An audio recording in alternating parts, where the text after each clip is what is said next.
Welcome, everyone, to episode 133 of the Warhammer 40,000 podcast that goes by the identity of Look Out, Sir. My name's Dan, and it's that bit at the beginning of the show where I take it upon myself to introduce my very special friend, my super pal, my cuddly buddy, dear old Philip. How you doing today, Phil? Yeah, I'm pretty good. Thank you. Yeah, my name's Phil, as you said. There you go. I thought for a second there, Phil, you might have entered into one of those kind of old sort of 90s rap to the boom, ch, type of rhythms. Yes. Oh, dear God, no. My name is Phil, and I'm here to say I'm the rockiest Phil in the USA. That is a skill I do not possess. No, fair enough. You are not made of rocks, nor do you reside in the US of A. No, that is true. I definitely don't. No, but if you were, comprised entirely of rocks, like the rock biters from Neverending Story, perchance. I was thinking of the what's he called? The Goblin King from Return to Oz. See, I'm going to have to correct you there, Phil. The Goblin King. He's not Goblin. That's from Labyrinth. I know. You're thinking of the Gnome King. Gnome King, that's it. Yeah. Come on now, with Phil. His Get on red point. Ruby slippers. Exactly. Yeah. I knew it was something like that. And what was the Gnome King's only weakness? Underage ladies. Oh, sorry. Yeah, that's the Goblin King. That was the Goblin King. Yeah, absolutely. Is it just shiny things like rubies? Isn't it? No. Is that a chicken? Oh, yeah. Oh, so you meant a weakness in something that's a detriment to him. I meant it was the thing that killed him. No, I meant a weakness in terms of what he can't help be drawn to. I see. Vice. I mean, maybe he loves to love the chickens. No, I mean, maybe. Everyone loves chickens. I mean, it's by all accounts the most consumed creature on the planet. No, I would assume so. No. Yeah, so many poor old chickens. But yeah, no, it laid an egg, didn't it, in his gob, and then he passed away. I mean, if a chicken did that to me, I would probably pass away as well. To be fair. No, you wouldn't. Well, yeah. You don't eat raw eggs, everybody. That's the moral of that story. Exactly. Exactly. It's no joke. What are we talking about this week, Phil? So what's the moral of this episode? We are talking about. Do you even remember? I know it's all a blur. No, we're having a little chat about the doubles event that we went to recently. Yeah, we're talking about that. That's true. And then also we are looking at the recent reveals that have happened. I say recently, up to probably a month ago, if not longer. Some of the squat reveals that that have gone under the radar, as well as the Astra Militarum / Imperial Guard. So we're going to be looking at Ursula Creed, the Sentinels, and the Kazakin models, and giving our thoughts and opinions on them.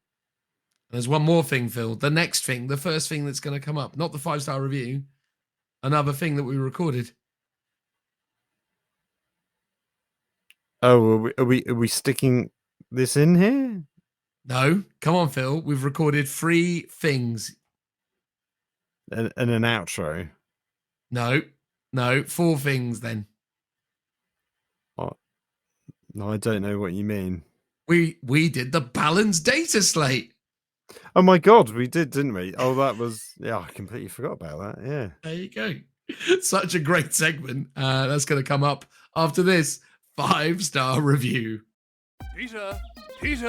Oh, hello, Dad. What are you doing in here, son? Oh, What have I told you about wasting your time with these little plastic figurines? It's not a waste of time, I like it. How dare you talk back to me, Peter? It's about time you grew up. I don't want to grow up.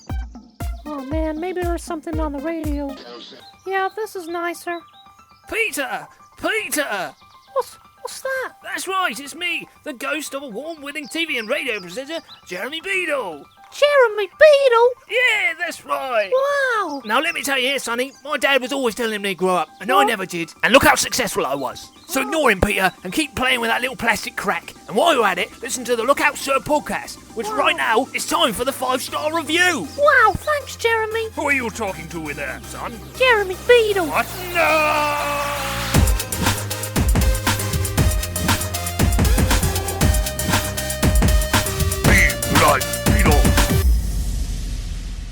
This week's 5-star review, Phil, comes from where? Is it the Goblin Kingdom? I mean, again, are you talking about the labyrinth now? Yeah. So he didn't live within. Have I got it wrong? I mean, he is the Goblin King, but weirdly, he didn't live within a Goblin Kingdom. I don't believe. What is it? I actually can't remember, but I'm not. I'm now compelled. Labyrinth. Okay. Well, while you look it up, I'm gonna guess that it's Apple Podcasts of the UK.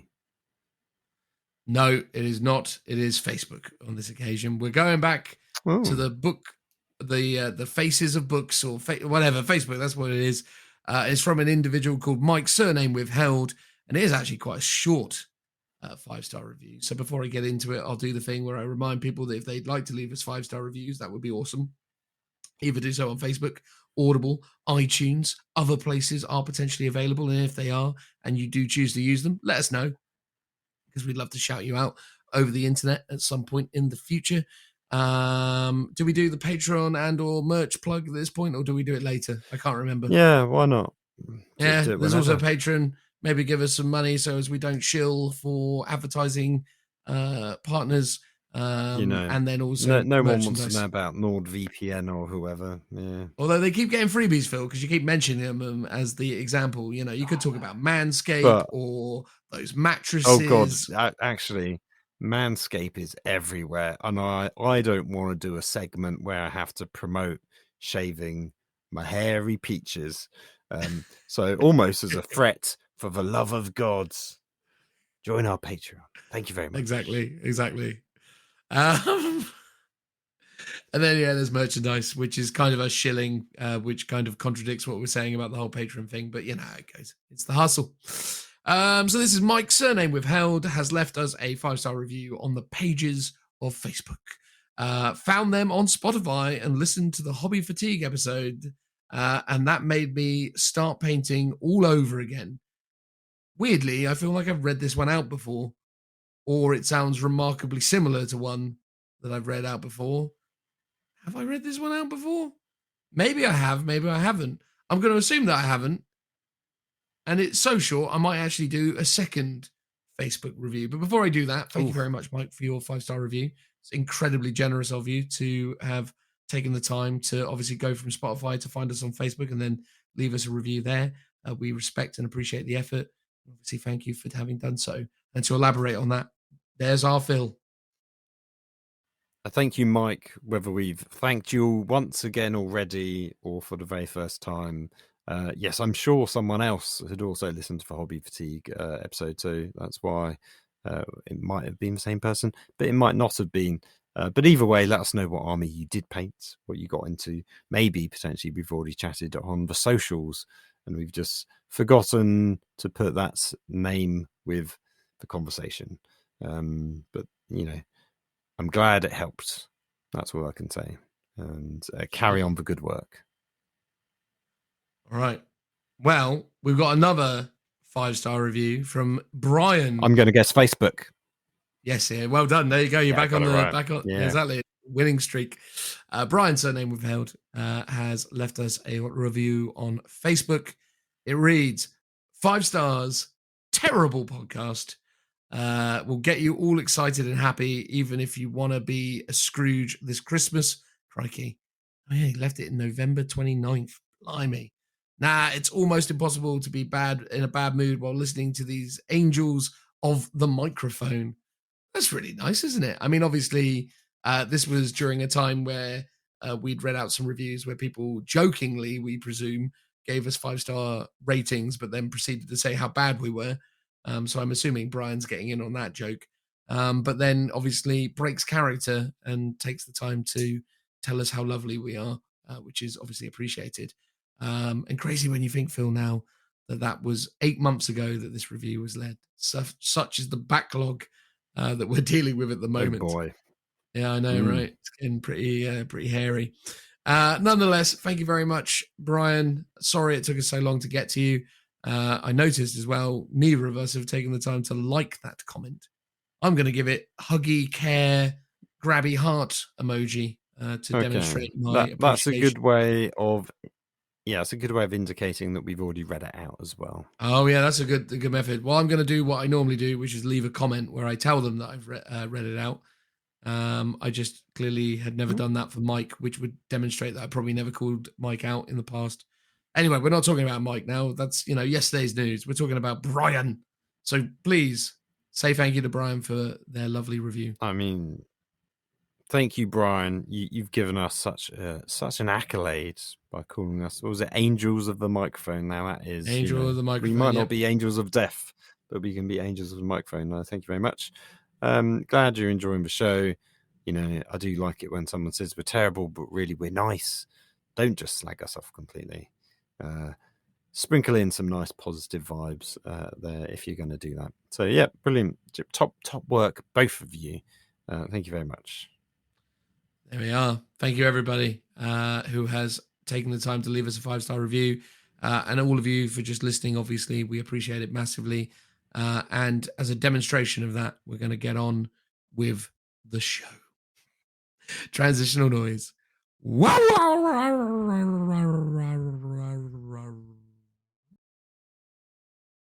All right, buddy. It's that time again where we talk about the balanced data slate because they love to release them. I feel like this one's come out far sooner than the last time around. Quite likely. It's, I don't know. I mean, I guess we're in Q3, which is when it's meant to come out. It's odd that it's just not quite in sync with all the other publications that come out every 6 months. So obviously the Nephilim GT packs come out, so it's come out timed with that. But weirdly, the Warzone Nephilim books haven't come out yet. So, but then I guess this ties in with competitive play. So it does tie in with the release of the Nephilim GT pack. This is true. We love a balanced data slate here. We had suspected that there might have been some changes to the so-controversial Armor of Contempt. Not that I feel like Armor of Contempt has necessarily been controversial, but it has certainly been bothersome, I suppose, in the sense that the mental arithmetic required to play against a Space Marine now is so frustrating. Yes, yeah, especially when you're factoring in cover your own doctrines in terms of armor penetration, and then when you're trying to relay that to your opponent, you either have to say to them, "Oh, that's -1 with Armor of Contempt," or that's -1, but obviously you ignore it, so it's AP 0. It's a lot more legwork and verbiage to your opponent when you're actually playing, so people know what they're meant to be rolling. It was funny though, because on the weekend we've obviously just been at Warhammer World, our doubles event. Pretty much everyone seemed to be saying, "Oh yeah, they're going to get rid of Armor of Contempt," because I don't know, that was the general consensus of most people we spoke to, and that's not happened. No, and is going to remain here in support of Chaos Space Marines, Heretica Astartes, when by all accounts they're about to get quite good anyway. So that's an interesting situation. Yeah. So it feels like, because we always thought this was a bit of a patch for codexes that haven't come out and that need a bit of a help. But it seems like this is now just an extra layer on top of your codexes that will affect all current codexes, whether they're the 9th edition ones or the 8th edition ones. So it's sort of like an overarching patch onto everything. So it is a bit odd. You would have thought the Chaos Codex would be good enough in its own right that they should, in theory, lose Armor of Contempt, but by the very nature of Armor of Contempt, it's like you kind of need to make it's power armor, right? You can't just give it to Space Marines and not to Chaos Space Marines for thematic reasons. It's why Adeptus Sororitas models are also included in here. Although what I do find a bit odd is the way the keywords work. Even Sisters of Battle and Chaos models that aren't in power armor still get affected. So Chaos Cultists, Spawn, the skimpy ladies in bandages running around with the chainswords, they all get it as well. Repentia, yeah, they all get it, and it's like, that seems really weird, but I guess there isn't a power armor keyword to apply it to. No, I suppose the thing is that is one of the funny little side effects of the catch-all approach that they've kind of gone for with this. I mean, broadly speaking, or more generally speaking, about the changes to Armor of Contempt in the Q3 2022 balanced data slate, they haven't taken it away or nerfed it. They've actually just given it to more things. So now, Phil, your Astra Militarum vehicles get it. Pretty amazing. That is really good. It's the sort of thing that I feel like should just go to all vehicles, because most vehicles need some kind of buff. So if you gave -1 to AP and -1 damage to all vehicles, I would be totally fine with that. It feels like that is a good way of representing how tough vehicles are, and to factor in the increase of AP and increase of 2+ and multi-damage weapons into the game. I think all vehicles could do with that little buff. But super glad that the Guard have got it. Yeah, it's great. It's true. I mean, again, the Guard at this moment in time definitely get the most love in terms of these data slates. And I think that just sort of speaks to just how behind the curve they are. Although conversely, doesn't seem to be the same kind of vibe or feeling within Games Workshop's design studio when it concerns Chaos Demons. I feel like Chaos Demons always manage, by virtue of the dedication of their player base and general kind of weird wibbliness of the army, to just about hold on in there in a mildly viable format. But overall, it does feel like Chaos Demons and their players are consistently being, underserviced at the moment by Games Workshop. I can only suspect that's like two reasons. One is that the player base for Chaos Demons is so small, especially in comparison to Guard, because I imagine Guard would be one of the most common factions, or at least played factions, after Space Marines, I would have thought. I think the other one is maybe their codex is coming much sooner than the Guard one. It sort of feels like the Guard one's still months and months away, because beyond the you say that, some though, of the model previews. We've seen model previews now, so it can't be too far. Well, those model previews were off of the back of leaks, so that it sort of forced their hand to preview some of those models. There's still tons more. It's not like they're doing the previews leading up to the next codex. It's clearly not going to be the next codex. Otherwise, I would have thought they would. Well, I mean, they haven't started previewing anything other than Chaos. So yeah, I mean, who knows? It'll be interesting to see. I wouldn't be surprised if Chaos Demons come straight after Chaos Space Marines, though. Yeah. Whatever the case, the point is that those poor old Chaos Demons are yet again left out in the cold when it comes to this balanced data. I guess it's also that thing of, if there's not enough Chaos Demon players at events, you can't tell how well they're performing because there's not enough stats.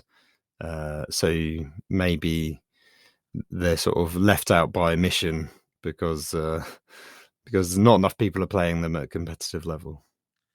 I don't know. I don't know if that's true or not. I mean, I think there's plenty of people out there rocking various forms of Chaos Demons. I think I'd hope probably so. if I was to assert a reason why they might not include Chaos Demons in this space specifically, I would assert it's because Chaos Demons are so kind of diverse and numerous in terms of their options and their kind of builds that you can't necessarily apply a one-size-fits-all solution that will actually offer balance, right? Because Nurgle plays very different from Slanesh, which plays very different from Zench. And if you either need to address each of the Chaos gods individually, or you need to try and come up with a one-size-fits-all solution, which you probably aren't going to be able to come up with just because of how diverse their kind of abilities are. So I would assert that's potentially why. But nonetheless, yeah, no, the Astra Militarum continued to gain a good level of support from this. And as I say, Chaos Demons, much less so. So, look, I mean, obviously, in terms of Armor of Contempt, that is how that went. They've added the Astra Militarum vehicles to that. It's a pretty big buff. Most notably, you can already start to think about the possibilities of chucking it on Lehman Russes, for example, with their 2+ armor save and Armor of Contempt and Toughness 8. They're pretty reasonable. But even things like their flyers and their other, tank selections, even things like chimeras, definitely get a bit of a bump off the back of this, right? Yeah, because anything that's toughness 7, I mean, they have some stuff that's toughness 6, but not a huge amount. It's mostly toughness 7 and 8. Like, but the slightly weaker Chimera chassis definitely gets a bit of a life improvement by having Armor of Contempt for sure. I think the two big wins, yeah, as you said, Lehman Russes, because they've already got a 2-up save, and they're super heavies because they've got tons of super heavies. So That's true. All of a sudden, Dark Lances normally they don't even give guard vehicles a save because most of them are on a 3-up, but now they get at least a 6-up or a Lehman Russ with a 2-up, suddenly getting a 5-up. I think, yeah, because they'd be on 6 and then to 5, yeah. So suddenly makes them a lot better, way more durable. So yeah, it's really cool to see that I've seen lots of chit chatter on the socials and Facebook groups, like loads of people saying, "Oh, what's now viable?" And it seems like everyone's suddenly reevaluating their vehicles, which is kind of what you want, really. Yeah, I mean, that's definitely one of the things that we have complained about in the past, and something that we obviously would like to see resolved with this edition of 40k is more stuff that increases the viability and general kind of playability of vehicles. So anything that, will increase the efficiency of those or survivability or what have you. Absolutely awesome. So, yeah, there you go. So that's a good win. On the topic of vehicles, aircraft rule has stayed the same. Indirect fire weapons has stayed the same. And the new changes to the bodyguard abilities have changed the same. To summarize all of that, you can't take that many aircraft. Indirect fire is really bad unless you're Astra Militarum. And bodyguards now is the Lookout Sir rule with less than 3 models in a unit, which is, I suppose, a nice thing. So there we go. That is the overarching abilities. Let's talk about some of the individual ones. So Adeptus Sororitas, as far as I can see, Phil, exactly the same as last time, so not necessarily worth talking about unless you can point out otherwise. No, to me it looks the same. So basically, you get a miracle dice at the start of the turn, and how one of the orders, the Valorous Heart, actually just changes. So wound rolls can't be made against it. So similar to how the Salamanders changed as well. Wound rolls can't be re-rolled against it. Yes, yeah. You said couldn't be made against it. Imagine if that was what it was. No wounds, nothing wounds us. Yes, that's the Armor of Contempt 2.0. Yes, indeed. I'm going to assert that you will be able to state this with authority, but Astra Militarum have pretty much remained the same. Incorrect. That they've actually made a slight update. So, Hammer of the Emperor, they've tweaked how that now works. So, Hammer of the Emperor is, I believe, it seems like actually, they've actually included all of these under the sort of Hammer of the Emperor rule. So, Lehman Russ models get 2+ save, but also Titanic vehicles, well, actually just Titanic models, gain it as well, which is a big win. So suddenly all your super heavies getting a 2+ save, not just a 3+, makes them way more durable, especially when comboed with that Armor of Contempt. The one that has stayed the same is the tank orders, being able to Lehman Russ tank commanders can issue orders to all vehicles of the same regiment. And technically how the infantry orders work, where you can issue an order to one unit and then all units within 6 gain that order as well. That stayed the same, but what has changed is how the Hammer of the Emperor works. It used to be only Astra Militarum regiment keywords would actually be affected. They've sort of changed the wording now.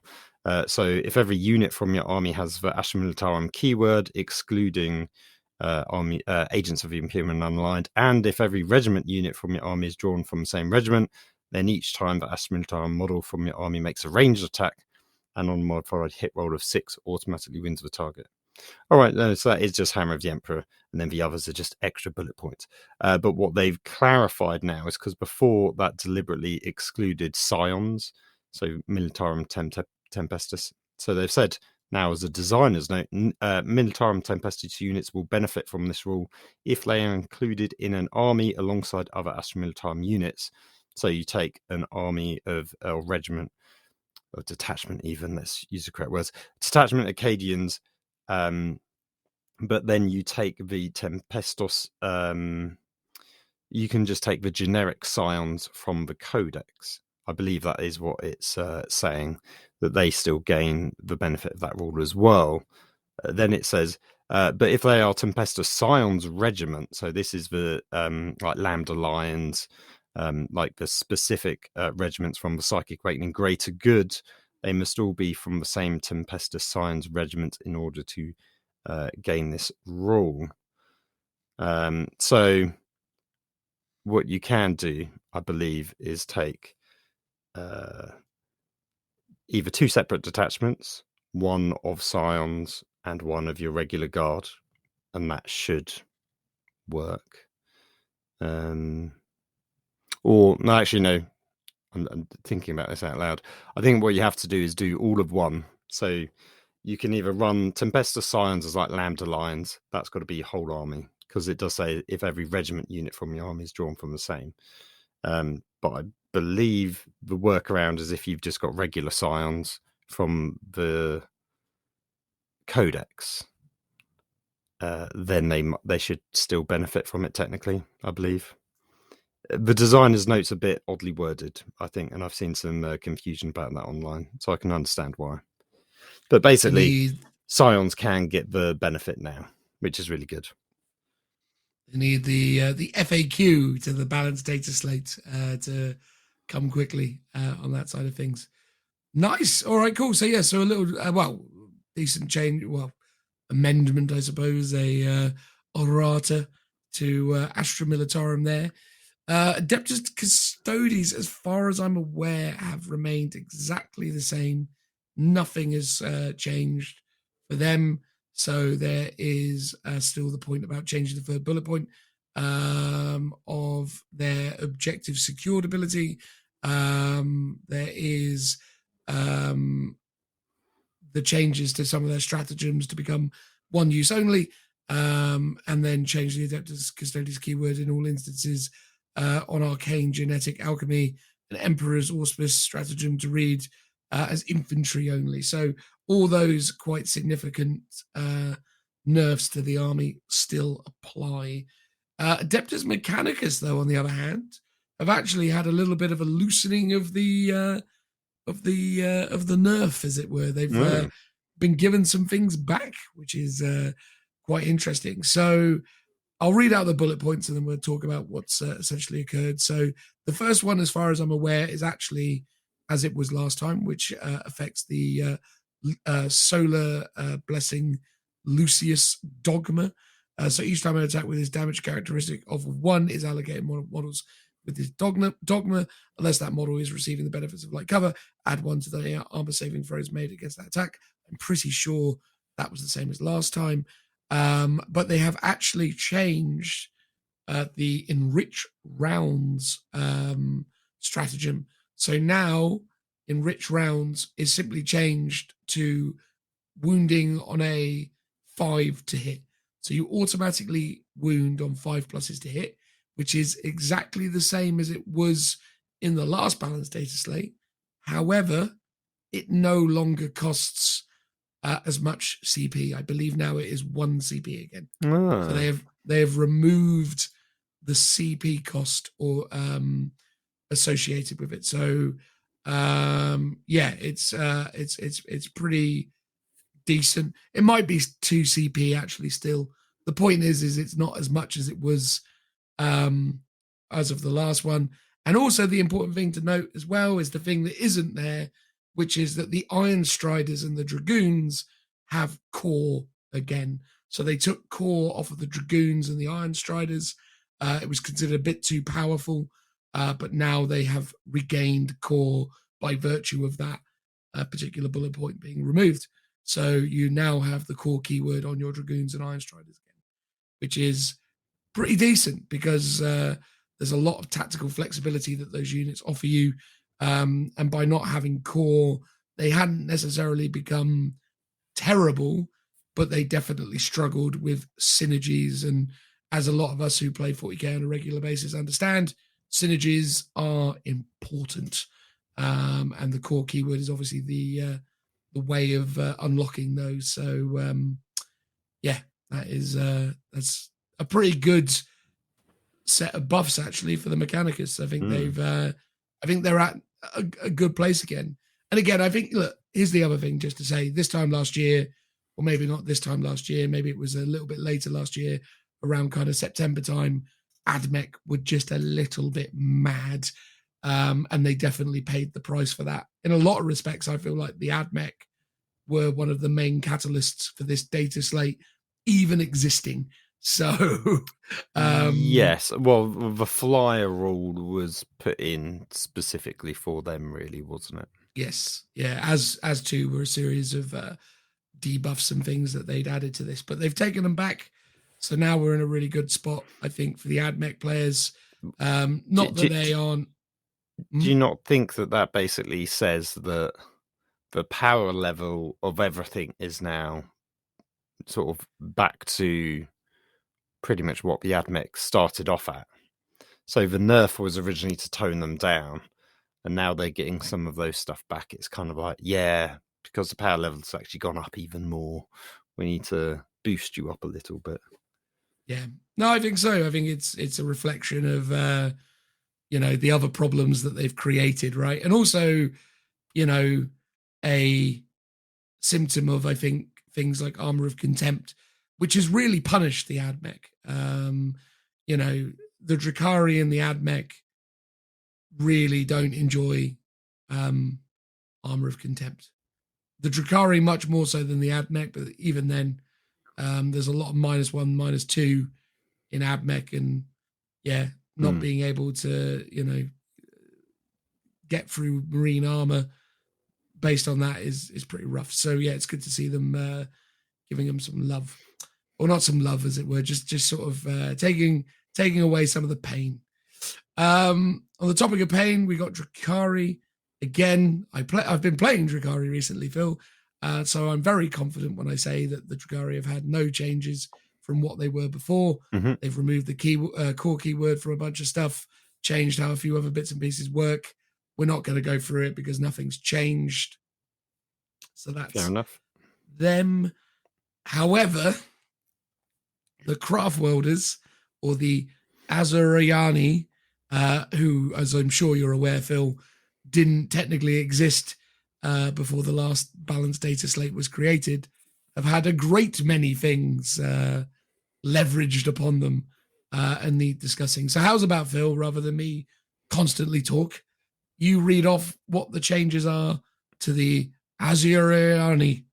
Fair enough. I'll read them off, but you'll have to explain to me what it all means, because you are the elder player here.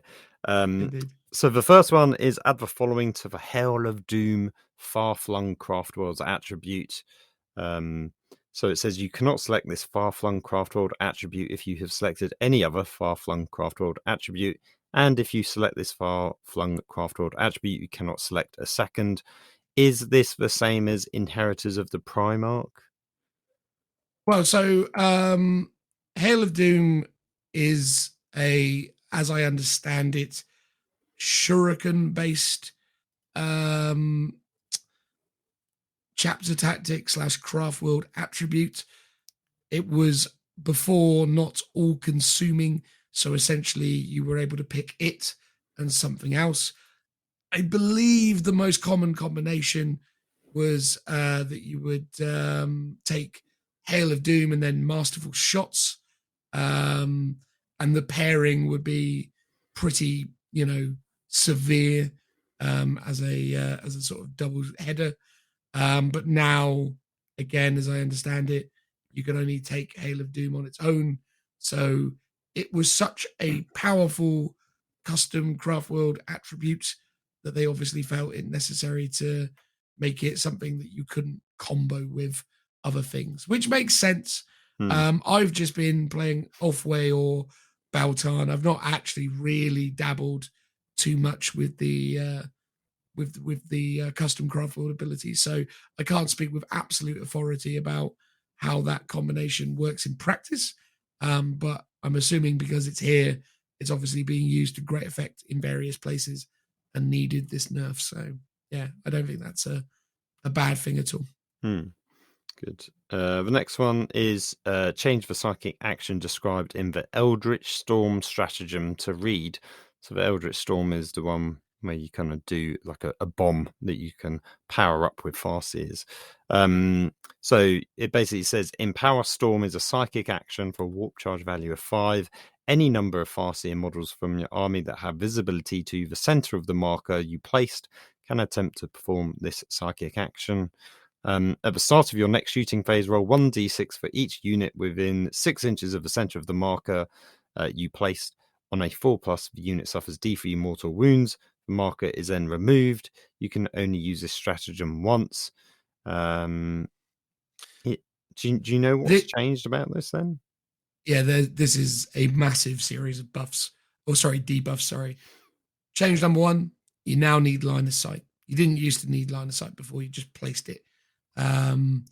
Which was ridiculous because it basically meant that you were able to put it in super optimal positions. Secondly, Farseers had the opportunity to buff the ability. Now they no longer get to do so. So as far as I can tell, you'll know the ability is just what it is. One Farseer will do it, so you spend the CP, and then the Farseer will manifest. But as I understand it, I might be wrong, but I'm pretty sure I'm not, you're then not then able to increase it. So it used to be that you could potentially take like 6 Farseers, 3 Farseers on foot, 3 Farseers on jet bikes, and then maybe even chuck in Eldred Ulfran, and then you would basically be doing D3 plus the number of Farseers that you dedicated to this power. And in so doing, you could have as much as D3 plus 6 mortal wounds going off against everything within 6 of the center of the marker that you placed. And additionally, they were hit on a 2+, not a 4+. So it used to be that you used to just go bam and roll a bunch of 2+s and just do truckloads of mortal wounds, which could be utterly devastating.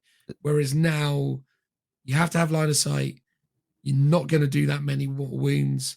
And even those that you do attempt to do, you only get on a 4+ rather than a 2+. Yeah, so It's you can much less still of a have guaranteed thing. Yeah, you can still have lots of farces do the action, the psychic action. So each one, so it's like on a 4+, D3 mortal wound. So you can, potentially do like 5 D3 mortal wounds, but but you've only got a 50-50 chance of the mortal wounds actually going off.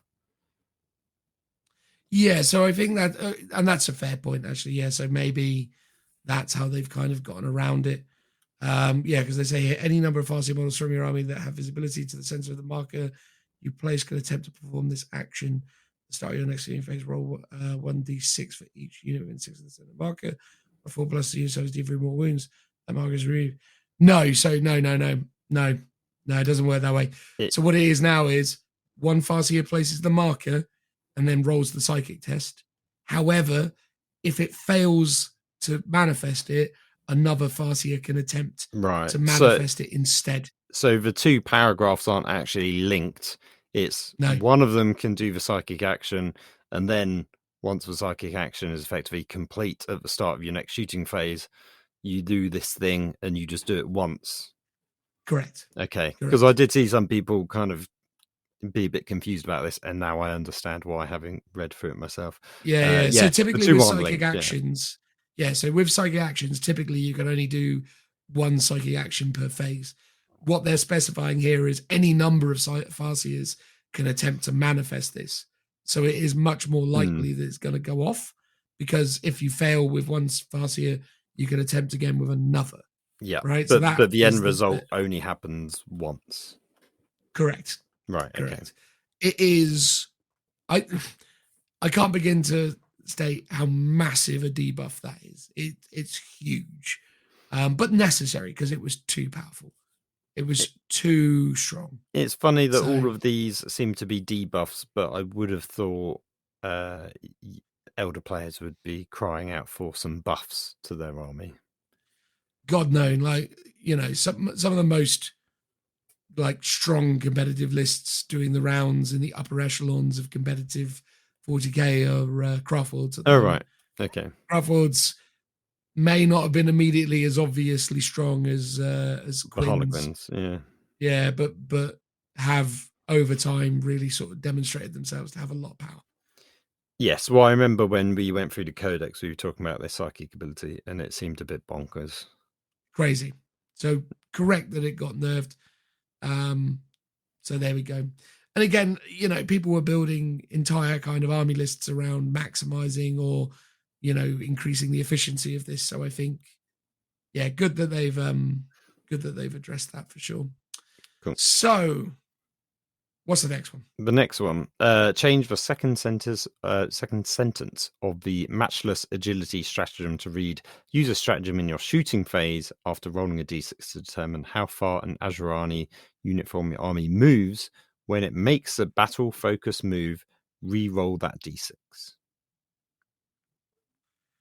Yeah, okay. That's pretty big as well. So that is basically, I think it used to be that used to be the guaranteed 6, whereas now it's a re-rollable d6. Okay. Yes. So pretty big. And then the last one, add the following to the fire and fade stratagem. You can only use a stratagem once. Pretty big.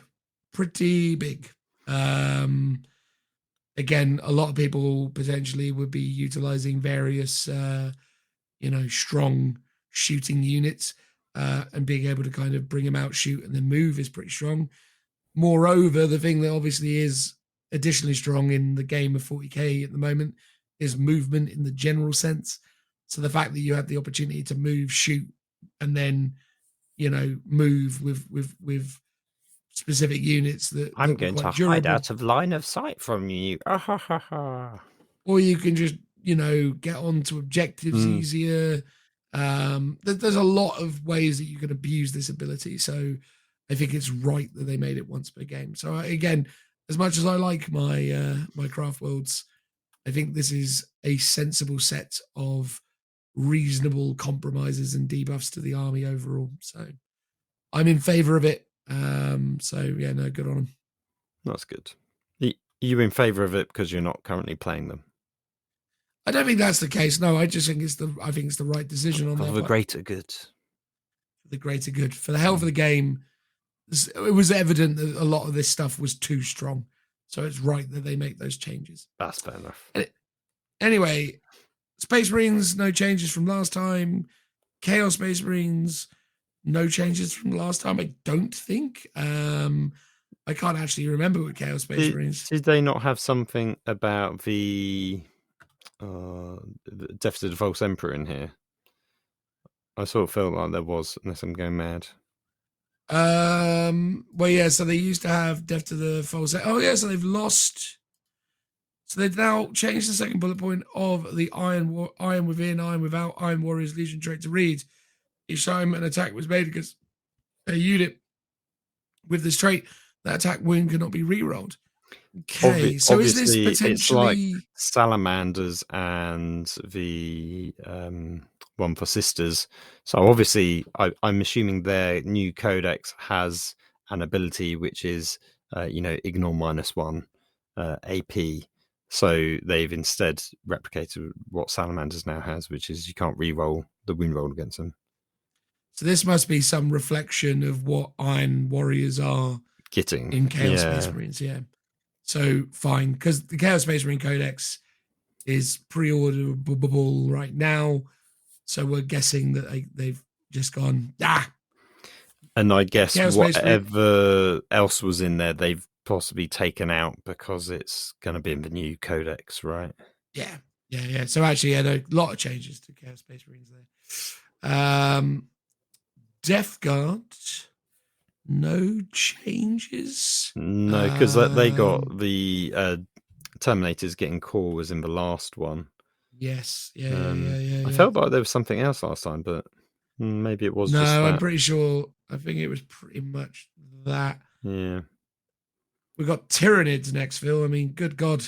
Again, a very, very oppressive and powerful army that's been doing the rounds. Didn't exist when the last balanced Dataslate came out, or at least I don't think so.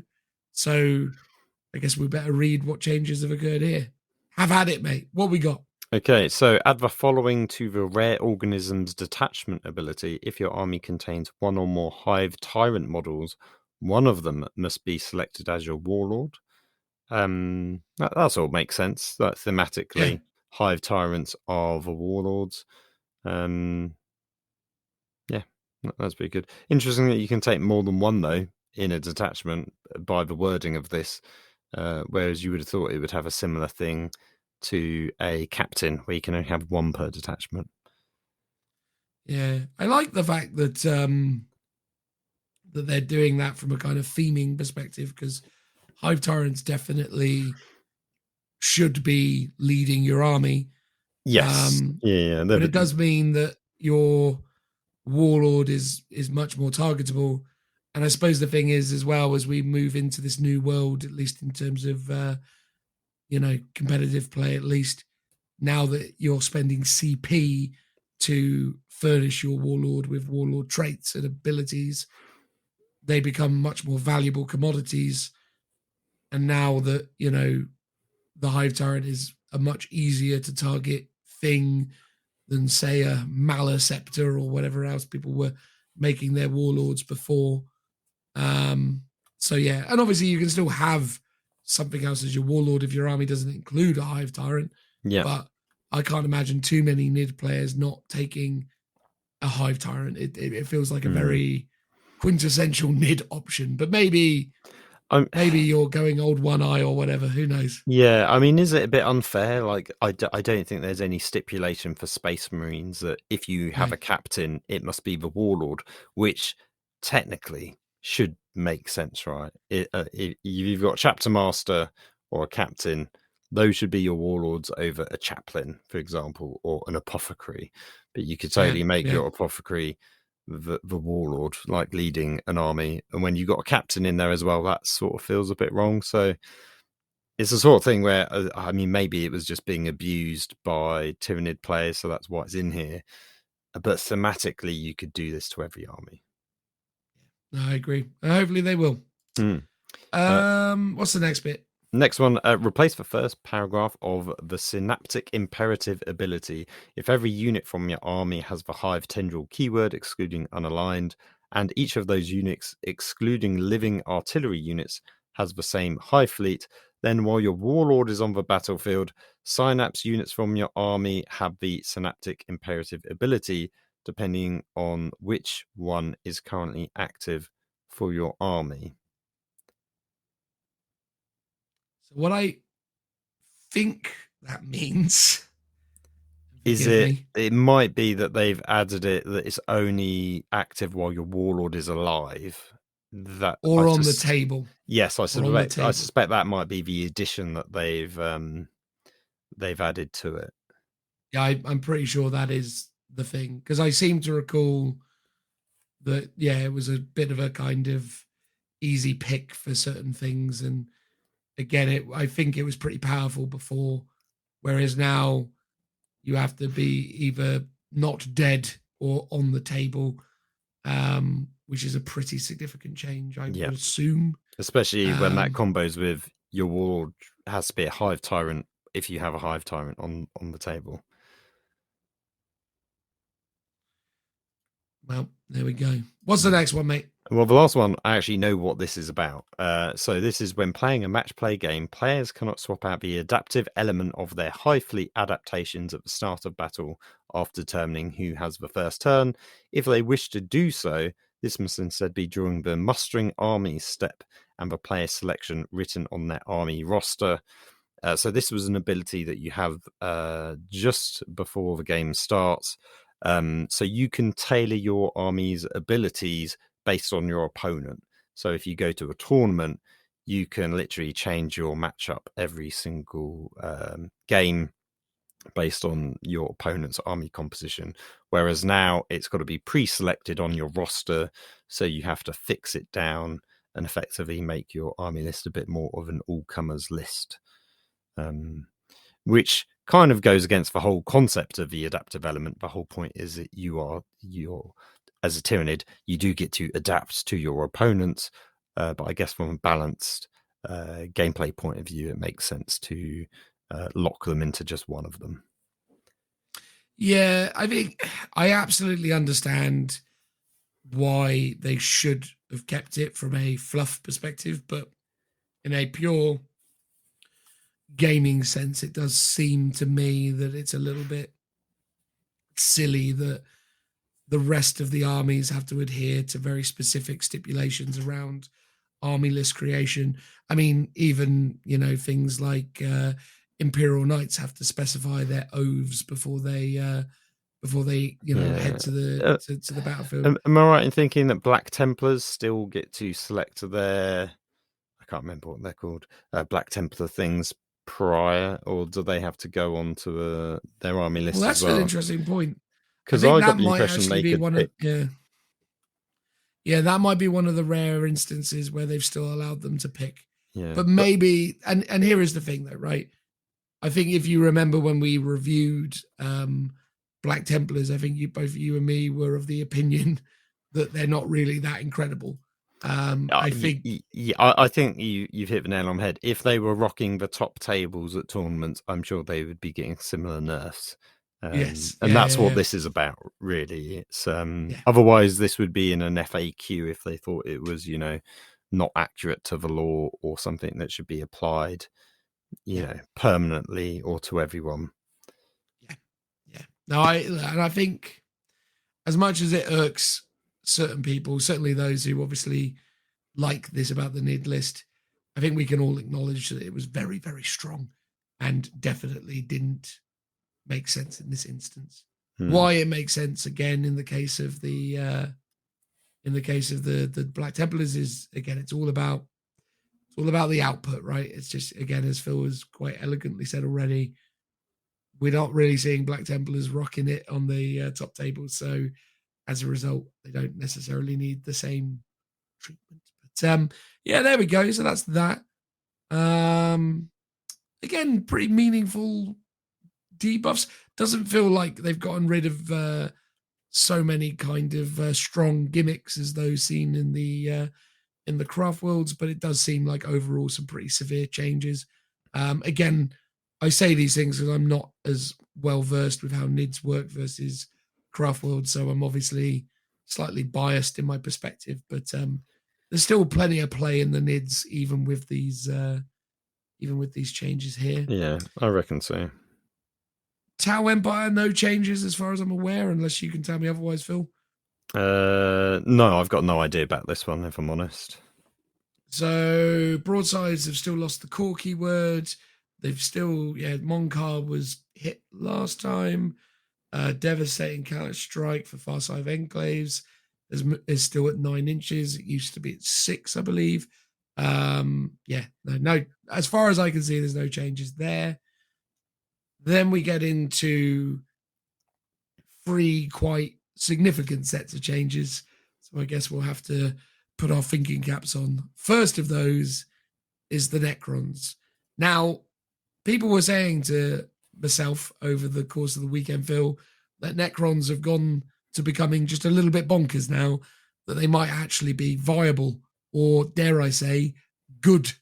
I know. I'm still not convinced, but are people going to start cracking open their Indomitus box and painting up finally that other half of the box contents?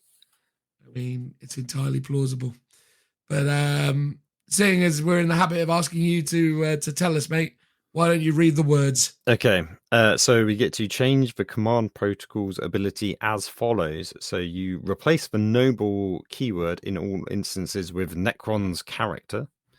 Not sure what Necron keyword means, but obviously you will understand what a Necron character is. You then replace the last sentence of the penultimate paragraph with, until the assigned command protocol stops being active, while a unit that is eligible to benefit from this ability is on the battlefield, that unit benefits from the selected directive. Hard to know how that one's changed. Do you have an idea? I assume it just keeps working for longer. Well, I think it means that you get to have a protocol and it stays active the entire game if you want it to. So, what protocols have they got? What's good? Sorry, it's been so long. I was reading the Necron Codex a month or 2 ago because I traded a Necron army with Garfield. But for life, I think they've got one where they can do actions and shoot. I think that's one they can do. I think that's a protocol. So I guess if you could do actions and shoot all game long, it'd be pretty good. Yeah. I mean, I'm not sure if they actually have that or not. I think they get I don't know. I mean, I'm sure this is good. I just don't know how. Yeah, it feels like the commands, I mean, potentially stopped at the end of the battle round or something before, but now it's it just keeps going until you override it with another one. Because I think the thing that's good about that, though, is I suppose is that because the problem is with the protocols, it was another one of those 40k systems that just drove me mad, and I think it kind of came along at the start of 9th edition, so I wasn't quite as incensed by it at the time. But it was one of those things where it's get this protocol system and move through the steps of it. It's like the Katars for the Custodes, right? Where you got to go, my poses. Whereas now I suppose the deal is that you could, so if you were, because I kind of understand Custodes a bit better. If I knew that my Custodes would stay in a pose the whole game, I could build my army around that. So it's like an extra thing that my army has all game long. And I think that's the vibe with these protocols. So if I want to have something that makes my army do a thing better, I can build that in at the actual list building stage. I can be I'm going to build around this, what are they called? Crypt, or whatever they're called, the Necron dynasties. Types. Dynasty, thank you. I'm going to build around this dynasty with this protocol, and this will synergize well. So I guess that's what it's done for them, but I reserve the right to be wrong. Tell us in the comments on YouTube if yes, a Necron indeed. player knows any better. Yeah, they definitely do, Phil. Exactly. Right, let's quickly move on to the next one. This is a biggie. Replace the last paragraph with, in addition, if all units from your army are from the same dynasty, excluding dynastic agent, Catan Shard, and unaligned units, select one command protocol that has not been assigned to a battle round. There will typically only be one. That command protocol is active in every battle round, in addition to the one assigned to the battle round. Select which directive your units will benefit from at the start of each battle round. Note that if this isn't words. Note that if this additional command protocol is the one described in your dynasty's code, this means both its directives apply to all units with this ability in your army in every battle round, in addition to the protocol assigned to that battle round. The available command protocols are shown below, and then there's a designer's note that says some rules refer to the active command protocol. In these instances, these rules refer to all command protocols that are active for your army. So it sounds like the way they work is pre-game, you go, I'm having this on turn 1, this on turn 2, this on turn 3, and you sort of pre-select it. Then there is a bonus one that is basically active the whole time. And when there's references to stuff for active protocols, it affects both the round one and the one that's always active. And I guess the penultimate sentence where it's talking about saying that assigned command protocol stops being active, the unit is eligible to still benefit from it on the battlefield. It's kind of just crossing the T's and dotting the I's in terms of the one that's going to always be active, maybe. Yeah, I mean, sure. I guess. Oof. So one way or another, they're getting a constantly active protocol. That's huge. I think that's a bigger benefit because I presume that didn't exist at all, and that's now no, they had to cycle through all of the Yeah, they have to. So basically, you want to pick the best one to basically not be selected because that's the one that's then going to be active the whole time, and then you build the rest around, turn 1, turn 2, and so on. That's pretty good. A bunch of stuff's got the core keyword, Phil. Yes. Tell us about that. So the very last one is add the core keyword to the keyword section of the following data sheets. Do you want me to really read them all out, or are we just going to say pretty much everything? Pretty much everything, yeah. That's the vibe, isn't it? So basically and all vehicles. All Necron vehicles get it as well, which weirdly they haven't listed out. They've just said, you get it here, and including some units from the Imperium Armor Compendium. Thankfully, they've not forgotten about that as well, so that's good. But the thing that everyone was telling me is good as a result of this is the fact that the Silent King is included in that list. In so much as I believe he's a vehicle.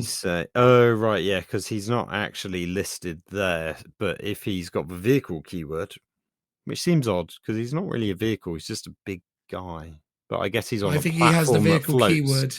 Yeah, I think he has the vehicle keyword. So he's core, which is pretty mad. Yeah, I mean, that's... Because he then benefits from all of his own abilities, right? Because all of his stuff would be core-based. I mean, maybe that is something that they've potentially overlooked and would need to be changed in the next one. But maybe that's deliberate. Yeah. Because as I understand it, and again, this was what people told me, so apologies if I'm wrong about this, resurrecting stuff is a core thing. So being able to res a thing is a core thing. So you can res core stuff. Uh-huh. You can't res non-core stuff. And I believe what it means is, I don't know the name of them, but you know those pillars that roll around with the Silent King? They're now core. So the Silent King unit can be resurrected. So those pillars can be rezzed, which makes the Silent King quite difficult to get to, because I believe you got to kill the pillars before you can get to the king. So basically, you now have a king that can res the pillars, which means that it's much more difficult to get to the king because he's always got the pillars coming back. which he Interesting. couldn't do before. Again, I'm not sure if that's accurate, but that's what someone said. That means you res the pillars or something to that effect. I was like, okay. And then I haven't really thought about that until this moment. But when you think about it, you go, "Core blimey, that's pretty strong." Yeah, I guess because isn't it? You roll dice for every wound that a model has that's been destroyed, and it's like a 4 or 5 up. But that wound it comes back, but you've got to, for a model to come back, you've got to have its full wound profile or on that roll come back. So yeah, so that's it might be you've got to get quite lucky on your rolls to res a pillar back if it's got lots of wounds. No, I think there's some abilities that allow you to resurrect things from units, and they are dependent upon the core keyword. I believe. I could be wrong, so I'm going to stop talking because I might be wrong about this. So don't. Just send us angry comments, please, and we will learn what it all means. Yeah, exactly. One day we'll learn the rules for armies other than Imperial Guard and Elder. Anyway, the point is that that's that. Now we'll get on to the orcs, which is one that Richie was waxing lyrical about. Yeah, he's now convinced orcs are the best army in the world ever, isn't he? Well, they've always been pretty good. They have made some changes. So when mustering an orc army, it cannot include more than 3 of each of the following models, which is the Boomdacker Snazwagon, the Custom Booster Blaster, Mechatrack Scrapjets, Rucker Truck Squig Buggies, and the Shock Jump Dragsters, which are all the buggy options. So this is specifically changed where before you had to have basically one unit of all the same thing. Now you can mix and match. So you can't include more of them, but you get to now pick which ones you want. I think this is a sensible. Yeah, it was the thing that people instantly pointed out when that rule came about. So it's good that that's sort of fed back to them. No, I think that's a really good move on their part, and then will serve the orc players well, I'm sure. So well done them. That's a good move. Yeah, and then the next one's a really interesting one, which came from nowhere. Change the stage 1 and 2 effects of the War to read. So stage 1, calling the War, orc core and orc character units from your army are eligible to declare a charge, even if they advance this turn. I sort of feel like that was the same, but now they get to add 1 to the strength and attack characteristics of orc models from your army. That's new, and so is the orc models from the army have a 5+ invulnerable save, which is really cool. And then stage 2, which is get stuck in, add 1 to strength and attack characteristic of orc models from your army. So sort of same as the previous turn. But now orc models from your army have a 6+ invulnerable save.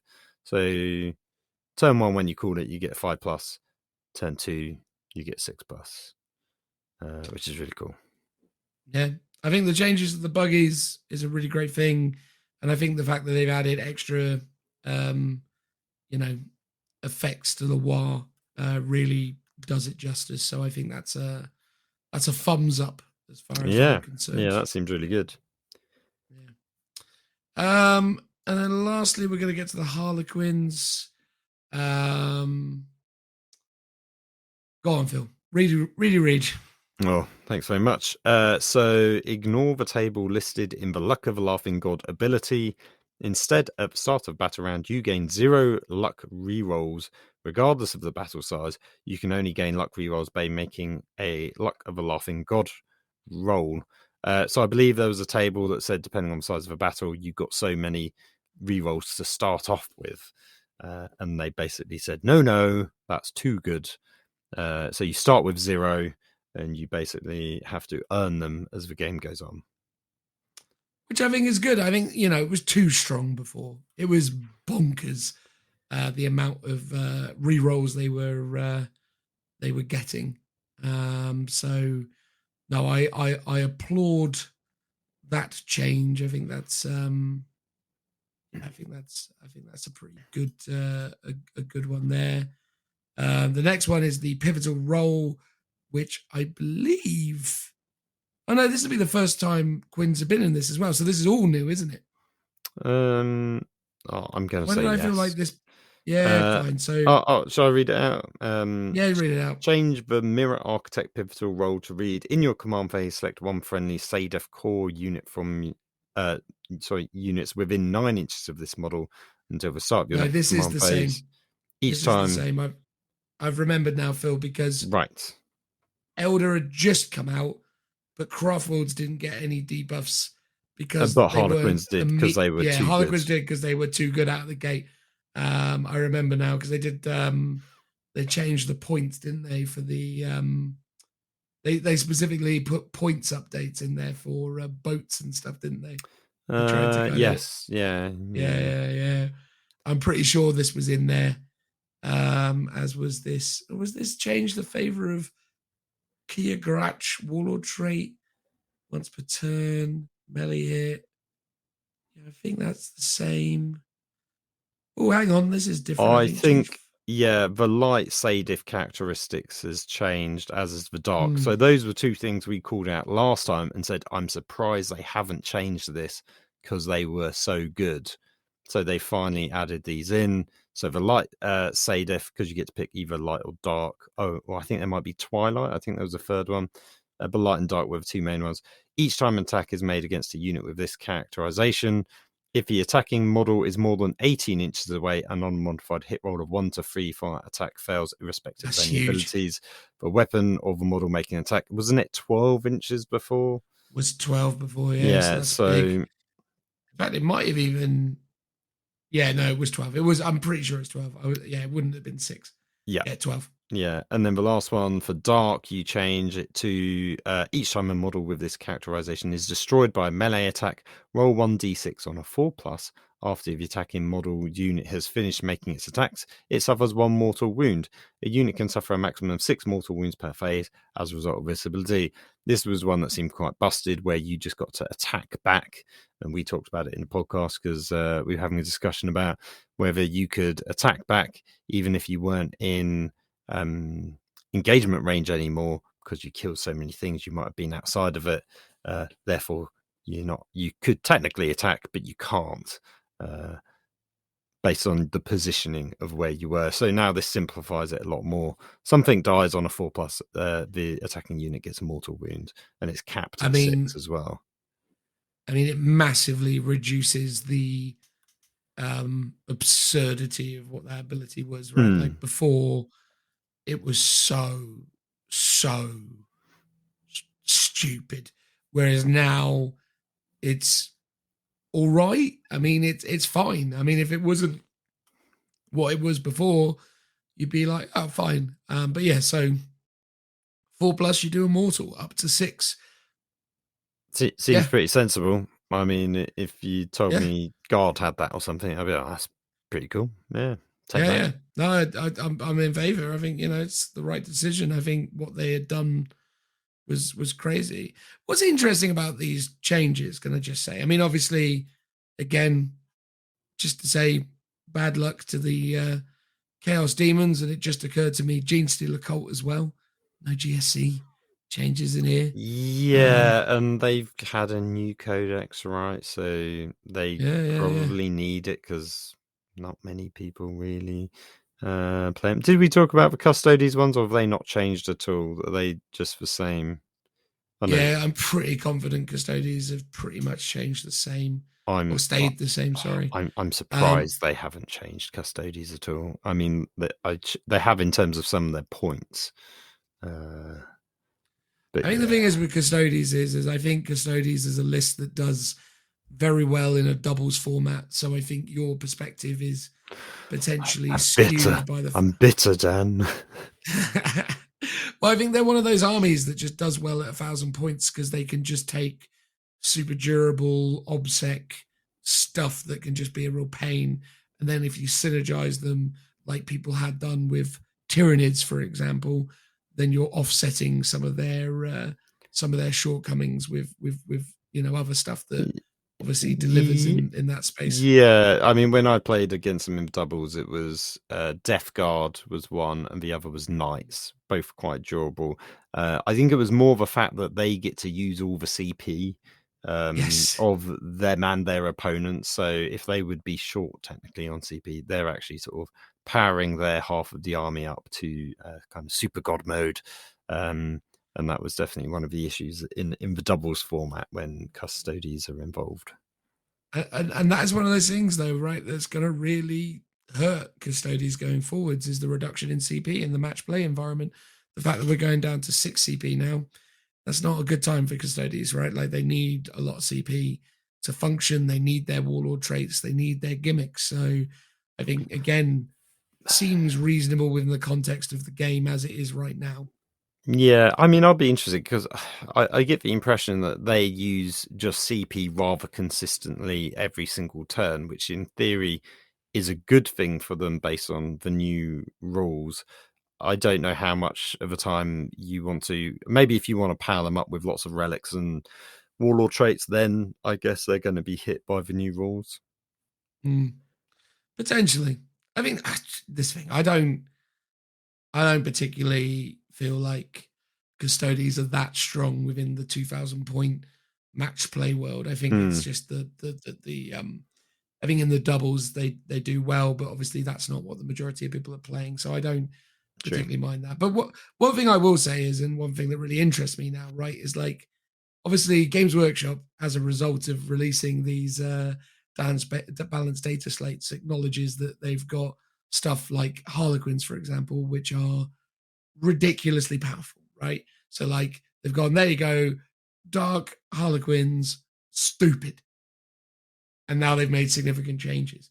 It's interesting, isn't it, though, when we exist within a system where obviously people's kind of rankings and status is determined by these moments in time where clearly broken mechanics are being exploited. And it's interesting because now you sort of look at it and think, right, so all those people who have managed to climb up these illustrious ITC rankings by virtue of using, say, dark Harlequins, it kind of cheapens it, right? It kind of affirms that actually what the reason why you're winning is because you've exploited a very broken set of mechanics. Now, I acknowledge everyone had access to those same mechanics and everyone could have done similar things to yourself. But it's interesting, isn't it, within the confines of this as a air quotation marks competitive game, when the rules are being kind of tweaked and changed so aggressively, because it essentially makes you question the validity of people's actual kind of prowess and performance, because ultimately victories are achieved using very specific, quite, understandably strong, dare I say, broken mechanics. So it's interesting. Yeah, I mean, I think I've always said it, like to do well in the competitive scene is to find the loopholes in the game and break them, right? It's to find those busted rules and abuse them until they get fixed. And I'm sure Magic the Gathering and other competitive systems, especially card games, probably have a similar sort of issue. But competitive players probably acknowledge that and go like, yeah, that's what we do, because that's how we win. But for me, it's like I'm a bit like my moral compass can't face it to go down that sort of level. It's like I like finding good rules and using them. I'm just yeah. I mean, maybe if a guard army had some completely broken rules and I was exploiting them, maybe I would change my tune. Maybe I'm not lucky enough to have a codex with those kind of openly abusable rules. But it does feel like that's what the scene is based on, and it's how well you can justify it to yourself to go down that route, right? To do those things. What's interesting though is some of those updates, like this is in the balanced data slate, which is a temporary thing. You would have thought, for example, with like the Azrani rules around the psychic power that can be openly abused, like surely that should just be an FAQ and a RATA fix as a permanent thing. So it's odd that they've done it here where this is just a temporary issue, because these things are still busted if you were technically playing a casual game and you're not using the balanced data slate, because, you know, I'm sure there are plenty of people that either hate the competitive scene or really struggle to keep up with all the constant changes of the rules, and they just want to go, I just want to play with my codex. I don't want to look at any FAQs or anything like that. Well, maybe they would look at an FAQ, but they wouldn't look at the balanced data slate, because that's an extra layer of gameplay on top of an already quite complex game, and they just don't want to be involved in it. So these things are still abusable, ironically, in the casual setting of 40k and not the competitive setting, which seems like an odd thing to do, and I wonder what the justification for that is. Is it like AdMech, where it's we need to temporarily tone down some of these codexes until some other codexes come out, and then we can power them back up again? Or the rules writers are kind of acknowledging that, yes, it's meant to do those things, which is why we're keeping it in the codex and not FAQing them out, but we're just going to temporarily balance the codex via nerfing some things temporarily. Yeah, I mean, who knows for sure, but I think that's probably the case, that it's going to be temporary solutions rather than long-term kind of things. But then everything within that sort of scene or within that kind of space has a kind of temporary feel to it at the moment. Nothing really has very much permanence when it comes to the movement around 40k competitive. I think, you know, the fact that the missions change, you know, twice a year is pretty crazy. I mean, you know, the fact of the matter is that, you know, if you're going from, I mean, say for example, if you were just gauging 2 years of 40k February through February, you essentially, or even just 1 year of 40k February to February, if you pick up the game and start playing in a competitive season in February, you're going to be using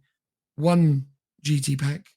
Then come the summer, you shift to another GT pack, and then come January, you know, the next year you're on another one. So theoretically, you know, you only have to offset the year by 1 month, and you're playing 3 different sets of rules across the span of that year, right? Well, not just that. You're playing the 3 different sets of missions plus at least 4 different types of rules based on the quarterly balanced data slate updates as well. So you're having the meta shift very constantly, and there's a lot to keep. Like, for example, the last edition of the GT pack, the not Nephilim, because that's the new one, Nakmund, I literally only played for the first time last weekend.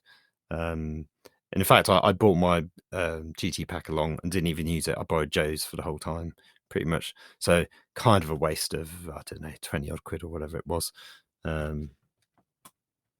But credit where credit's due to them, they put the points in the field manual now. So, I mean, on the internet for free. So that good. Is at least something. That is a nice quality of life change. Weirdly, as much as I haven't used the last mission pack, from what the bits I had read actually seemed really good. And it sounds like everyone's saying that about the new one as well, that the missions are actually quite interesting. So I'm tempted to play some games with it. But at the same time, I'm not fussed at all going to a tournament to play with those kind of missions.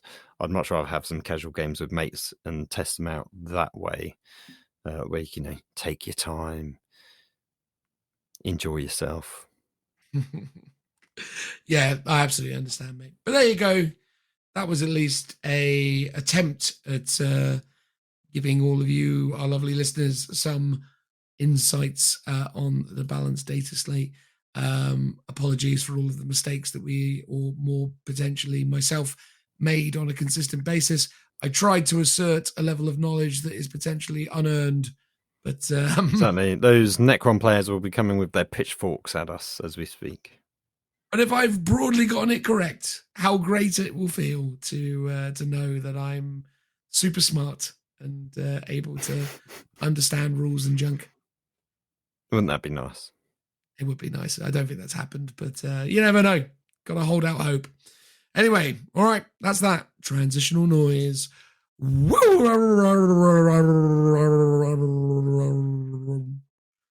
voice is still a bit gone from the weekend. I couldn't quite hit the initial high.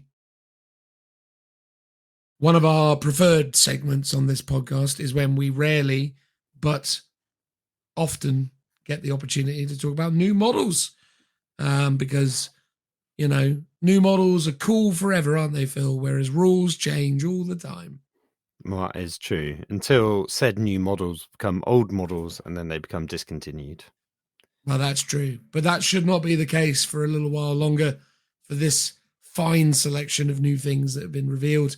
To be honest, this is stuff that has kind of come out into the limelight over the course of the month of June. So people have already spoken about this stuff quite extensively, but we are getting in late to the party. So we're going to talk about the Imperial Guard stuff, and then we're going to talk about the squat stuff, electing not to talk about that fella with the massive head from Necromunda, although he's got a big head, Phil. A massive head. A huge conch. What fellow with the big head? Oh, him. I know the one. Yeah. Yeah. Him with the massive head, mate. Yeah, he looks like a bit like a Marvel villain or something. That's true. Big head, jobber, as Joe would say. 10 points to you. Exactly, 10 points to Joe. Let's talk about Cadia. So, despite the fact that Cadia doesn't exist anymore, there's still Cadians getting around, and we've been treated to some visuals of new Cadia-themed guard things and sentinels. So I guess we may as well start at the top, Phil, and start by talking about Ursula Creed. Yep. So what is the vibe on Ursula Creed? Who is Ursula Creed, Phil? I have never heard of her.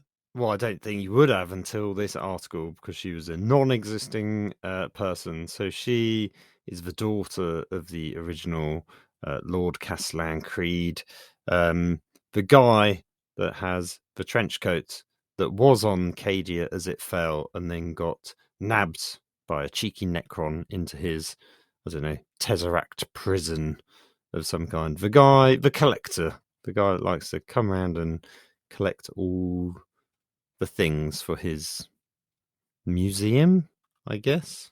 Something or other, the infinite, isn't it? Trazan, Trazan the Infinite. Yeah, that's why not the one. But seemingly his big coat was left behind, because isn't that what the Ursula Creed model is wearing? She's sporting the big coat of her papa. Yeah, which is a bit weird because you assumed he would have been wearing it at the time when it happened. So I guess that is an odd thing, but it's sort of like a nice touching bit of detail to add to this character. I mean, I always had high hopes that, like, oh, okay, he's been zapped off into Trazan's collection. The initial time jump of the Indomitus Crusade was a couple of 100 years. So I was like, oh, this is a good way of keeping him alive to bring him back with a new sculpt at a later date. But clearly they've just gone, no. And we're giving you his daughter instead. There was a lot of hubbub about this one, because I think some people weren't a huge fan of it. I mean, I like a lot of it, but at the same time, I'm not a huge fan of particularly the head sculpt. Looks a bit odd, but quite often that is the way with photos. However, I will die on this hill that the helmeted version is one of the worst things that Games Workshop has ever done, because it just looks stupid. I quite like the helmeted version. I don't dislike this mini. I think it's quite cool. And I like the fact that, she's got the helmet. I think it's all right. I mean, this is a thing, right? I mean, I don't hate it. I assume that when old fella Creed was zapped off into the Tesseract, that maybe his clothes were not transported with him, right? So maybe it's one of those things like is he naked in the in the zoo. Is that it? I think that's probably how it's gone. Yeah, it's like when that guy in The Boys teleports himself. I knew you were going to make that reference. But Of course. Yeah. So it's like that kind of arrangement. But no, I genuinely don't hate this mini. I don't necessarily love it. It's not something that I'm falling over myself to want to add to my own collection, but I like this. I have to be consistent, or at least I have to try to be. One of the things that I have really wanted in 40k is progression of characters and narratives. Obviously, Creed is not necessarily one of the more important characters for my personal perspective, but the fact that we are seeing evolution and progression is promising, and I think it's something that they should be doing across all of their ranges as they progress the story. I think the fact that the model has all of these nice little callbacks to the old Creed, the fact that she's wearing the jacket and the jacket is obviously war torn and it's obviously reflecting a bit of sort of history there is really cool. And again, it's good to know that nepotism is alive and well in the Imperium. It's yes, although the article does go at pains to say that that's not why she's got the job. She's done it on rubbish, her own merit. No, but it's like, yeah, it could be both. I mean, she could be good at her job and also just conveniently got it because of her, her dad as well, and it's been passed down to her as well.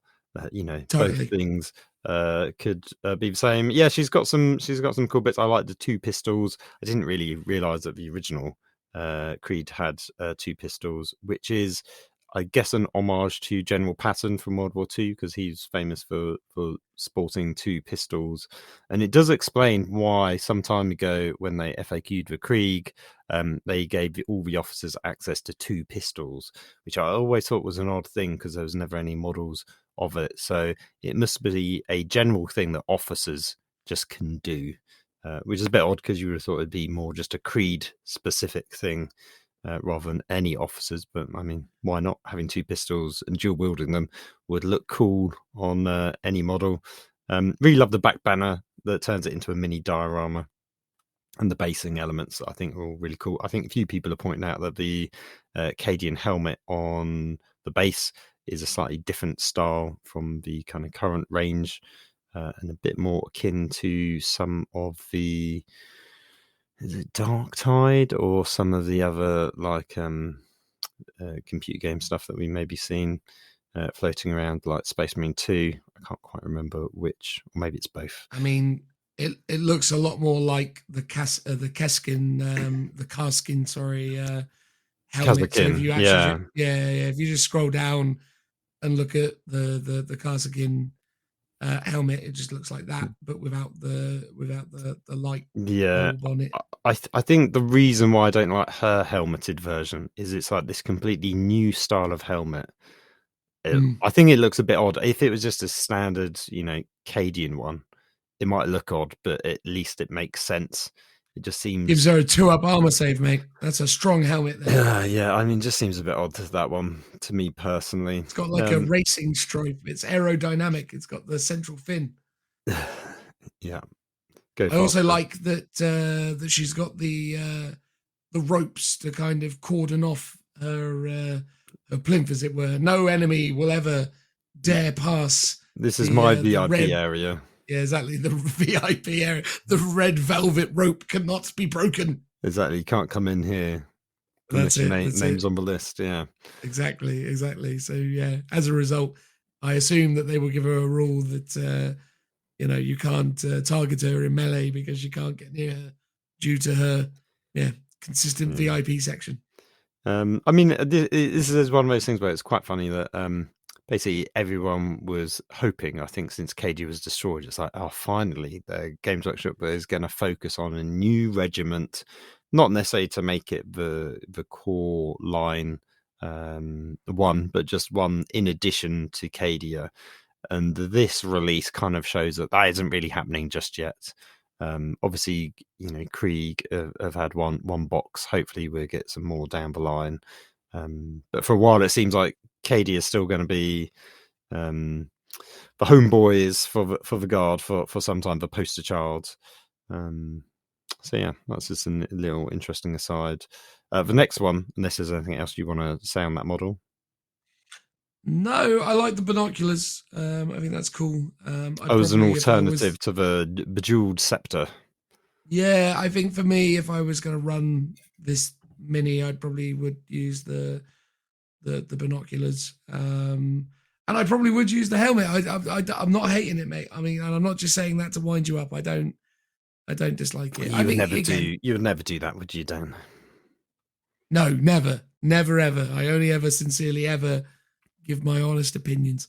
But yeah, no, again, I'm not going to suggest that it's the greatest thing they've ever made.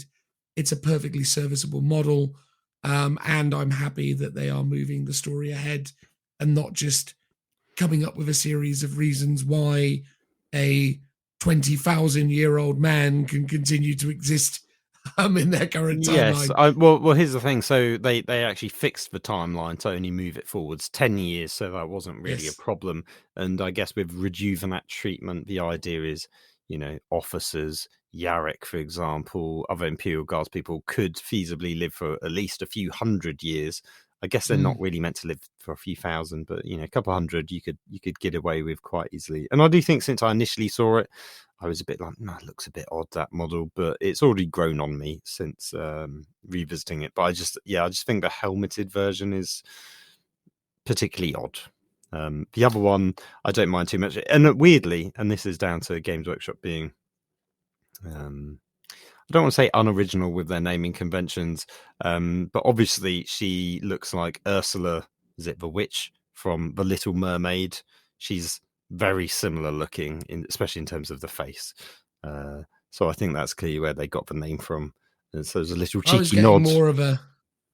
I was getting more of a Miss Trunchbull vibe off of her. Oh, I think lots of people have said that as well. Yeah, but maybe it's a combination of her for the looks and the name from The Little Mermaid. Put you in the chokey. Do you remember the chokey film? I don't know. It's a reference from the film Matilda. She would put people in the chokey, which is basically like an Iron Maiden / dungeon designed for toddlers. It was very weird. Maybe that's a special piece of war gear she'll come with. She'll have the chokey or a big chocolate cake. That could also be an option. Do you understand the cake reference? No, I don't. To be honest, I don't think I've seen the movie. You've not seen Matilda? That's Danny DeVito's magnum opus, mate. Is Danny DeVito in it? Then I definitely haven't seen it. I'm aware of it. Yeah, I think he even wrote the screenplay for it. Does he appear in it though? Yeah, he's the dad. Oh, okay. No. He runs the used cars lot. He puts, sawdust in the engines and stuff. Is it up there with Twins? I mean, Danny DeVito has been in some tremendous roles over the years. That man too. But I would suggest that, it's not one of his best, but it's a charming film all the same. Anyway, let's talk about these Karsakins, or whatever you're supposed to call them. What's the pronunciation? I would say Kazakin, but Kazakin, whatever. Everyone says it in a slightly different way. Yeah, Stormtroopers. So yeah, this goes back to the yesteryears where every regiment had something called Stormtroopers. I think going back to, there was like definitely a plastic kit that I had where they had a red berets, like the British paratroopers from World War II. Kazakins were the Cadian specific stormtroopers, and then they all got completely sidelined by the Militarum Tempestus Scions, basically. So they are also equivalent kind of crack troops, but hailing from different worlds. So the Scions are I think they're all meant to be orphans and are indoctrinated into the same program as the collegiate scholar or whatever fancy Latin name is, where the commissars come from, basically. So they all go to the same place, and all the orphans of rich, fancy lords of the Imperium end up as scions. So they're kind of nondescript and regiment agnostic, whereas Kazakins are the Acadian specific ones. So it's cool that they're bringing them back. Gives me hope that maybe I'll get some grenadiers from a Krieg coming back to have their rules and have their day in the sun. This model's great. Like, I really like it. It kind of just looks like the original, but slightly better sculpted, but still very much having the same look and feel as the original metal ones that they used to have. Not exactly the same, but close enough, I would say. Yeah, I think the old metal Kazakin was one of the more incredible units that Games Workshop kind of added to the Guard range. And truth be told, I actually thought it was a real shame when they dropped these guys in favor of the Scions. I thought the Scions, though I understand their value as a plastic kit, and I understand that within the lore they're this elite Guard troop choice that can kind of reside within multiple different regiments. I think that overall I've never really been a fan of the Scion kit. In all honesty, I think the Scions are probably one of the weaker miniature ranges that Games Workshop have ever done. The vehicles, especially excluding the Valkyrie and stuff, but the Taurox to me, one of the worst vehicles still to this day. The Scion models themselves look nice, but at the same time, they still don't tick that box for me. They're too Baroque and Gothic, which is sort of what a lot of 40k is about, but actually what Guard players like is a bit more kind of real world aesthetics, but predominantly harking from World War One and Two. Like, they're a lot more like, tickle your fancy as a historical gamer or something. Like, the vehicles look kind of bulky, like you would see from World War One, for example. They're not practical, they're not sleek, they're not modern. And that has always been, to me, what has kind of attracted me as a Guard player, is that kind of aesthetic that's sort of edged in realism. That's kind of why I got into Krieg, really, because they've got a lot of realistic looking units and vehicles. Scions is almost the complete opposite of that, where they're a bit more fancy. There's lots of little fleur-de-lis details going on everywhere, and the vehicles just looked a bit, let's say, trash, poo-poo. I was never a fan of those. No. So great that Kazakins are back, and they're kind of keeping their aesthetic a bit more grounded, I would say. No, agreed.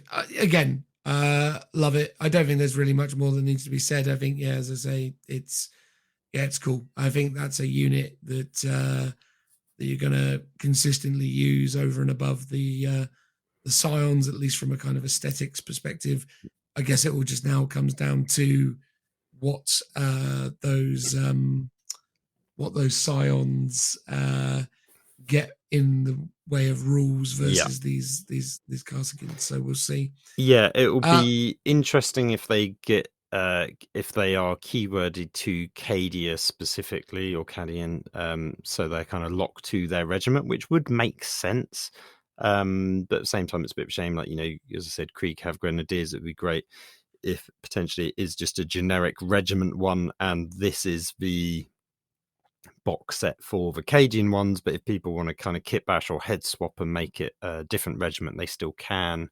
That would be really nice. But they do sometimes like to make sub-faction specific units, so they might go down that route for them.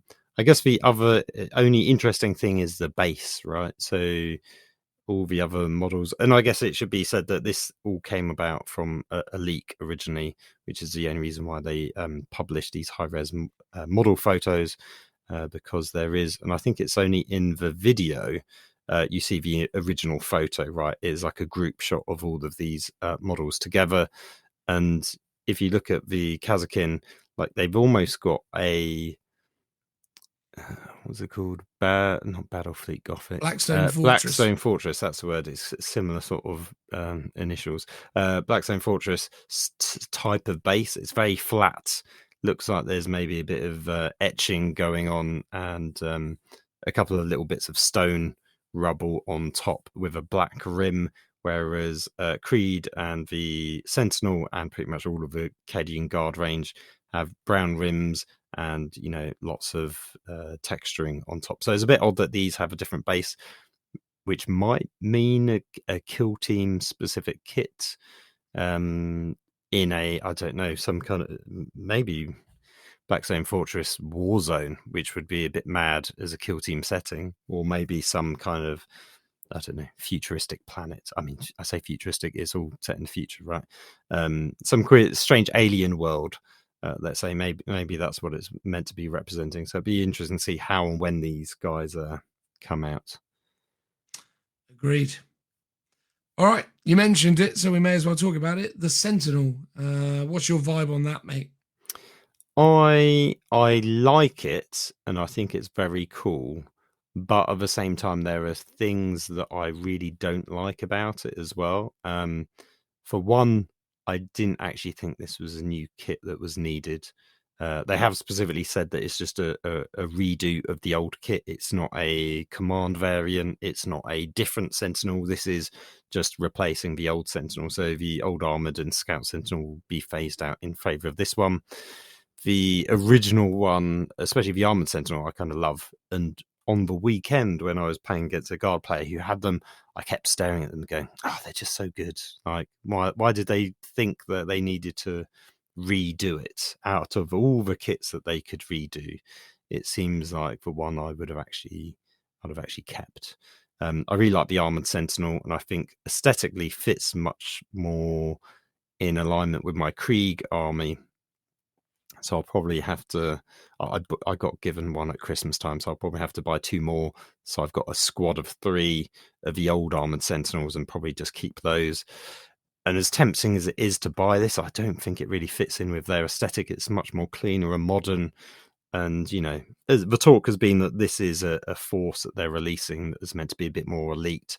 So this Sentinel fits in really well with the Kazakin, or like Elysians, a very like modern drop force, right? Not that that model range exists, but it looks really good. So it fits in with that. Yeah, I would agree with that statement. I think, you know, overall, I don't dislike this miniature by any stretch of the imagination. It looks perfectly fine. And I'm sure it's been appropriately scaled to feel a little bit more, you know, substantial or kind of appropriately scaled. Yeah, it'd be interesting to see if it's bigger at all. I think it'll definitely stand taller, because if you look at the old Sentinels, they've got more kind of a bit more hunched over. Yeah, but it's more to do with their leg positions, right? Like the legs in those miniatures are much more kind of in motion, whereas this guy feels a little bit more static.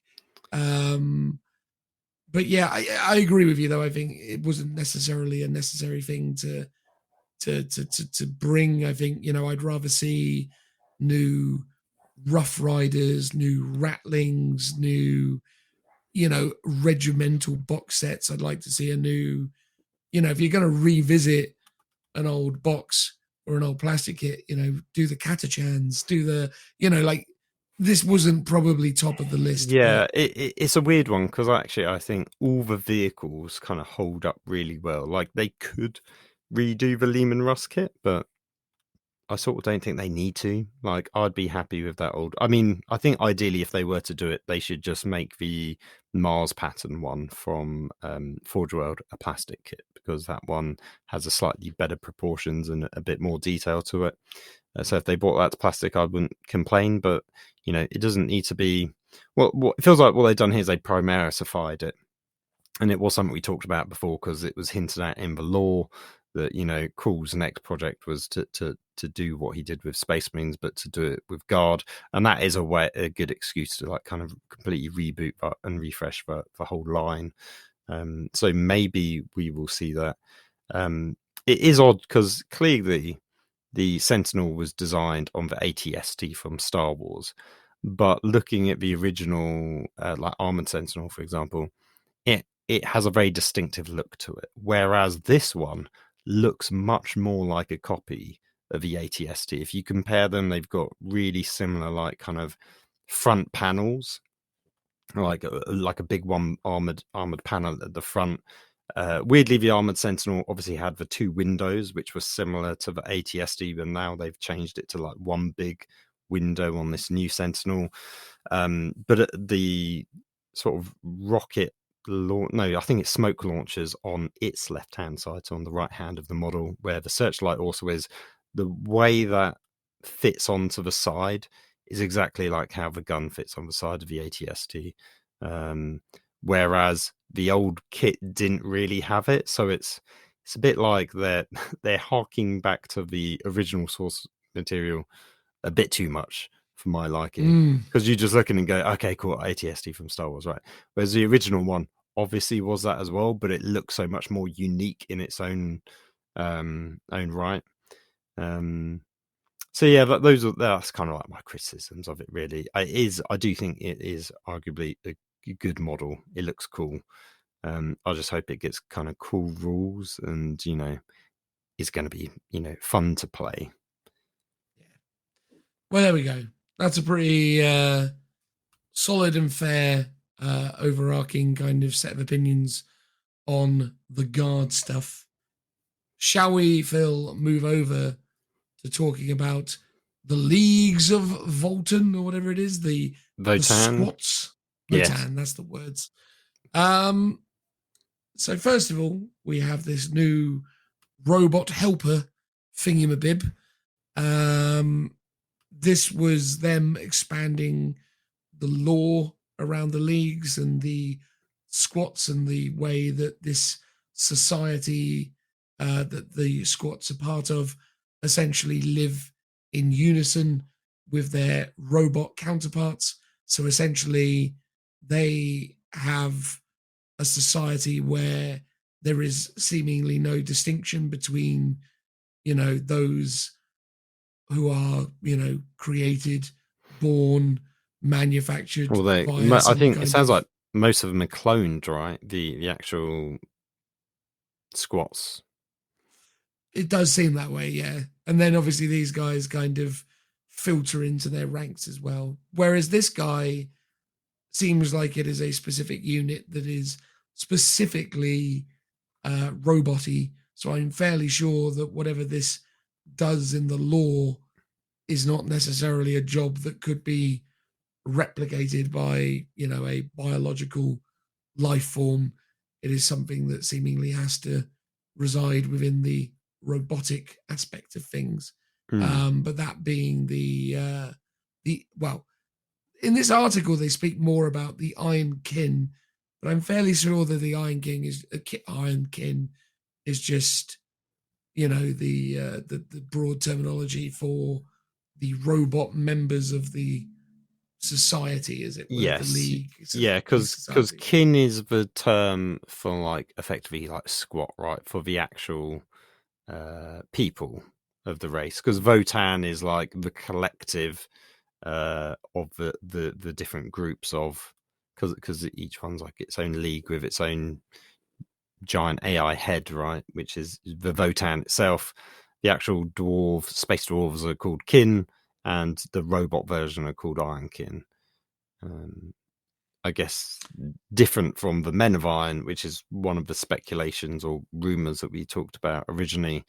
A classic case of someone seen it and jumped to a conclusion about what it is without knowing what it actually is.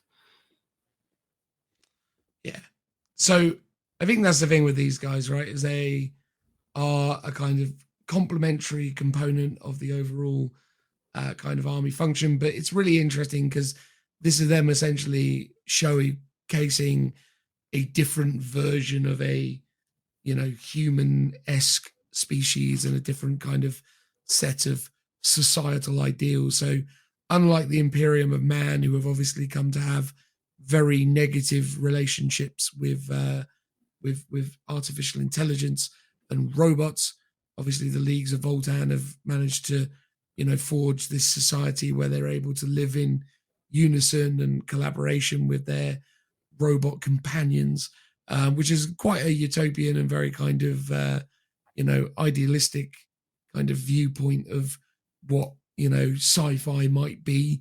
Potentially gives a bit more of a kind of nice, fluffy perspective of what the future could become, noting obviously that these robots, much like the Leagues of Voltan themselves, are all still conducting and or engaging in warfare. So it's not Star Trek by any stretch of the imagination. They're just a little less genocidal than the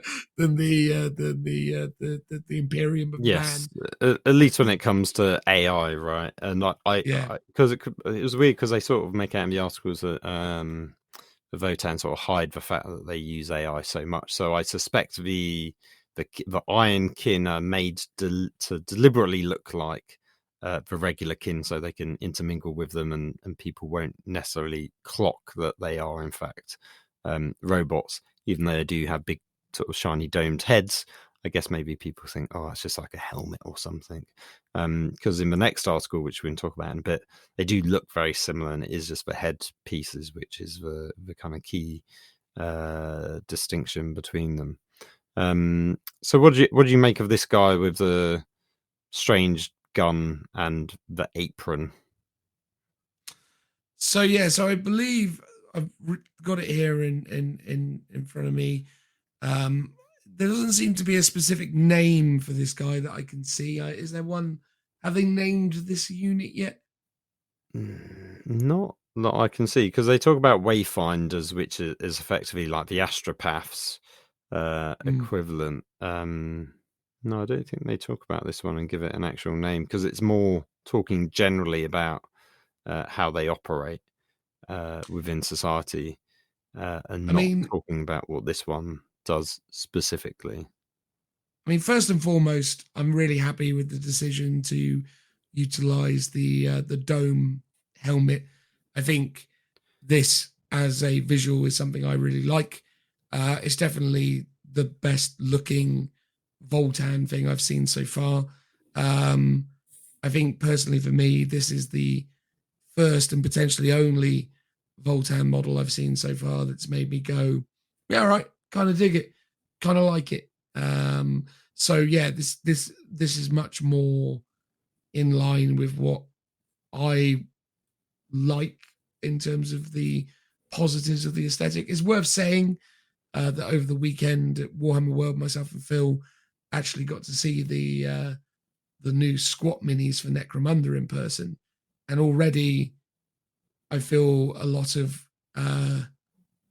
remorse that the team that obviously had designed and created the squat range that will reside within Necromunda maybe didn't have as much to do with this, because those squat minis, when you see them in reality, are tremendous. They're just fantastic.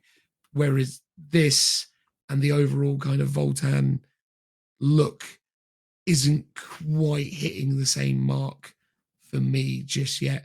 And again, even though I know Phil wasn't super keen on the squat robot for the Necromunda range, I much prefer that aesthetic.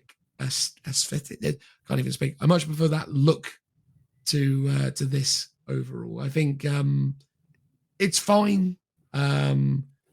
It's not as Marmite for me at this stage as the Keskin robots were when I first saw those.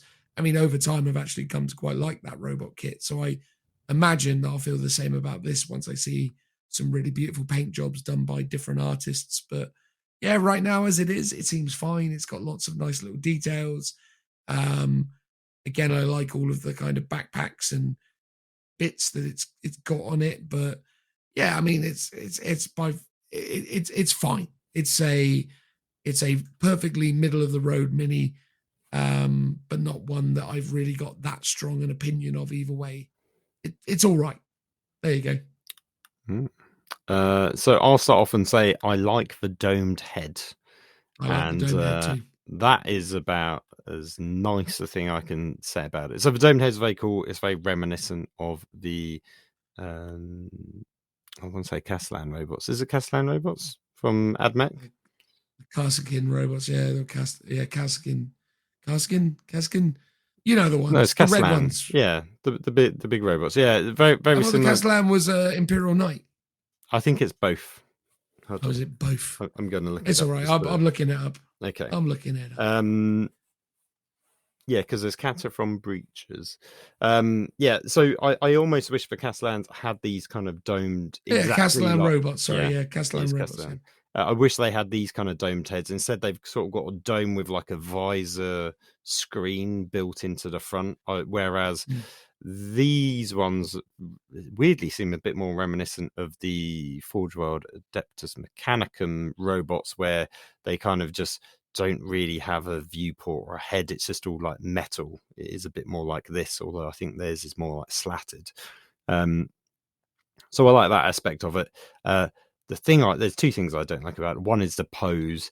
It's very static. It's like two-dimensional beyond the gun and the arm, which is very reminiscent of old like metal minis, right, where it had to be cast up in a two-part mold, and the hand really, it's not very three-dimensional or dynamic, right? It's very static. It's just sort of in that kind of old style, slightly squatting pose that all the old Space Marine used to come in.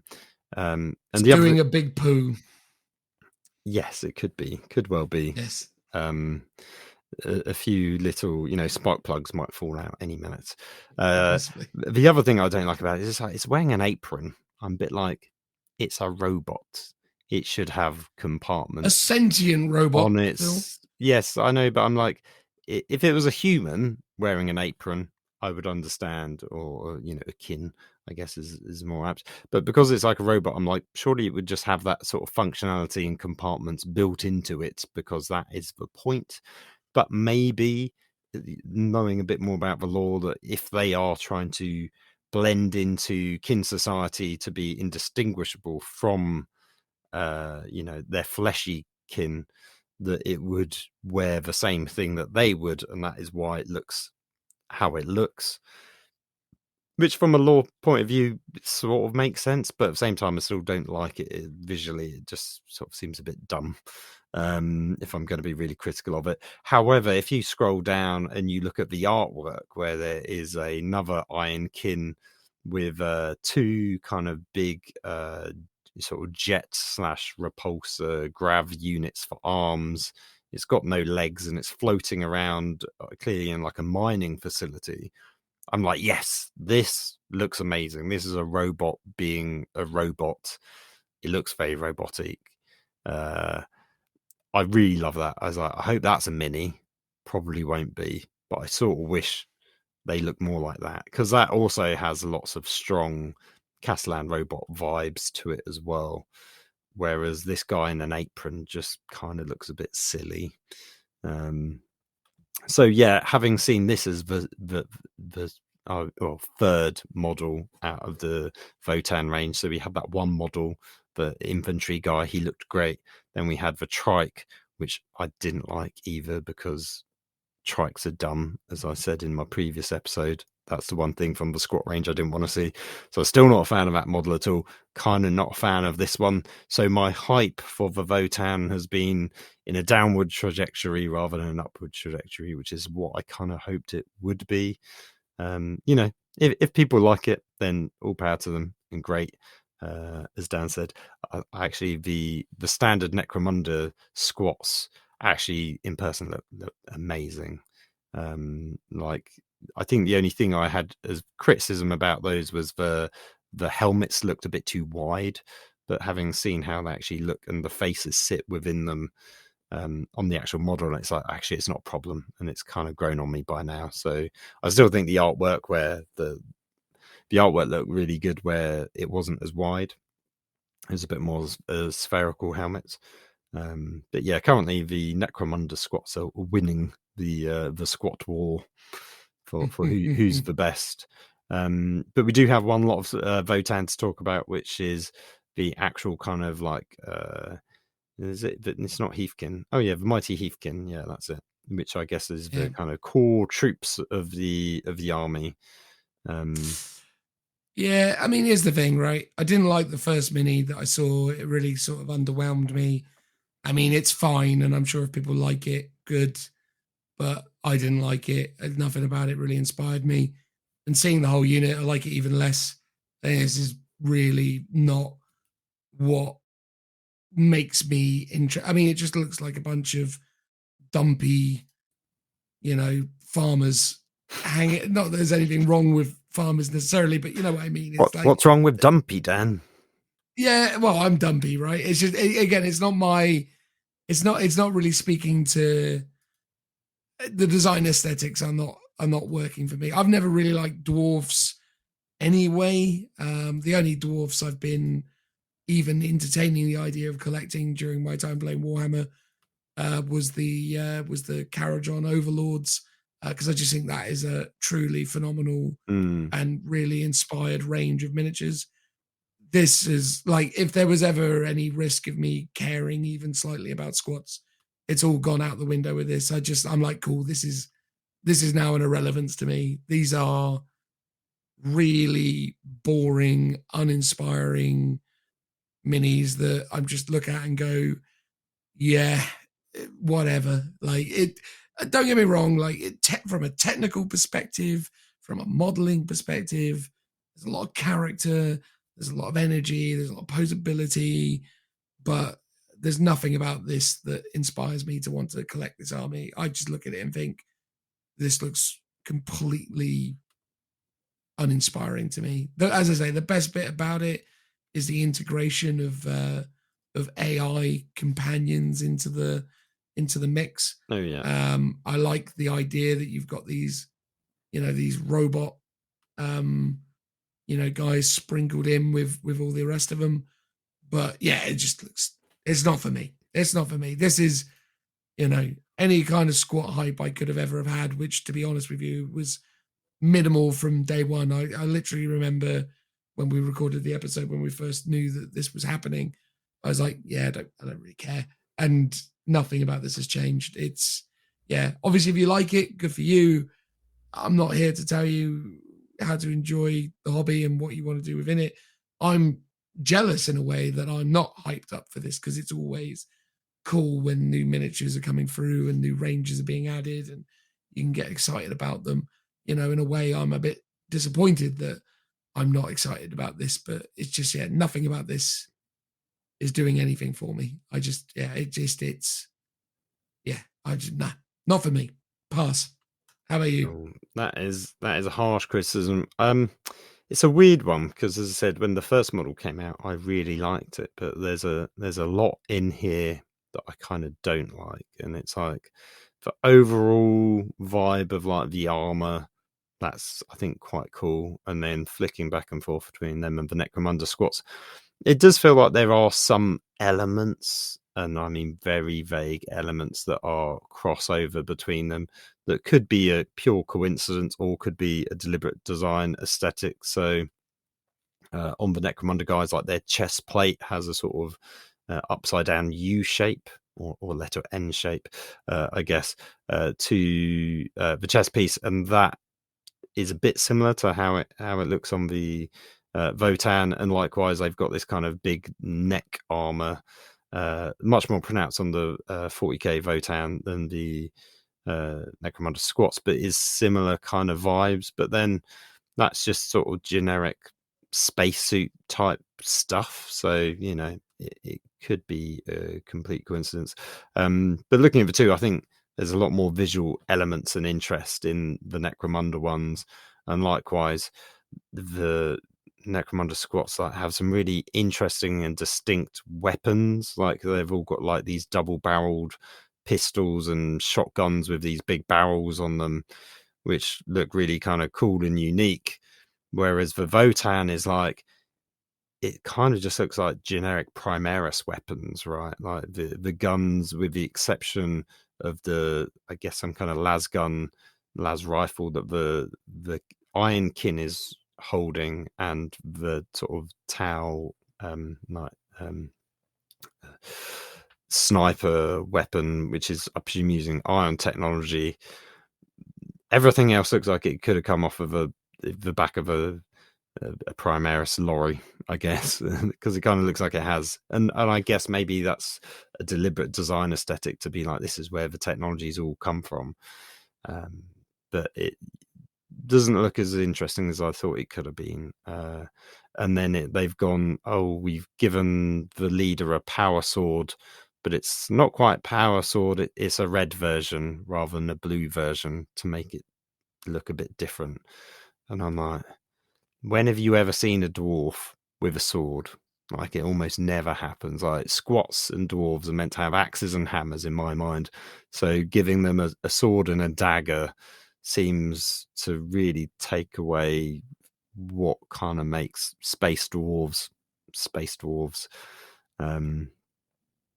And yeah, so there's one that's got the shades, which is a piercing, because he's meant to harken back to the biker aesthetic, which, as we talked about previously, was a bit of a kind of stupid look that they should have steered cleared from. So I get why they've done it for people that might like it.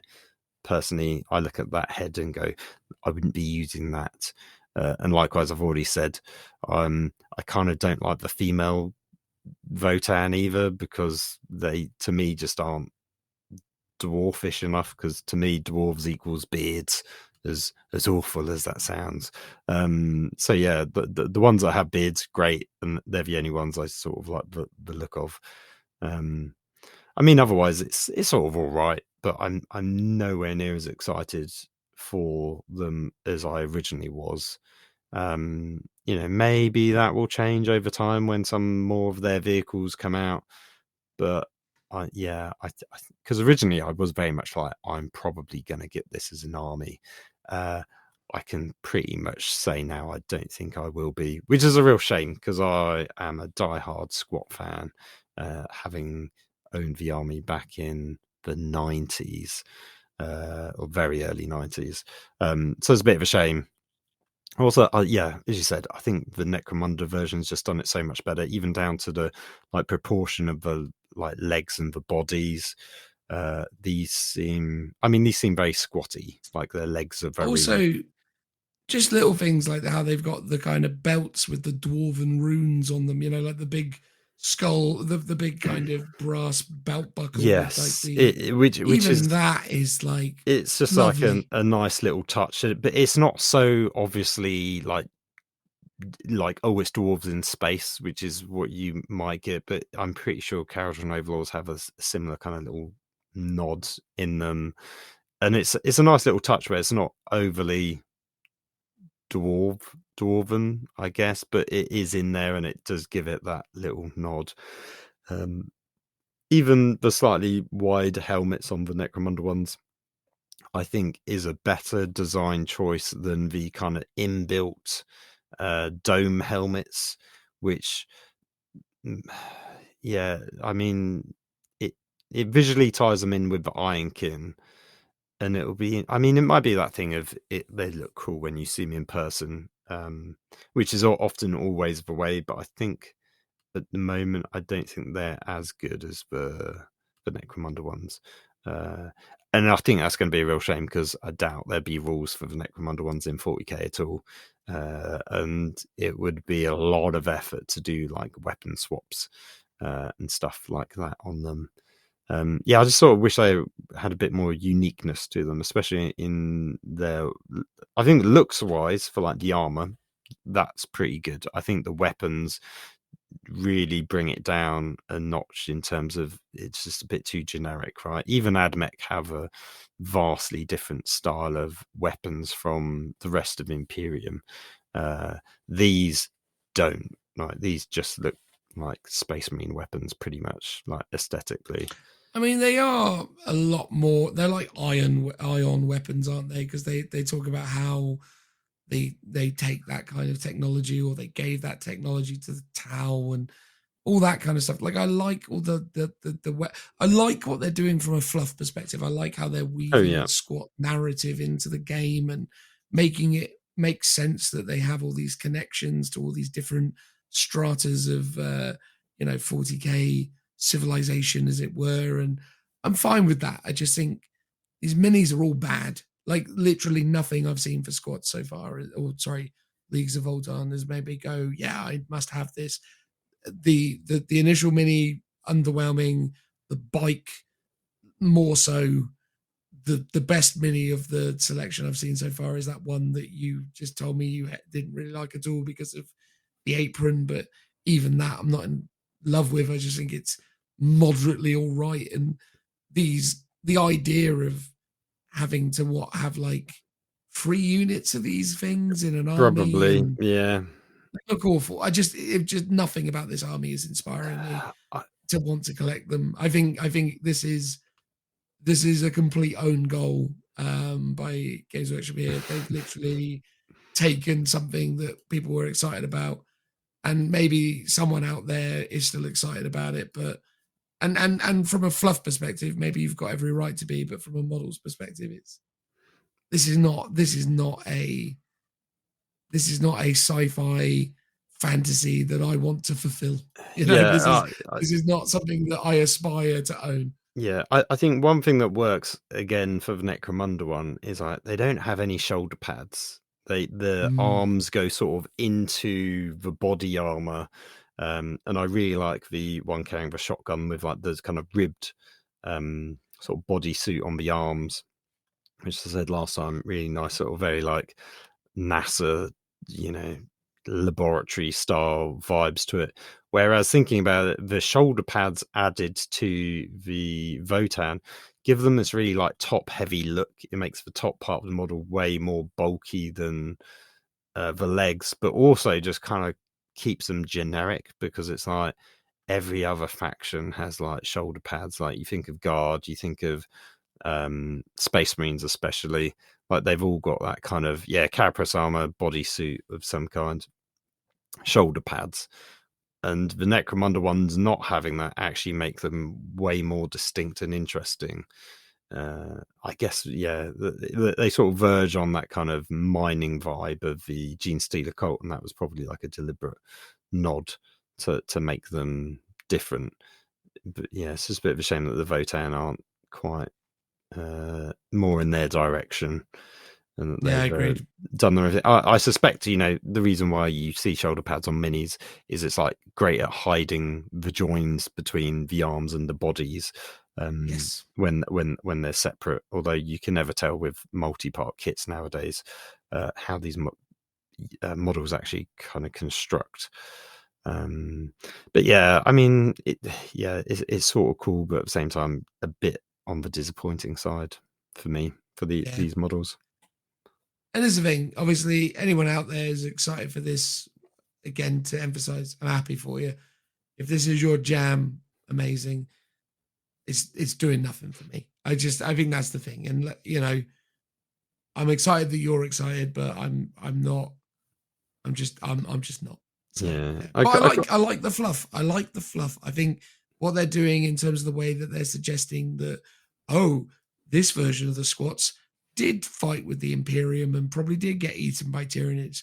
This version of the squats did work with the Tau and make ships. And this is a version of the squats that's part of this AI society, the Voltas. Like they're putting in all of these interesting narrative threads that make them feel really natural to the universe, which is amazing. Like that is something to be applauded. But in terms of, it's just, again, and I'm sure they have some good rules, but as miniatures, as a thing that Games Workshop are expecting me to buy and paint and collect, this isn't it.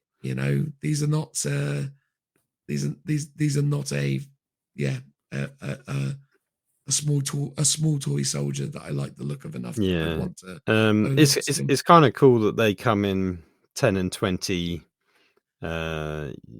strong units. So could you imagine having to paint 20 of these. Yeah, so it's the Thane is the like squad leader. They've got this kind of really interesting, almost like Viking. It's really terrible. I think is probably what you Headpiece. should say. Well, I like it as a concept, but I don't think it's very well executed. So if It you looks look at awful. the female Thane, she's got a pistol, which has again got that kind of Viking ruins on it, and then you've got this sort of what's it called? The front of a ship, right? It's not the prow. Is it prow? The little bust on the front. It's sort of designed very similar to that. And obviously, Viking aesthetic is very dwarven aesthetic. But those two things have that, but it sticks out like a sore thumb in comparison to the rest of the unit or even them as a model, because there are no other elements that are runic or kind of like traditional metals on the rest of the armor. So it just really sticks out like a sore thumb, like it's an addition that was added in to make the unit look more dwarven, but they haven't done it anywhere else. As you said, like with the Necromunda one, you got that little kind of like belt buckle detail. Whereas these guys literally have nothing except on one model that's got this headpiece and plus some detail on the pistol. And I mean, potentially that could just be painted on. I can't even tell if it's so small it looks like it has been painted on and not a molded piece of detail. So yeah, a little odd. As a concept, cool, but I think it just doesn't hit the mark in terms of execution. I mean, this is the thing, isn't it? When you look at the Catron Overlords and you look at what an incredible range they are, you get a pretty good impression that someone within Games Workshop, in theory, knows how to make a great looking sci-fi dwarf unit, or high fantasy dwarf unit. But yeah, that just hasn't carried across. I'm just looking at the Cadron Overlords now, and their kind of standard Arcanaut company, which is basically a bunch of fellas with like guns and swords and harpoons and things. I mean, they're cool. I love them. They're infinitely. I mean, this is the thing. If they're going to give us Voltan rules or Leagues of Voltan, I can't imagine why anyone in their right mind would actually collect those Voltan models. If you really like the rules, you'd probably just go out and get all the Cadron Overlord stuff and just be like, yeah, this is my Voltan army, because it's just they're just worlds apart. Like the Cadron Overlords look amazing. Voltan so far look rubbish. I hate saying being so unfair, but I'm just maybe rubbish is too unfair. They're very uninspiring. It's just nothing about the design is making me excited or even contemplating wanting to collect them. Yeah, I mean, fair enough. I mean, I guess maybe they wanted to make something distinct enough from Caradron Overlords, so it didn't look like Caradron Overlords, but they're backpacks. So they've and it's almost like Caradron Overlords did such a good job. It painted them into a corner when it came to like, oh, what else can we do that's totally different from these guys? And the answer, unfortunately, is probably not a lot. Because they still have a lot of similar aesthetics in terms of like the construction of like their suits, right, and like their kind of cloth under armor, the elbow patches, knee patches, and stuff like that for their kind of dirigible suits and things. So yeah, I think Caradron Overlords are pretty good. I'm always willing to, be proven wrong when it comes to model ranges, especially when you see them in person, because I'm sure they will look better in person. I really want to see what the rest of their vehicle range is going to look like, because I really like vehicles. So if they had some stunning vehicles, I could be swayed. But I sort of don't think that will be the case now. I think Votan are off the cards for me as a new army, which is probably good and sound for my bank balance that is the case. But I will look forward to other people painting them up or converting them up, maybe, to see what they do, because you can get some good combos with these or with the Necromunda ones and the Caldron Overlords. You've got plenty of kit bash potential. No, totally agree. Well, there we go. Hopefully, we've not upset too many people by bashing the squats yes, or me specifically. I mean, if the designer happened to listen to this show, I'm sorry. Yeah, I think,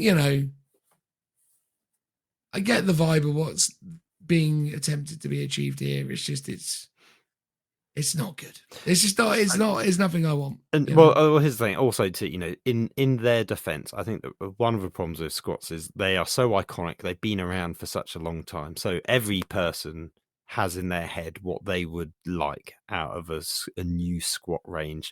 Some people want that biker gang aesthetic. Some people want the quilted flak jackets of the old Space Dwarf plastic kits when they came out around like first and second edition. There's lots of different vibes that they could go for, and so you can't please everyone. Is basically what I'm trying to say. Like, I've got a distinct look that I probably want in my head, and it's not trikes, that's for sure, people. So that's an instant black mark in the book about what I wanted. So they're doing a look. It'd be. I'm still looking forward to seeing what the rest of the models look like and see the range as a whole. And even then, when it comes out, that won't be the range as a whole because there'll be a part 2 coming like a year or two down the line. So it'd be great to see it when it's fully fleshed out and is like a similar size as the Gene Stealer Cult. I kind of hope that the Necromunda one gets a lot of love, and maybe they'll do a couple more. I mean, they wouldn't, but it'd be great to see more of that vibe. Yeah, absolutely agree with you. More of that, please. But there we go. That's that bit. We're done now, or at least when it concerns this whole section. Hopefully you enjoyed our ramblings about miniatures. I always find it entertaining, even if I feel like more consistently than ever, it's these sections where I become the most controversial, Phil. You just very strong opinions. A grumbling old man. I think so. I think when it comes to minis, I've become quite the grumbler. But I mean, it's easy to critique stuff. I mean, maybe we can lavish some praise on some stuff. Like we talked about the Kratos tank, didn't we, for Horus Heresy? That was a lovely model. That's incredible. Yeah, that's a good thing. I was nice about, Ursula Creed. I was nice, I was pretty nice about all the guard stuff. I think that all that stuff's all right. Yeah. The Sentinel, as I said. Actually, I really like it, although I think there was some missteps in the way it was designed in comparison to the old one, and that's partly just because I love the old one so much. Yeah. That's the thing. I feel like I try and be glass half full about this stuff, but these squat models just give me nothing to get excited about. Compare these to the Vampire Core Age of Sigmar stuff they did. Oh dear God, yeah. I mean, it's like night and day. There is something to be said about. I think AOS as a whole really knocks it out the park. It's surely, and that's one of the things though that drives you crazy when you see minis like this, because you're like, there are so many instances of when these guys are creating some of the most incredible stuff you've ever seen. I mean, when you look at the new plastic Blood Knights, for example, that they did for the vampires, they're so cool, like unbelievably cool. Or even when you look at, again, to use Age of Sigmar again as the example, like the Night Haunts, for example, just stunning range. Like there's stuff they're doing in that space. Or even, again, to bring it over to like Warhammer 40,000, what they've been doing with like some of the Chaos Space Marine stuff's looking pretty reasonable. But the new Craftworld units, the Shining Spears, the new Guardians, the new Avatar, which I will admit I don't think I was super hot on initially, but when the more I start seeing it, the more it's kind of growing on me. There's so many awesome minis in this range, and that's where it becomes difficult, because you hold everything to such a high standard because Games Workshop normally deliver. I remember with the Sisters stuff, like when they were hyping up Sisters before they got released a few years ago, no one was suggesting that those Sisters units weren't some of the greatest minis we've ever seen. No one was really saying that, Not sure about with these the sisters. with the exception of I think the Dog Martyr. Oh, the Dog Martyr's hold it. terrible. Yeah, Ludwig. Yeah, no good. Yeah, with the No exception good. of that, I think it's a pretty flawless range. Like there's I a agree. lot of really The new stunning orc stuff. models. The new orc Oh range. well, Phenomenal. the Playmobil we gave a bit of jip. The kill rig. That's true, and that is still the case, though. I think the Masters of the Universe He-Man playset that is the kill rig is probably a bridge but too all far. the other models in the range, like the beast snaggers, like the infantry, even like the big mech war boss, the Squigosaur, like really lovely models. Like Zogrot looks absolutely amazing. I just there's such a good range, man. It's just every so often there's always a Taurox that appears. And in this instance, it's the entirety of the Legion of Voltan. Unfortunately. Well, Yes. yeah, that's... Yeah. Let's end it there before we get into a dark spiral. Exactly. All right. Transitional noise.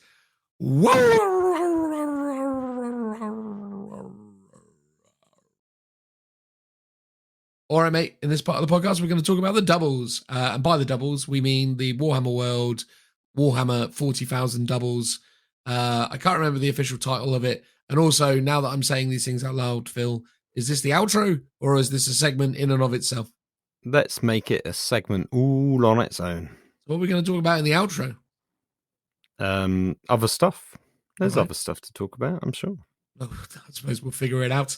All right. Anyway, this is us talking about the doubles. It's just me and Phil. And intriguingly, myself and Phil didn't double up. So we have perspectives all our own of the different things that occurred over the course of the doubles weekend. I guess really you shunned briefly, me. I didn't shun you. No, that wasn't the case at all. Or more, you got snapped up by someone else quicker. Well, no, that wasn't the case either. Well, actually, that is the case. So first of all, right, from a general perspective, I'm very blessed because everyone wants to be my doubles partner because I'm the best. Of course. Exactly. That's what everyone wants. So out of the gate, Tom from everyone's like, pick me, Dan, pick me. Pick me, I'm good. I'm so good. I mean, that's how it feels. I'm just saying, I mean, I don't want to sort of, blow my own trumpet too much, but I'm pretty fantastic, and everyone loves me. Okay. I hope people understand that there's a lot of sarcasm to that. There isn't everyone. He means it all. I mean it. I mean, this is really me. Anyway, the point is, though, I started out potentially doubling up with Tom. Then you and me were talking about doubling up, then me and Joe, and then also me and Richie. I was playing the field. And then basically no one can make a decision as towards who would double up with me because obviously I'm so popular. And as a result, that was having a negative impact on the overall kind of efforts for people doubling up. So Joe, out of the blue, decided to just do a draft there and then. And it ended up that Tom and Phil of RFW fame doubled up together. Phil and Joe of Lookout Sir, and I guess now Liam Dempsey / what's the thing they is it DZTV? DZTV. Yeah, so DZTV, and then Liam has his own Liam thing, YouTube channel, which Joe makes frequent appearances on now. Yes, and DZTV, I think as well. I think Joe frequently appears on that also now, and he's done more of Winters as well. I think in general than any of us. Wow, indeed, certainly myself. I have never wintersed, which is fair enough. Nor will I probably ever. Anyway, what was I saying? So that was your team. So you were Phil and Joe. You're Phil. He's Joe. Yeah. Together you were Wild Stallions. Although what actually were you called? Almost. We were the Birds and the Bull. The Birds and the Bulls, because he was taking Raven Guard and I was taking Minotaurs. Bulls on parade. Yes. There you go. And then myself and Richie of Lookout Sir fame decided that we would double up, although we didn't decide. Joe basically told us by virtue of his, his lottery. His lottery system. So myself and Rich took a combination of Drakari and Ultramarines. Phil and Tom took a combination of Slaanesh, Demons, and Lamenters. And you can say what you brought, Phil, with Joe, because it seems weird for me to do so. Oh, what, the Minotaurs and Raven Guard, which I've already said. I know, but, that was me introducing the overall kind of flow of it. But I appreciate you doing that. Myself and Richie's team name was Pain in the Astartes. I don't know what Tom and Phil's team name was anymore. I did at the time, but it's left my brain. But it's a good thing, isn't it, that Tom and Phil doubled up, because we should probably get it out of the way straight away that congratulations to those two. They're having a baby together. Or more accurately, yes. They've now acquired a collaborative accolade, which is that together they were the best painted army of the event, which is an amazing achievement and something worthy of applause. So maybe I'll put an applause sound effect in there. There we go. We just got Phil with his gentle tapping of his hands. Well, I don't want to blow people's eardrums out with a full-on clap. No, that's fine. That's fine. That will act as a nice little audio cue for me to maybe remember to add a sound effect. But yeah, they won Best Painted, which is pretty incredible. I have to be honest, Phil, I was surprised. And, this is probably me blowing a little bit of smoke your way, but at the same time, I think, it's a fair statement. I'm surprised you and Joe didn't manage to make it in. To the cabinet, I know that was a bit disappointing. They did come over and have a good long look at Joe's army, which I take that means that they knew my army for granted was in, and it was all down to Joe. So I'm putting the blame fairly and squarely in his corner. To his credit, though, I mean, his army is pretty, and also he does have some nice looking bases, and the edge highlighted. Yes, he said that he was up all night edge highlighting just for me. So I appreciate that, Joe. Not that you listen, but just in case you did, I appreciate it. He doesn't listen. He doesn't listen to anything. The man's I wonder, wonder if we fell foul of the old, we haven't done the same basing scheme across both our armies, because it seems like that is something they just like. I didn't actually double check the armies that did get in cabinet if that was the case. Yeah, because I don't think Tom and Phil's were the same bases. No, but they had a very high standard of really well painted and a few like cool conversions in their army. And it was definitely noticeable there were some armies that were very heavily converted but not so well painted, or you sometimes got a combo of one army was really well painted and the other army had some cool conversions in it but not very well painted. So I feel like out of all of that combo we could have made it into I don't know, like top 5 or 6 or whatever it was overall. Like maybe next time. Yeah, no, I think, as I say, I think there was always a chance, but no, it didn't end up being the case this time around. But yeah, that could be in part because of poor old Joseph, or it could just be whatever it is, the bases, or who knows. But just in case anyone was curious anyway, myself and Rich didn't make it in either. Noting that my Drakari army is actually painted by Joe, but I had received approval from Joe earlier in the day that if it was that we had somehow made it into the cabinet with our combined forces, that I would pretend to be Joe for the, or rather, I would pretend that I painted these so as I could present the award to Joe after the fact, and then claim no credit for that accomplishment after the fact. Naughty.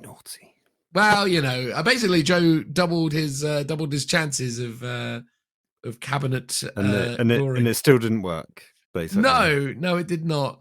And to be fair, the standards at this event were pretty reasonable across the board.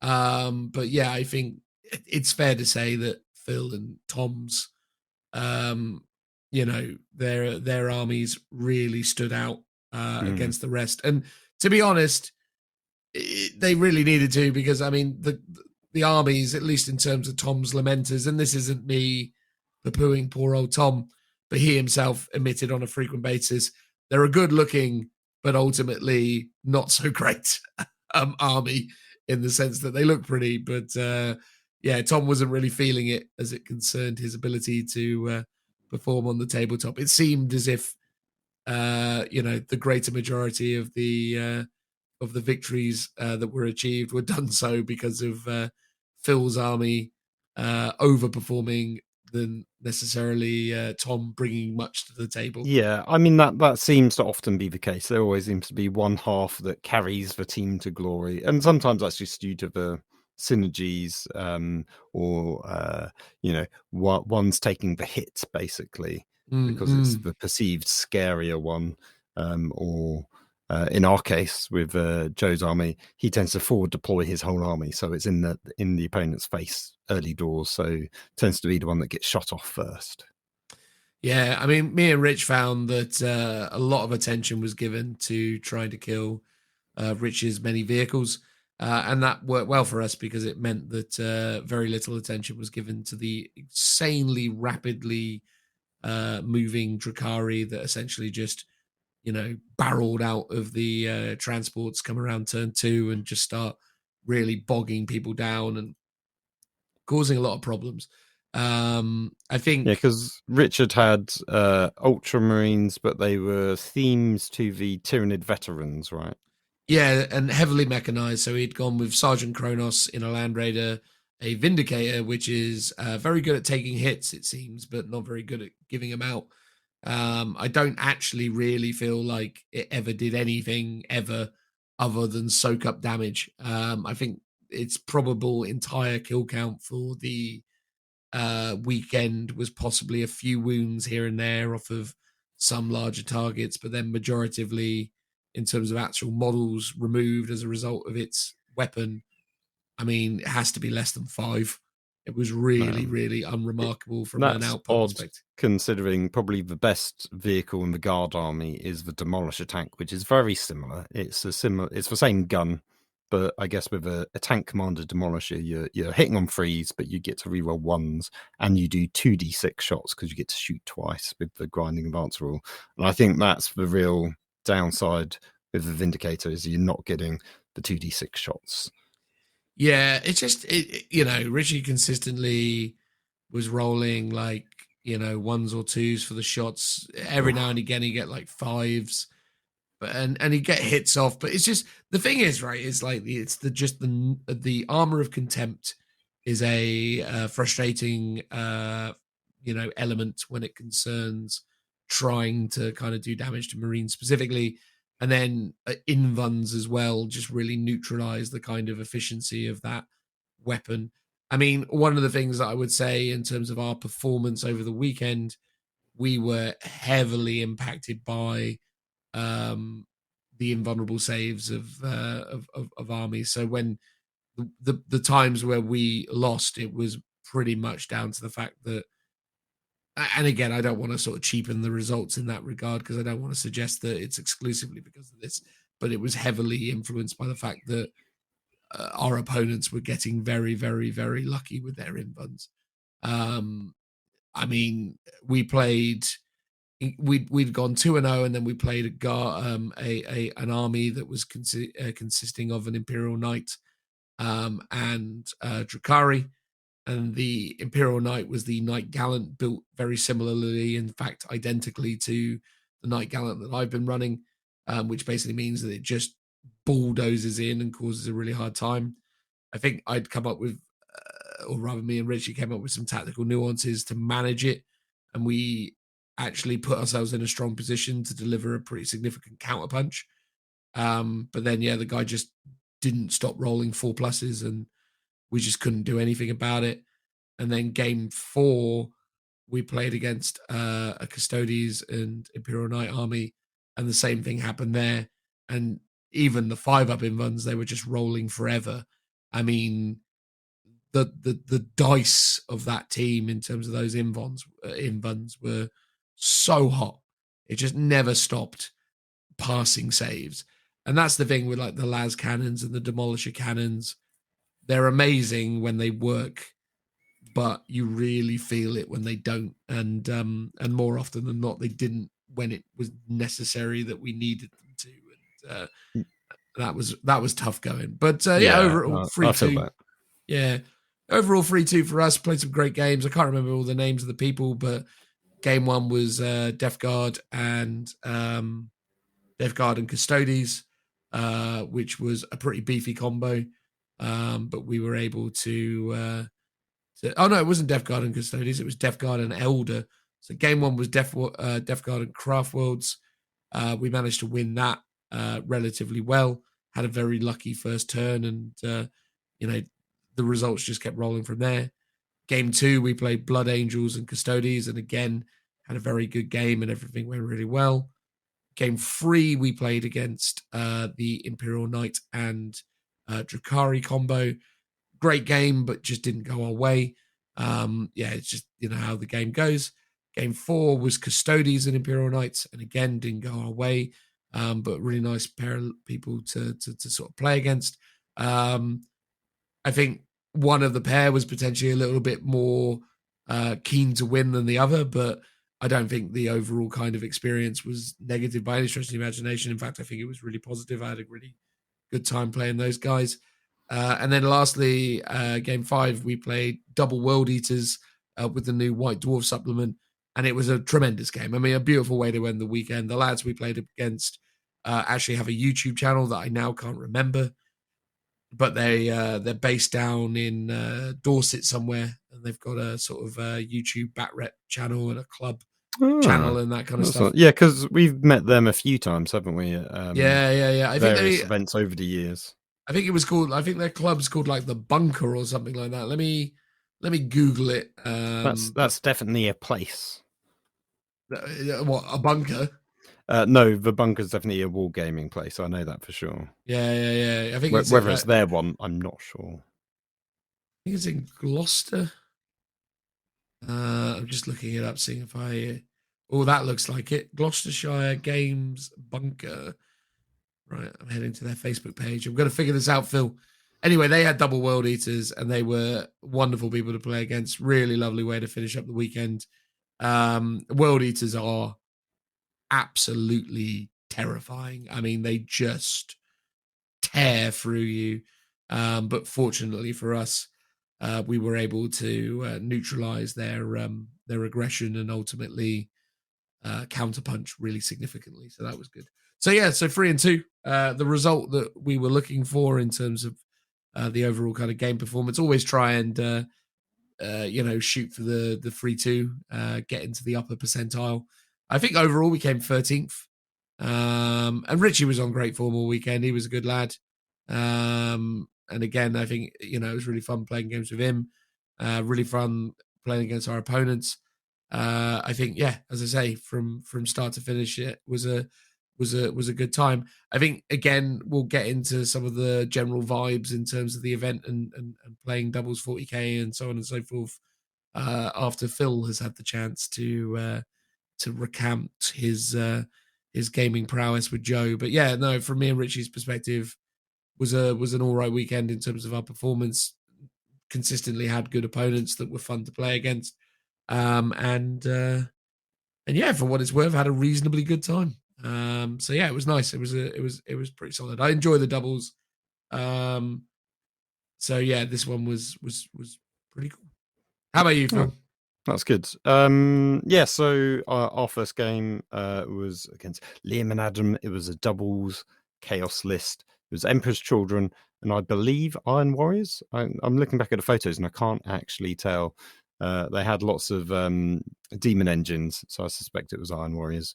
Some really cool conversions. Those guys actually made it in the cabinet for Best Army because of their insane conversions on both of them. So the Emperor's Children had loads of Stormcast Eternal models representing some of the warriors, and then the other guy had some cool chaos conversions. He had like Dark Mechanicum for his cultists using the Skitarii Vanguard models, and then he had a cool rat ogre combo for his like venom crawler as well. That was a game that went our way quite heavily.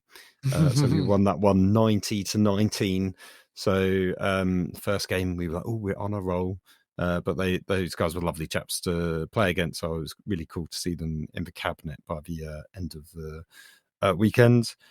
Second game, we were playing a guy called Josh and Nick. It was Custodes and Death Guard, which is a double drawable list. It was also the mission where you can't infiltrate any, or even deep strike, just infiltrate or pre-game move anything into the no man's land in the middle. So that completely nullified literally all of Joe's tricks for his army as a Raven Guard player. So he couldn't forward deploy absolutely anything. And basically, it was just an impossible thing to kill the Custodes. Or, I mean, we managed to take out a fair bit of the Death Guard, but the Custodes are just like invincible. And I suddenly remembered my last time at a doubles event where all the games that I'd lost was against a Custodes half of an army, and it was a similar situation here. So what was the final score? It was 74-34. And what I found with that, and also the next game, is I found the Custodes player really uses up all the team CP. So it really like overpowers the Custodes player, because they're effectively playing with way more CP than they would normally get if you was like split the CP down the middle. Similar thing in the next game, played a guy called Simon and Chris. It was Custodes and an Imperial Knight, which was the very next game you ended up playing them. Yes. Yeah, they rolled crazy hot for the whole game. And yeah, they kind of completely smashed us. So that was a 92-19 victory. Wow, they really smashed you. Yeah, I mean, I think we got turn one. We really, I think we managed to kill an armature, and then they rotate, because we were like, oh, we'll try and deal with that, see if they rotate Iron Shields, and they waited until we were shooting everything else into the big knight, at which point they rotated and then just made all of their saves. Or we did really badly on a lot of our rolls as well for things like the melter guns and the missile launchers in terms of like our anti-tank stuff. So we kind of fluffed those. Or they just met past all the invons. And yeah, what did they have? They had the big, I would say Gladius. What's the name of the big dreadnought that the Custodes have? The dreadnought that the Custodes have. Yeah, the Telemon. That's it. Yeah, so they had a Telemon rocking around. I think it had double fists with flamers in both, and that was just stomping around. And they played it very well. That they almost overplayed it sometimes, because it was like sometimes we would use we would like charge in, and they would do like, okay, cool, or no, they were shooting at us one time with we were shooting them, or Joe was shooting them to be more accurate, and they were like, cool, I'll make it -1 to hit with one stratagem, and then double down to be like, okay, I'm going to make this unit transhuman, and it's like, okay, like, we're only shooting you with like 5 regular guys, bit overkill, so you don't need to do that. They also got really lucky sometimes. So they had a load of Ventari, like the Birdmen, and I remember I had a 5-man unit, and I was like, cool, I'm in combat with you, but I'll fall back because I can charge back in. And then they played the rapid reaction stratagem, which is 1 CP, which you can put on any infantry unit, which obviously the Forge World unit is also infantry. So it just allows you to shoot as if it was the shooting phase. And they completely wiped out that squad from shooting because of the sheer number of shots the Ventari do. And I was like, oh, okay, that's crazy powerful, that kind of combo. So yeah, that's why they minced the floor with us, because they sort of played everything really well. So yeah, that was a painful experience, to say the least. Next one was a much closer game. We were playing Grey Knights and Tau. That was a hilarious game. Turn one, I was like, I'm just going to charge in my Smash Captain into 2 broadsides that are loitering around. And then he managed to kill my captain on Overwatch by I think it was like 6s to hit, do mortal wounds, I think, and just did a ton of damage. And then also got like 3 6s to hit. So I did mortal wounds, and then I got hit by the broadside guns as well. So yeah, I mean, rolling super hot on that. That was really unlucky and helped them in a big way from turn 1 that had died. Because if I had taken out those 2 broadsides, that would have changed the game somewhat, I think. So that was a relatively close game. It was 86 to 61 to them.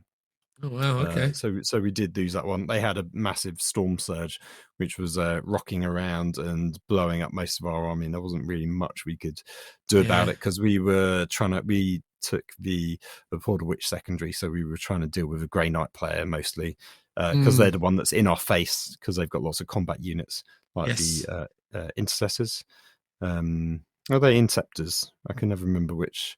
Ones with little jump packy bits. Entirely, mate. They're like persecutors or something. I can't even remember their oh god, yeah, they have very different names. No, there's a squad that's got the same name as the Primaris unit. I think it's seriously, is that what it is? Oh, okay. Yeah, I think so. It's something like that. Yeah, because they've got the god, what have they got? They've got all the swords, haven't they? I'm just looking at it here. Yeah, it's the Grey Knight Interceptor Squad. Yeah, Interceptor Squad. Yeah. So yeah, we were trying to deal with them because they were like the close combat-y threat. And while we were dealing with that, they were then just falling back and then blasting us with their big guns in their turn. Lovely. So yeah, and then the last game, right at the bottom tables by this point, because we had won only 1 game and lost the preceding 3 games. Wow. So this was a lot of fun, this game. People of our own mindset. It was a guard army and it was an Imperial Fists army. The Imperial Fist player had 6 Centurions, a couple of like Eliminator squads, and a captain, a chief apothecary. So it was the chief apothecary was hanging out with the 6 Centurions in a building. And nice. We were super aggressive. We basically took out most of their army, bar the Centurions and a couple of the Imperial Guard vehicles and the characters for most of the game. So we completely smashed it on objectives. But over the course of like the last 3 turns, we were just throwing everything we had into this building, charging in, trying to kill these Centurions. Every time we killed a Centurion, they would come back to life again. So I think we probably killed at least 6. But there was still about 6 left alive by the end of the game. We actually almost got tabled, which was the hilarious thing, even though we were winning on points. Amazing. But everything was just getting shot to death. There was like a couple of Sentinels towards the end, but we did kill them, and one of their tank commanders. But it was funny because the Guard were on fire with the Hammer of Emperor. So rolls of 6 to hit, auto wound. Yes, and because of that, my captain got a pistol to the face and died. It was down on 1 wound, and an officer just shot at it with a las pistol and killed him because he 6 to hit, so I've auto wounded, and then I just failed my save, which I re-rolled and then still died. And I was like, amazing. Oh man, it was the game where it's like you have all these epic moments. The commissar with a power fist went round smashing up all of my remaining Primaris squads. So yeah, the Guard player actually killed way more, I would say, than the Centurions. Classic. So yeah, that was a really fun game. But we won that. That was 93 to 55. Blimey. Smashed it. Yeah, we really did, and they didn't mind it. They were like, we don't care about objectives that much, so they were just in it for like a fun game. Nice. That's great. So yeah, that was a really great like high note to end on, and they were like top lads as well. So that was awesome, man. That's great. Yeah, good fun. Greg and Neil, they were. So hello if you're out there. I found the YouTube channel, by the way, for the lads we played game. Game 5. It's just 40k bunker. 40k bunker, but yeah, they were great as well. And that's the thing, isn't it? Right, like that's what you want when you go to these doubles. You just want teams of mates who are up for a fun time, who are very hobby focused and ultimately want to kind of, play a good game, but, aren't really there to win at all costs. And I think actually in reality, one of the things that was really interesting about this event, because I think this is worth getting into, is the fact that Games Workshop have seemingly kind of carteled to the pressure from the kind of competitive community to abandon certain kind of stipulations that were historically somewhat inscribed or enshrined or whatever it is. They were pretty essential aspects of the Warhammer World events, which was that your overall kind of performance could and would be influenced by favorite game votes. They'd gotten to a point with their old grand tournament system where the favorite game votes wouldn't necessarily alter the overall standings. So, like, the person who becomes first place would still come first place by virtue of winning all the games. But in terms of some of the lower ranks, or everything from from second like place ties, down, I guess. yeah, favorite games were really, really vital. And don't get me wrong, I do understand why the competitive scene and gamers found that frustrating, because ultimately it was a bit of a popularity contest. And actually, in truth, it was a little bit frustrating or upsetting when you were when you see the results of the tournament, and you get to see how many people gave you favorite game votes. And there have definitely been occasions where people have come away with no votes, and that's a really really kind of interesting thing to kind of come away from an event with, right? Like, there's it's not overly great coming away from an event finding out that people don't like you. Yeah.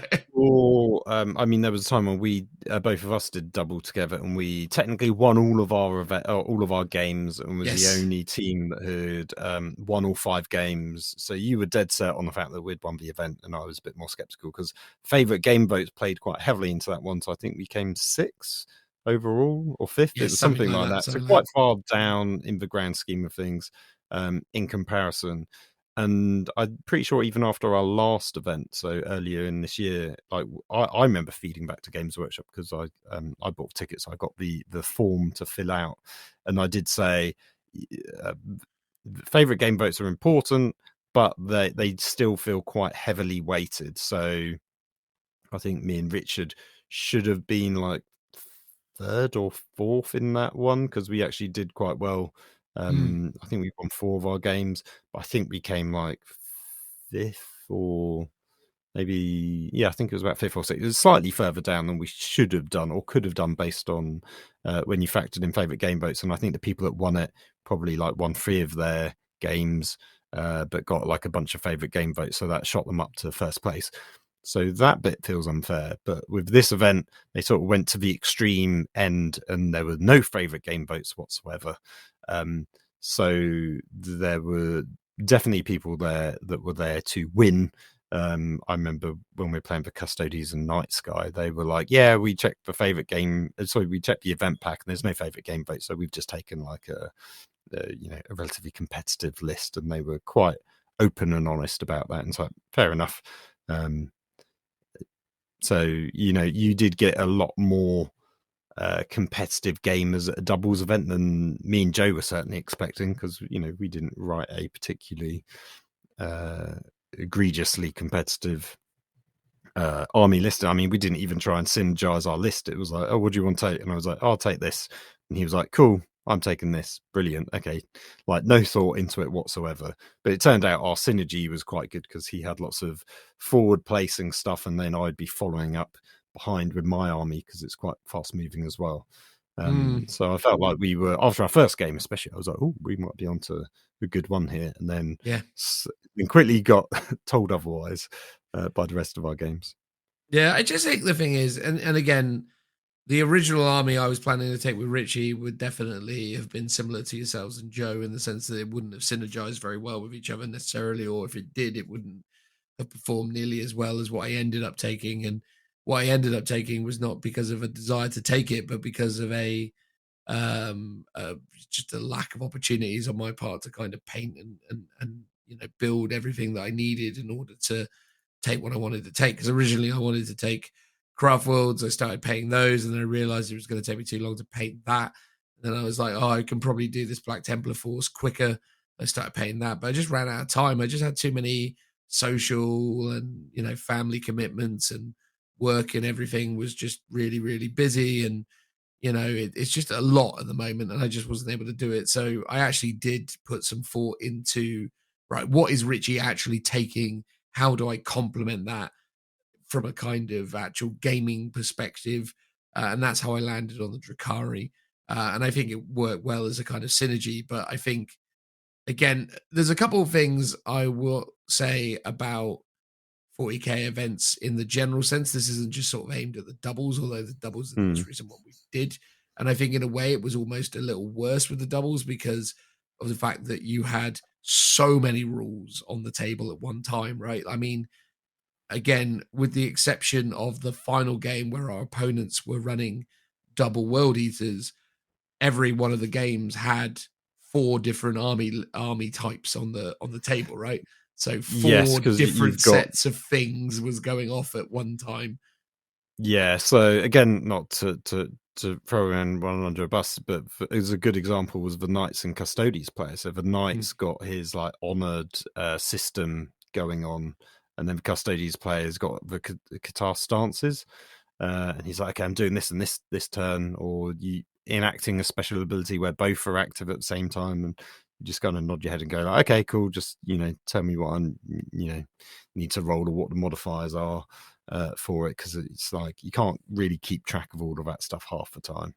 No, especially when it's happening on both armies. And then you're doing, and I think most games actually, most people didn't bother playing for the secondary mission objectives. So obviously primary is effectively just like hold more, but whatever that mission secondary is most of the time, like especially the demolition one where you got to plant explosives, our opponents only did it in the very last turn, and that was pretty much because they tabled us at that point that they started to do it. But the rest of the game they never attempted it, and we certainly didn't attempt it either, because it's like you're sort of trying to busy getting on with your other you know, the normal secondaries that you've picked and stuff. Yeah But I think there's the thing. I just think the thing is, I find with these 40k doubles weekenders now, and also I just think 40k events in the general sense, although not when I'm running Imperial Knights. When I'm running Imperial Knights, 40k is wonderful because it's over quickly and it's not especially difficult. But yeah, God, when you've got doubles, especially, you've got all those rules going off and you've got all those things happening around you, it's weird, right? Because it used to feel like, and again, this could just be the rose tinted goggles, but it used to be, I think, when we went to those doubles in earlier editions of 40k, even during the span of 8th edition, you know, the rules were such and the points limits were such that you never really felt too overwhelmed, or you had time to do things. Whereas it feels more and more with 2,000 points and 2 hours 45 minutes, it was difficult to consistently get games done. Like, I mean, you know, we did, but we didn't always, and it's just a barrage of rules. I think this is the thing with 40k, as I keep saying, is it's just there's too much to know now, and exactly as what you were saying, Phil, you just get to a place where you aren't invested in what is happening because you don't really care what your opponent does. Your opponent will do whatever he tells you they're doing. You're just doing what you can do and hoping that it's enough. Like it doesn't really ever feel like I'm making tactical, nuanced decisions, although those are there in some regards. It just feels like I'm remembering my rules and remembering what my stuff does, and, you know, almost certainly forgetting or making mistakes with that along the way, and then just, you know, hoping that that is enough just to win by some random happenstance. Like, because I can't really honestly ever know what my opponent can do. Like, a lot of the time I'm just flinging stuff out there and hoping for the best. Like, I don't know for sure if they can't move 30 inches and still charge at the end of it. I don't know for sure if they can't, you know, leave combat and charge or whatever, you know.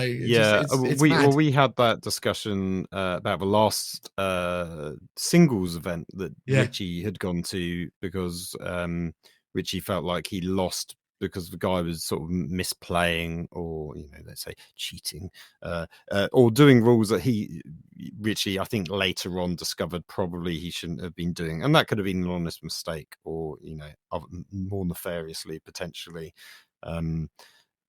But that was the discussion we were having then, of your opponent just does bonkers rules. You don't know if it's correct or not. So when we were playing Batal player, he was locking down the anchors on his Storm Surge, but still moving it, or unlocking, moving, locking them again. And we questioned that because we were like, oh, can it do that? And he was like, yeah, it's just not been FAQ'd. We were like, oh, okay, sure thing. But later on, Tio, who was watching like the last half of our game, came up to us at the end and said, oh, what happened to this thing about the like, what order did it happen? And when we explained it, they were like, oh yeah, it shouldn't have done that. And they were like, oh, I'll just go let them know for the next game to not play it that way. So that could have well been an honest mistake on his part, not understanding the order in which their actions and movement can happen on the Storm Surge. But it did make potentially made a big difference on that game, because that was one of their powerhouse units. But we probably still would have lost, but it might have been just a closer game if that was the case. I mean, that was the only game also where we pretty much went down. We had 10 minutes to spare, I think. Every other game we pretty much finished with an hour to spare. So we sort of won big or lost big, I guess. So I think, weirdly, time-wise, for a change, especially for me, I mean, I always get accused of being a bit of a slow player, but me and Joe as a combo, we rushed through our games like with ease. And maybe that's just because we took Space Marine, so it's like low model count to an extent. Yeah, perhaps, mate. And also it depends on the sort of the way the sort of army synergize and how you have to play it. I mean, yeah, I don't feel like me and Richie ever took a long time. I just think because we were consistently, so game one was actually pretty smooth, although we were having such a great time chatting to the guys.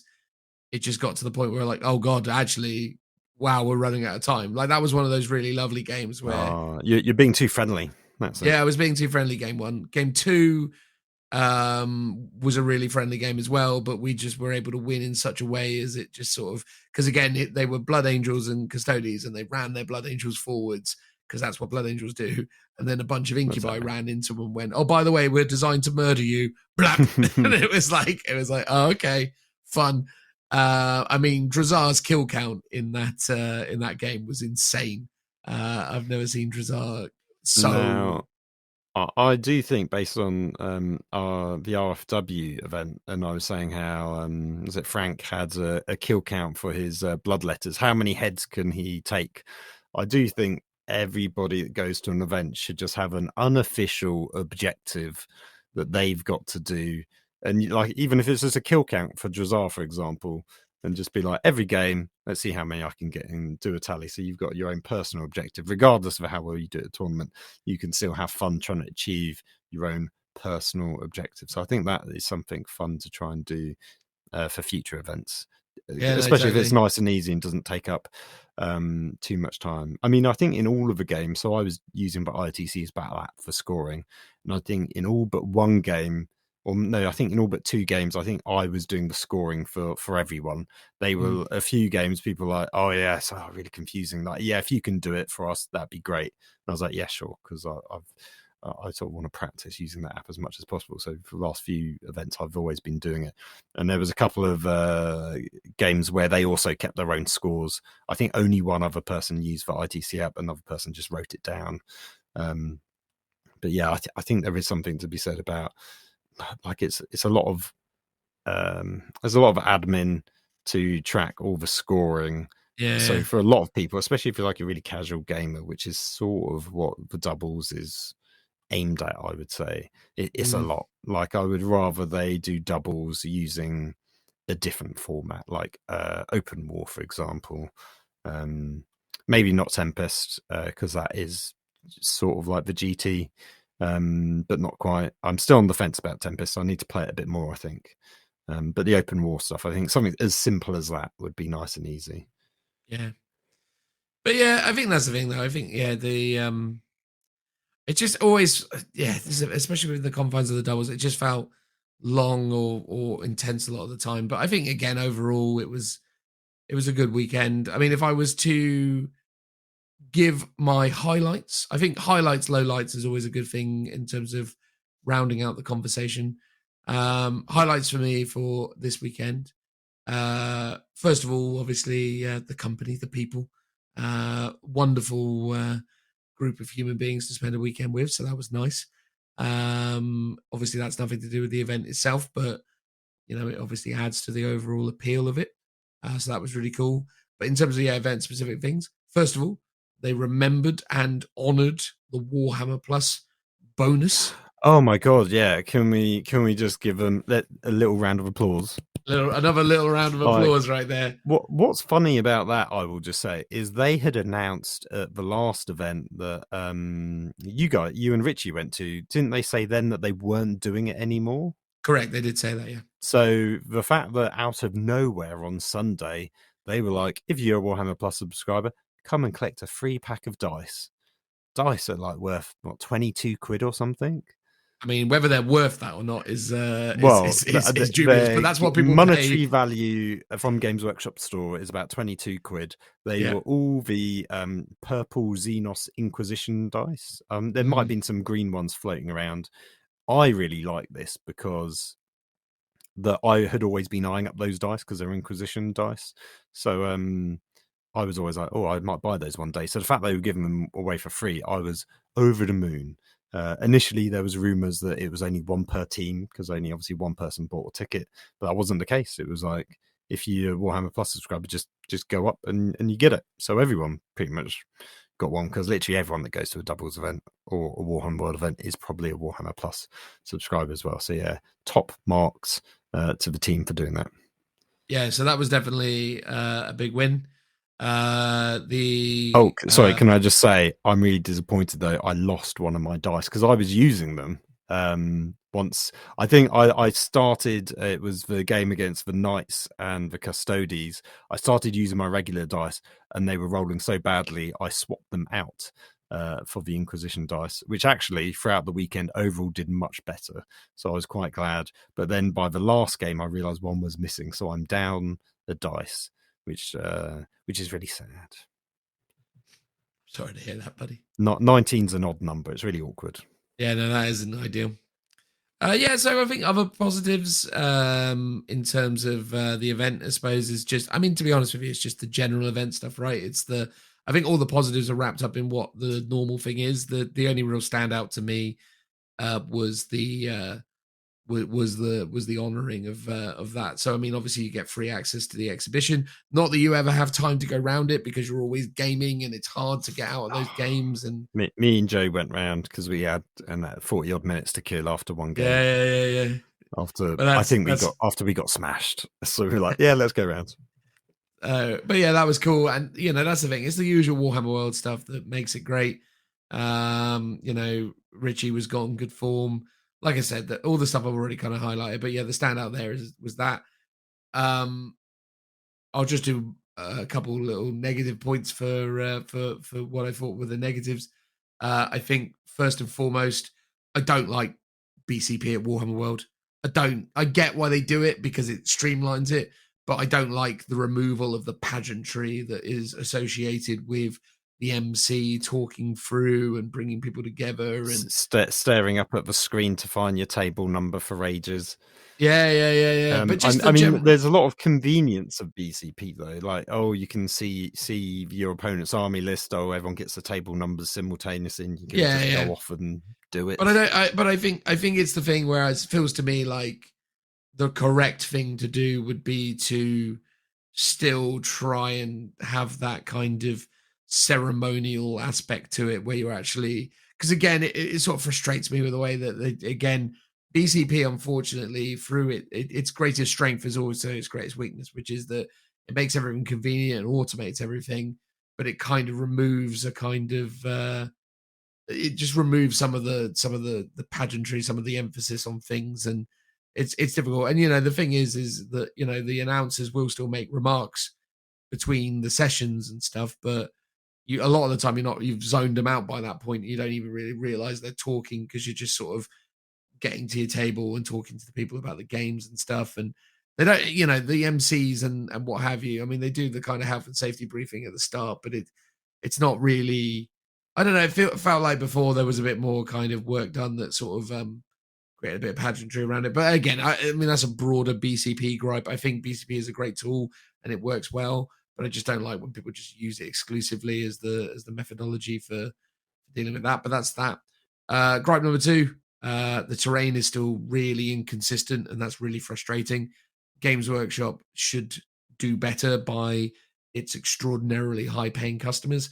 It is absurd that there is that level of insane inconsistency, and especially if you're going to play in an event where you are incentivizing people to be, air quotation marks, competitive, because you end up having, at least when you're sitting around the higher tables, in my experience, you end up having really annoying conversations with your opponents about what can interact with what and what the intent is and all this kind of stuff. And it's just like, if Games Workshop, who can do this, just put the right terrain on the tables to facilitate the board as it should be, we wouldn't have any of this problem. But they're still using Cities of Death, for God's sakes.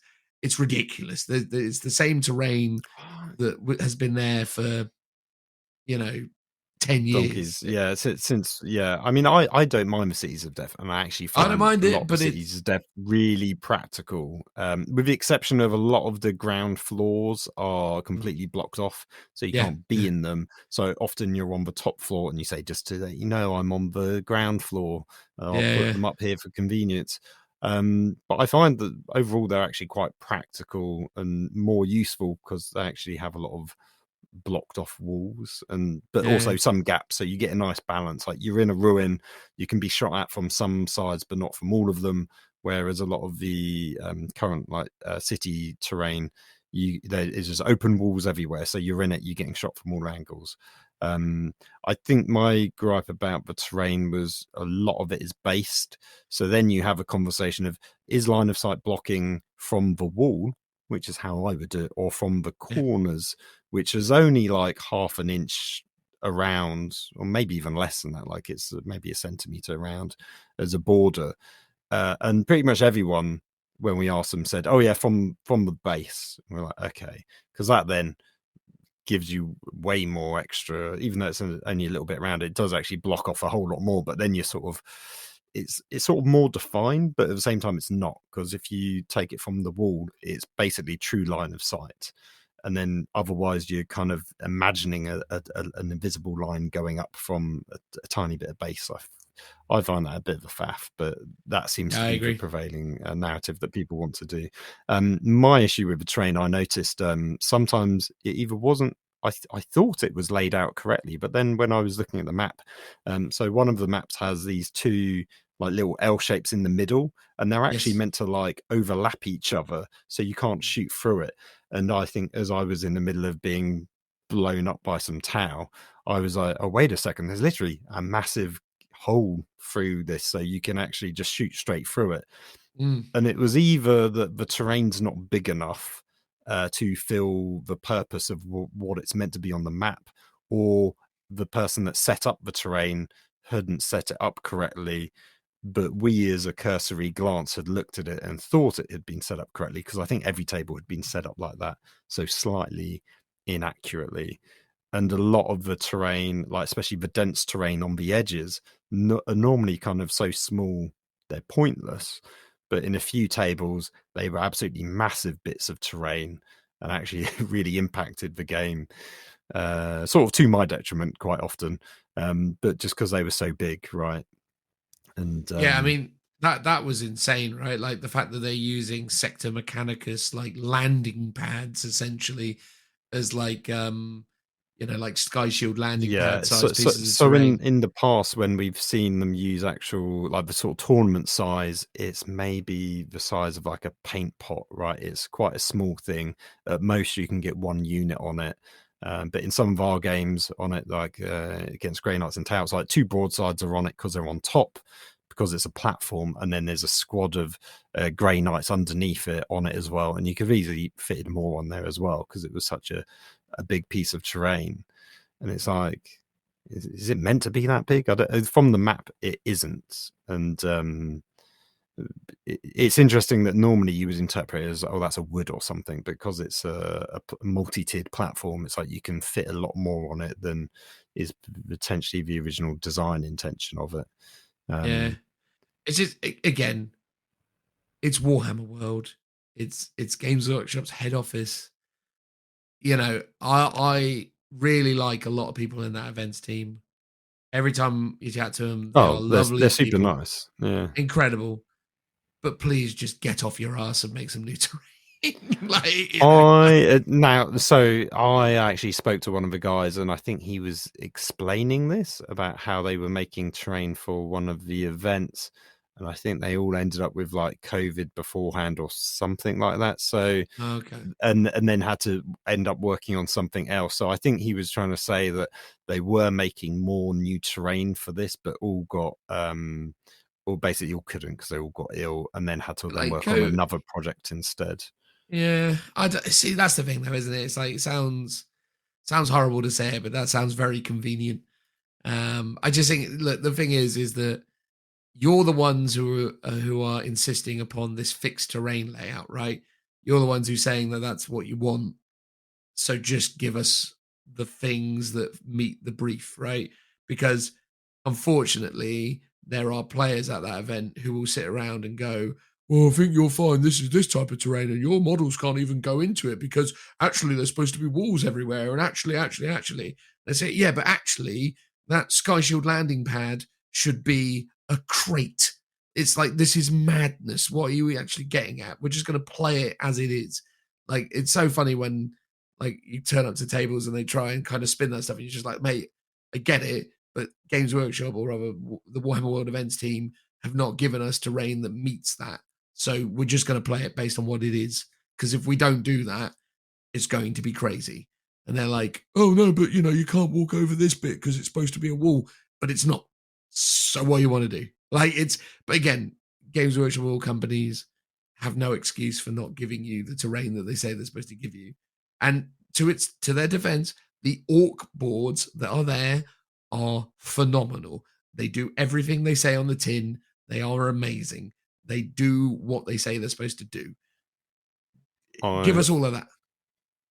Yeah, I've seen them. I've been next to a table with York Train, but I've yet to play on one of them. So I'm looking forward to that.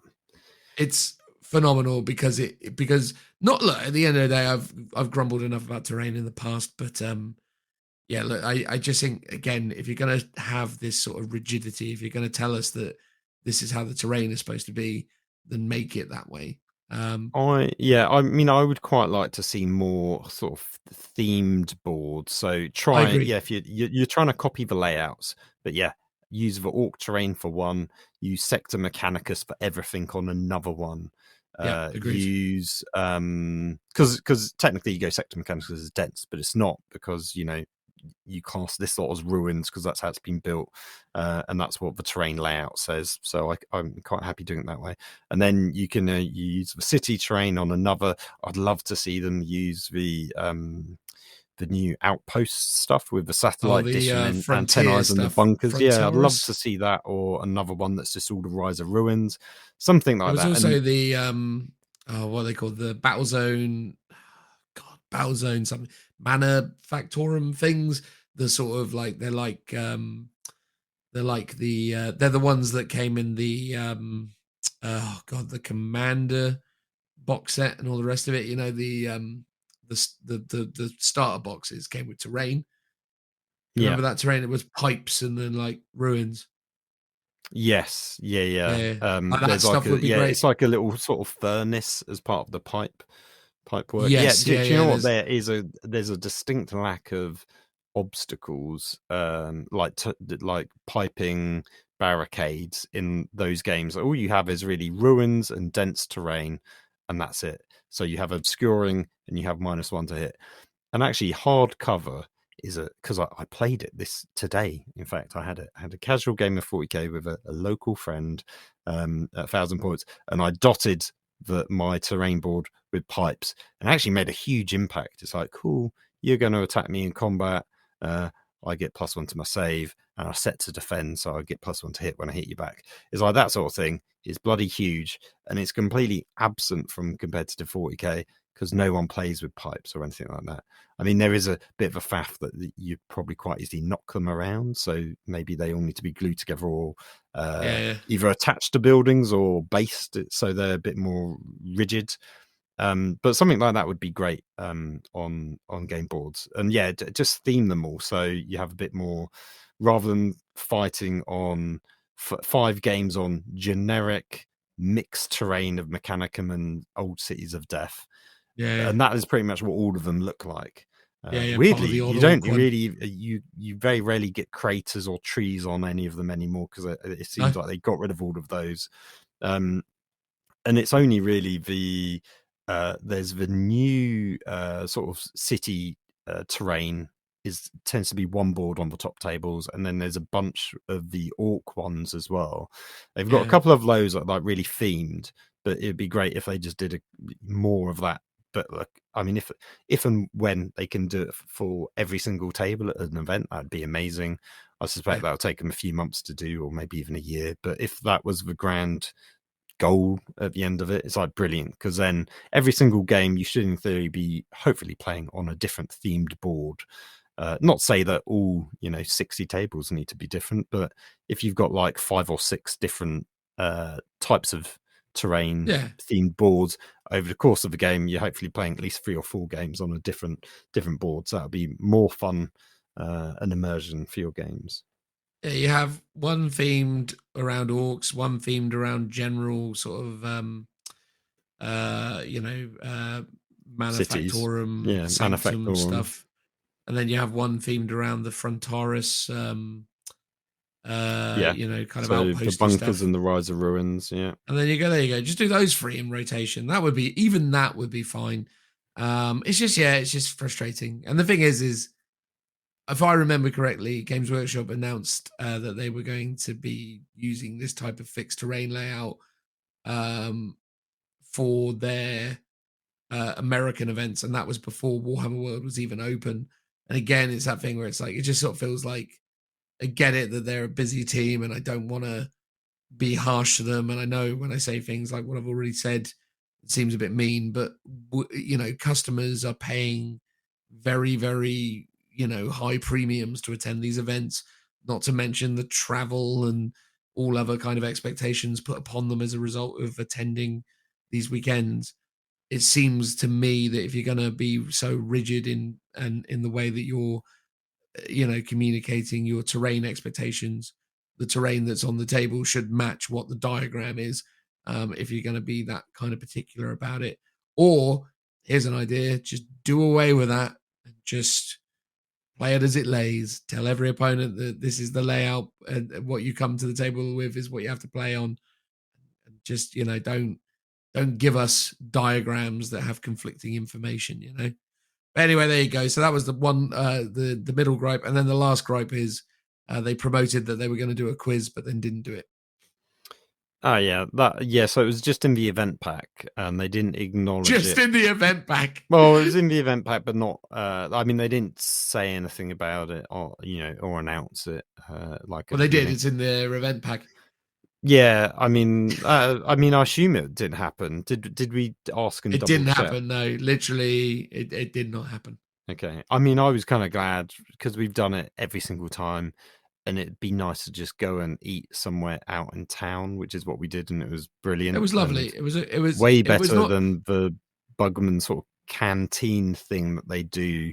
I agree. The Saturday night, which is always like a curry, I think, normally, or burgers, or chicken burgers. Yeah, I mean, it's okay, but it's like it's no going out food, right? So I agree.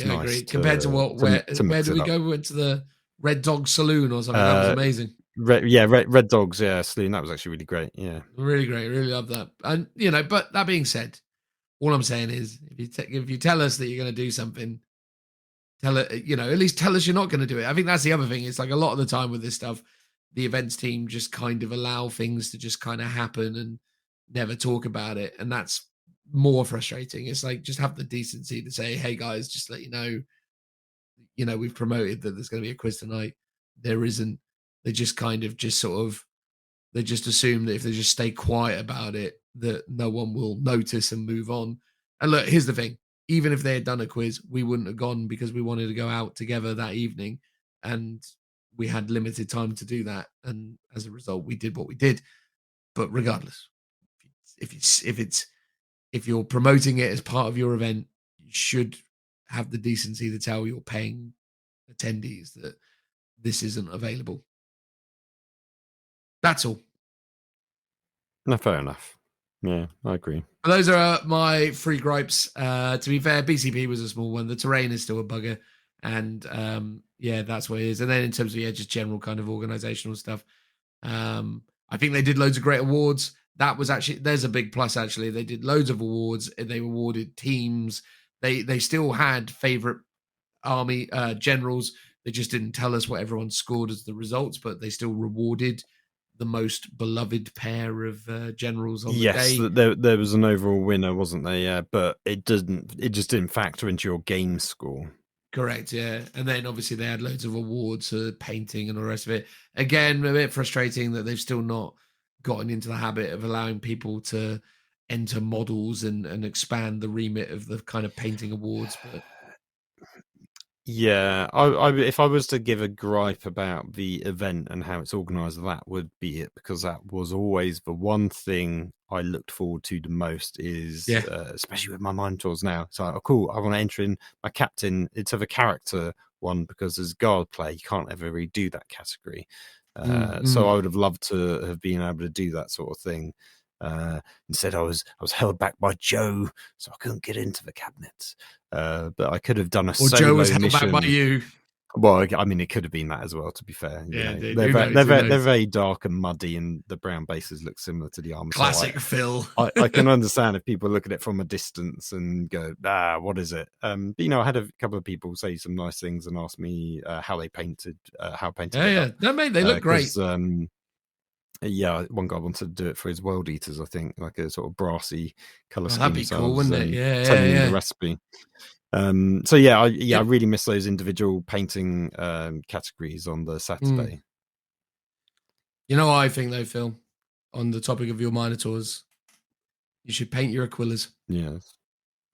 Paint those Aquillas. No, because they're not. I know it's not your scheme, but it's the only thing where I look at it. And when I look at it, I go, it would probably make them pop more, but at the same time, well, one, it's not lore accurate, but also, well, exactly, that's the thing, right? Not more of a. It's also more. It'd be more to faff, because I basically assemble everything with the guns on. Yeah, if you're painting the Aquila, you really need to do sub assemblies, and it's like I just can't be bothered with that. It's no, that's fair. That's fair. I know why you haven't done it. It's just it's the only thing I ever look at when it's not the only thing I look at. I look at it and I just go like, why is he not painting those Aquillas? And I'm like, oh yeah, because that's actually the color scheme. Yeah. I know why you've not done it. I just sort of well, that's what I say. Really, I'm just being lazy. Hey mate, you can't get more lazy than me. I'm not painting anything proper in ages. Yeah. But I don't want to sort of paint it in a negative light. I think the Games Workshop Warhammer World events are still fantastic. I think they're some of the best events you can attend. I've got some positives to say about the general organisation. So one, the amount of people that actually talked about how cool the mats were and how you get like a gaming space. We didn't get dice trays, but there's a space for dice trays and stuff, which normally gets used to display the sign, which has your table number on it. And what's good about that is not only does it tell you the map layout that you're using of the two, it also lists every single mission that you're meant to be playing from round to round, which I don't think they had done previously. Maybe that's in new edition. I'm not sure. They list the missions, which that was super useful, because normally you have to look at a screen which is sometimes displaying table numbers and also like displaying the thing, and sometimes you've got to wait for it to go around on rotation to see. So the fact that they're all listed there, so you could also be like, oh, what's the next game? Let's have a quick look at the mission or whatever. Stuff like that I thought was really useful. What would be more useful if it actually had the mission number on it as well, because sometimes trying to flick through the event pack, the GT mission pack to find the mission, because I'd never played them before, I was like, I don't know where this one is, so spending ages going back and forth to try and find it. So if I had the mission number on it as well as the mission name. That would be even better. But that was really great. The fact that the mats have a tiny skull in the center is really useful. I can't remember, someone told me about it at a previous event, and I pretty much told every single opponent that I played, and quite a few people next to us had like overheard and was like, wait, what? And they were so blown away. And it's like, yeah, look, there's a tiny little skull. It's really discreet in the center of the board, so you don't have to measure where the center is and to like then start measuring for all the objectives, because they're all measured pretty much from the center. So just knowing that just speeds up the game like tremendously, because normally the most like laborious part of the game is putting the objectives down, measuring out the deployment zones and stuff. And just doing that and initial measuring from the center is just extra faff. So the fact that you don't have to do it, I think, is great. That's one thing I really, despite missing the olden days of having, Realm of Battle boards and more varied height within your actual board, I actually think the mats for mat's sake are actually the best out there. And I kind of wish they would sell them, because I think a lot of people would buy them. Because they're better than pretty much all the third-party ones that you can get, I would say. You know what they should do, Phil? They should spend loads of money on placing LEDs underneath the mat in all of the plausible locations for objectives, and light them up for us. Yeah, illuminates, so you know where they all are. Wouldn't that be lovely? Yeah, or you could just have a projector above each table that would project down, and also give you the area of the objective. I mean, they're barely trying. I think is what we can agree here. They're just dropping the ball. I know a projector above each table. I mean, you might as well at that point just live stream every single table as well, right? Like, just absolutely, I agree. All 60 tables. Yeah, just go all out. Exactly. That's what we expect.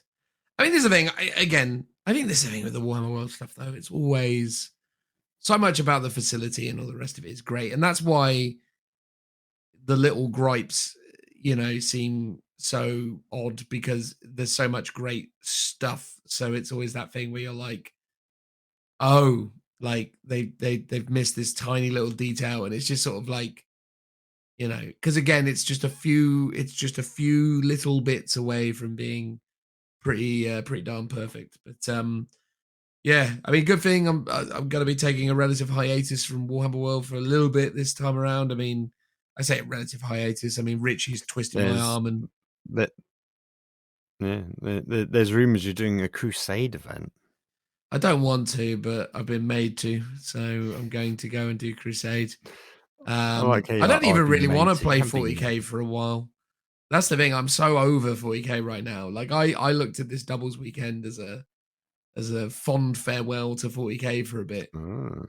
But already they're dragging me back in, making me do the flipping Crusade event. But that's fine. Look, I mean, I would love to do the Crusade event, but I've got like a family commitment on that weekend, which is a bit annoying. But me and Richie are meant to be doing the Tempest event, which is, I think, 2 weekends before that. Yeah. And I'm not sure I actually want to do it. Partly because I'm more worried if it's as competitive as the doubles, it won't be that enjoyable. But also, I think I need to play a bit more Tempest to actually make sure I want to go to an event and play Tempest, because it's sort of as complicated as a regular GT game, and I'm not sure I want that. So yeah, we'll see about that one. Yeah, I think that's it, isn't it? It's Tempest is an interesting system. I don't love it. It's no open war. That is definitely my preferred way of playing still. Well, to be honest with you, my preferred way of playing now is just Heresy. It's just such a better game. It just is. Welcome to the Lookouts Horus Heresy podcast. No. We're going to keep it 40k focused for the foreseeable, but Heresy is phenomenal. To be honest, actually, that's what we were supposed to do, isn't it? We were supposed to have done a Heresy episode. Maybe that's next episode. Oh no, we got to do Chaos Space Marines next, haven't we? Yeah, Chaos next. Maybe we'll get Joe on as... well, he said he's going to come on, but that depends whether he actually turns up. There's a reason he's not Yeah, here I mean, anymore. Exactly. He's probably doing a live stream with Liam when we need to record. So if he's not on, that's definitely. probably where he is. Although I'd like to start recording on Sundays, just as a thing that we probably should start doing, because doing these evenings is. Ugh. Anyway, we're getting into too much kind of outro chat, so let's just transition into that. Exactly. Transitional noise.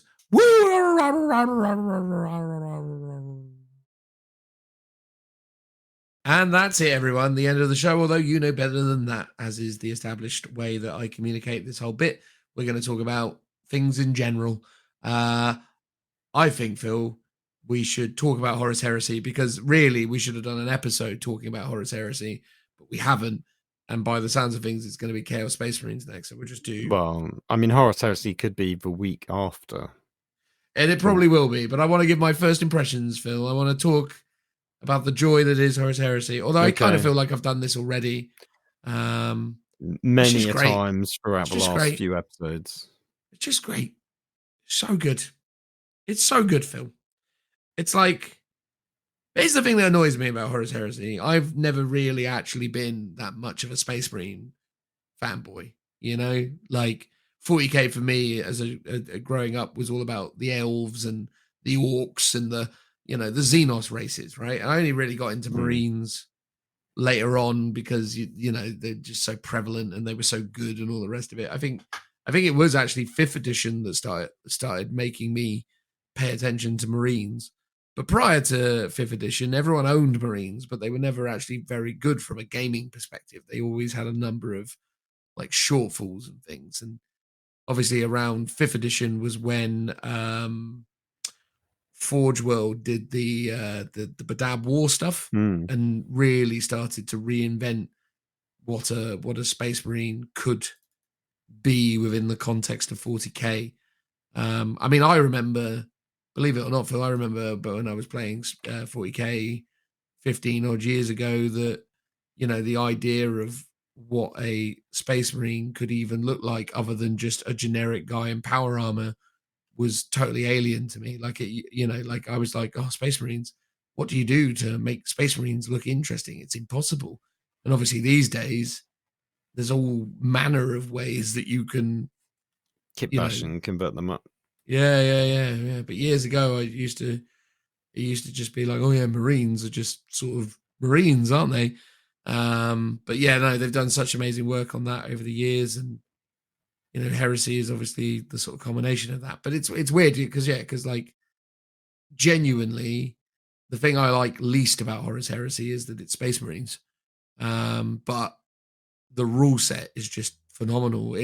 I'm so disappointed that 40k is not that rule set. You know, that's my main kind of takeaway, is like, I would love if they were to release rules for Craftworld Aeldari in Horus Heresy. That would make me very happy. Yeah, it would be interesting to see. And I mean, potentially for 10th edition, we will see some, not, is it 10th? No, yeah, we're not 10th edition. We'll see some learnings from Horus Heresy where that they might incorporate some, you know, maybe instead of having stratagems, we have the reaction mechanic from Horus Heresy. Although I have seen some grumblings online about that already. So I think apparently there's a bit of war gear that you can give to your squads, which allow it to do a free, I think, intercept reaction. So it's basically saying you've just killed off drop pod armies or deep striking armies, because every unit can basically do a free intercept, because it specifically says it doesn't add to the free cap limit. So in theory, if you've all paid for your war gear choice, which is relatively cheap, I think, for your squads, they can all do it when stuff drops down. So I saw some people grumbling that was a bit busted. Whether that's actually true or not, I can't say, because I've not read the rules myself or played any games of Horus Heresy just yet. I'm fairly confident that it's a real thing. But like you say, I don't, as of this moment in time, know for certain all of the kind of grisly details of it, I suppose. But yeah, it wouldn't surprise me if it was a possible option that people obviously understandably are upset about, because I think that is a very strong play. But again, to counter that argument, just to sort of try and play devil's advocate, although I appreciate, it might not be what people want to hear necessarily, but the drop pod army is innately quite strong because of what it can do in game. I mean, ultimately, well, now you can deep strike down and charge, right? Whereas before you couldn't. Is that right? So yeah, the nuance of that with the drop pods, as I understand it, is because you're still disembarking from transports. Unless those transports happen to be assault vehicles, you're still limited in that regard. But there are drop pods with assault ramps and other bits and pieces. So I think like dreadnought drop pods and that kind of stuff have that flexibility baked in. But yeah, the thing is with it is like the situation with the drop pod stuff is that obviously you have such absurdly high alpha strike potential that you do, really come down strong.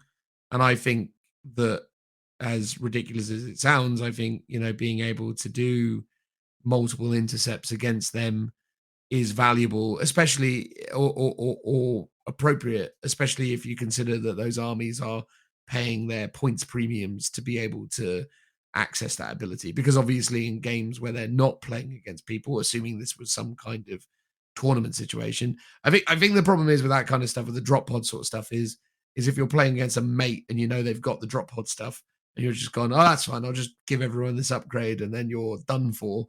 It's like, well, yeah, maybe not do that, mate, because this isn't, you don't need to just, completely and utterly obliterate me. Yeah, I mean, I think you might be right there. Like it feels like initially, especially reading those comments, they seem to think it's very much like, oh, this hasn't been thought through or play tested. It's just busted. My army of how I used to play it is now broken. But it might be one of those things where once you've played a few games, it all shakes out to be relatively balanced. Because, as you say, Alpha Strike armies are now much more dangerous because they can do more stuff, and First Strike potential is quite deadly. So actually offsetting it actually makes the game more balanced. So it could be that is, it's a deliberate design choice and has been thoroughly tested and works as intended, but that might not be it just might not be what people want, because those people are like, well, I just want my Alpha Strike army to be brilliant and shoot people off the table, of course, because that's what everyone wants. So actually neutering it might actually be a better choice for the overall game. But neutering it at a premium, right? Like, you're not just neutering it for no reason. You've got to consciously put that on stuff. And then you've also got to consciously bring an army that is equipped to deal with that situation, right? So again, I need to basically think, right, I'm coming up against an Alpha Strike army, so I'm going to pay the points. I don't know what these points are, right? They could be negligible. They could be high, right? It could be like a 30-point upgrade for all I know. But I suspect it's like a 10-point, but I don't actually know. Who knows? I mean, here's the thing: a Power Fist is a 10-point upgrade in Horus Heresy. So the ability to get an additional intercept is massive. And again, I'd have to check what this rule is. I mean, right? It's a shame. Like we can't look it up because there's no 40k or 30k app builder or Warhammer Plus app for us to quickly check up these rules. I mean, I can look it up on the PDF that I have. No, I was just making a point that there's no app support from Games Workshop.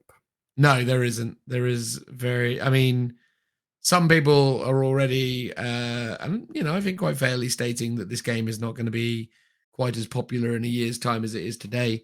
And I agree with that. But I think, it's certainly, as a system, just super awesome. And I'm going to try my best to enjoy it while it's here, and hope the 10th edition just becomes this with rules for new armies. But do we have any suspicion what this thing was called? Oh god, no. Because I can look up the intercept rule, but they'll just tell me what the intercept rule is, which is an action you do with some of the deep strikes. No, it's a piece of war gear. I can't remember what it was called. Okay, hang on, let me look this up, because if it's as popular a talking point as you're suggesting it might be, Horus Heresy intercept.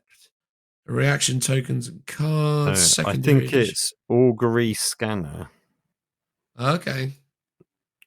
I'm not entirely sure, but that's Goonhammer's made a little comment about it, so I'm assuming that that's what it is. Okay, bolter and change augury scanner. Augury scanner. Okay, here it is. Augury scanner. A unit that includes at least one model with an augury scanner gains the following benefits. Enemy models cannot be deployed using infiltrate special rules within 18 of models with an augury scanner. A unit including at least one model with an augury scanner ignores the 24-inch limit of night fight. That's huge. You'll still suffer the -1 to hit, but you won't suffer the minimum distance penalty or maximum distance penalty, which is massive. And when an enemy unit is deployed to the battlefield from reserve, the unit includes at least one model with this augury scanner, may make an intercept advanced reaction without expending points in the reactions player reaction allotment. This does not allow the unit to make more than one reaction per phase, but does allow the controlling player to exceed the normal free reaction limit in a given phase. So this does not allow the unit to make more. Okay, so the unit can only make one action. Yeah, but every single unit equipped with it can make a reaction. Yes, and I understand what you're saying there. Again, I'm just trying to ascertain any kind of points or anything kind of associated with it. So what are these units they're saying that all get this? I don't know. I just assume regular bog standard infantry. If you can't find it, honestly, let's just move on because this is. Yeah, that's fair. That's fair. That's fair. The point is, though, right? Having just sort of looked at it, because I'd like to find what the points cost of it is. Oh, here it is.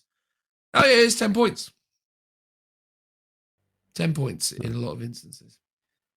So, reasonably cheap to gain a reaction plus ignore some of the downsides. Oh, it's huge. Very, very good piece of war gear. But again, the thing is, right, is like you put it on all these units and all the rest of it, but you know the way the reaction will work is things will come down and then you have to react as they arrive, right? Like it's not. It again. I'm gonna have to check the flipping intercept rule now, aren't I, just to make sure that I'm getting this correct. No, I think you're right. So from what I gather, some vehicles like drop pods, you react against the unit coming out of a drop pod, but other units, maybe like Dreadclaws, you intercept against the vehicle first because the people coming out of it don't come out straight away or something like that. Yeah, so the performing deep strike assault, performing things. Advanced reaction interceptor. This advanced reaction may be made whenever an enemy unit enters play from reserves within line of sight. So when it enters play within maximum range of at least one weapon, the reaction unit may make a shooting. Yeah, so you react when stuff arrives, right? So basically, you'll arrive with something. And again, you can probably gauge what your opponent has that has this reaction opportunity, and you can potentially deploy accordingly, right? So you can effectively go, cool, amongst everything that's coming down, I've got 2 Leviathans and a bunch of infantry. Looking at what you're equipped with, you're probably going to want to try and get rid of my Leviathans. I'm going to bring those down last because you can't target them till they're the last thing that comes down, which means that I'm incentivizing you not to shoot all my infantry, which probably actually is going to win me the game, but you're more scared of the Leviathans, or I'm going to bring down the Leviathans first because they're going to tank up a load of wounds and then remove your ability to do anything. Plus, I still have all the benefits of having arrived from deep strike and then doing everything that my army was designed to do. I think this is the thing, right? I think his and again, right, I could be wrong about this, and I could start playing this game more often and start being like, oh God, no, this is broken. And if I am, I'm sorry, I'm wrong. But what I am going to say is, here's the thing about Horus Heresy that I love, and one of the reasons why I think it's a great game, because everything is risk reward, and everything has a level of tactical nuance that you as a player can make decisions which impact the overall performance of the game. When you play against custodies, not that you can currently because they're not in the current rule set, but when custodies come along, custodies will have a series of problems that you need to think about how you overcome. They're going to have higher initiative, they're going to have higher strength, they're going to have more attacks because that's what custodies do. They are better than Space Marines. However, you're going to have a number of tactical decisions that you can utilize to try and neutralize those threats. And it's the same with the deep strike stuff. I don't think it's not appropriate for people to be able to do the intercept ability more often. But again, they're going to have to pick their targets and they're going to have to hope that they roll well. Because if they've, muck it up, they are then still going to suffer the penalties for that. Because here's the thing, an all drop pod, alpha striking, deep striking army is insanely powerful and needs to have countermeasures because it is so good objectively that you need to be able to do something against it. And I think here's my thing, last little thing about it is I think a lot of 40k players that have been playing 8th/9th edition 40k struggle with the concept of certain things in Horus Heresy because they're used to having everything their own way in 40k. In 40k, nothing stops your army from doing all the nonsense it wants to do. You just kind of go, here's a stratagem, and here's a stratagem, and here's a stratagem, and here's a stratagem, and I'm going, blah! And it's like, okay, cool. That's how that game works. But Heresy isn't like that. Heresy is a war game where you make decisions and where things can and often do go wrong. If I turn up to a tournament and I bring no anti-tank and I come up against an armored company, I've lost. But that's on me because I knew what I was getting in for. I haven't read it yet, and I haven't seen the Liber Astartes and Hereticus, but from what I remember of 7th edition, it feels like the majority of the core rules are like the foundation of the game, and every army uses those rules correctly. 40k now is basically there's a foundation of rules, and every army's special rules ignores the core mechanics and rules. It's something that allows you to do something you're not meant to do effectively, and that is the nuance and complications of 40k, whereas it feels like Horus Heresy doesn't do that as much or at all. I'm sure it probably does in some places or another, but it tends to be allowing you to do stuff in the constraints, in the confinement of the rule set. You're not really breaking the rules per se. I mean, it might be something like, oh, you can do one more reaction than you normally can because you've got a Primarch. It's like those kind of things. It's not like, oh yes, you have morale, but actually you just completely ignore it. I mean, I'm sure there will be those also, but it feels like the special rules are sort of where those elements happen, but it's not anywhere near in the same kind of way that it is in 40k. And also there's like a set limit to it. So, and everyone can, it doesn't take long to, don't need to memorize all of them, but it doesn't take long to read through all the special rules and get a firm grasp of pretty much what they all do. So when your opponent's doing something, they're just listing off a bunch of special rules and you'll be like, cool, yep, I know what they do. As opposed to your opponent listing off a bunch of stratagems or special rules on a data sheet for a codex that you just have never come across before because you've never played that army before or an opponent with that in it, and you just have to sort of go on trust that what they're saying is correct. Yeah, I think there's a thing, right? I mean, I've managed to get a good vibe for what has access to augury scanners, and a lot of stuff has access to augury scanners. But again, right, like say for example, you really lean into this mechanic and you go, every unit in my army that can now will have an augury scanner. We, like in the case of a tactical squad, the augury scanner is as expensive as a marine. Like it's 10 points for that, right? So and the marine is 10 points. So it's like literally you're increasing the cost of that 10-man unit by 10% by putting in a augury scanner, or there or thereabouts. And that's the thing. It's like, do that on enough units. I could have 80 points with augury scanners in my army, and I could turn up to events and tournaments and be like, there you go, I got 80 points of augury scanners. But it's like, yeah, cool. I mean, I'm not deep striking anything. Oh, and it's not night fight. And I've got no infiltrators. So cool, whatever. Like, because it's and again, it's about decisions. Here's the thing, again, as I say, I think about the 40k game as it is today. I think the problem is with 40k now is people just expect that they're going to be able to do what they want to do all the time with no limitations. And there's no nuance to the game in the sense that stuff just works regardless. Heresy and the older editions weren't like that. It's actually a game where you have to kind of accept and try and build armies that work.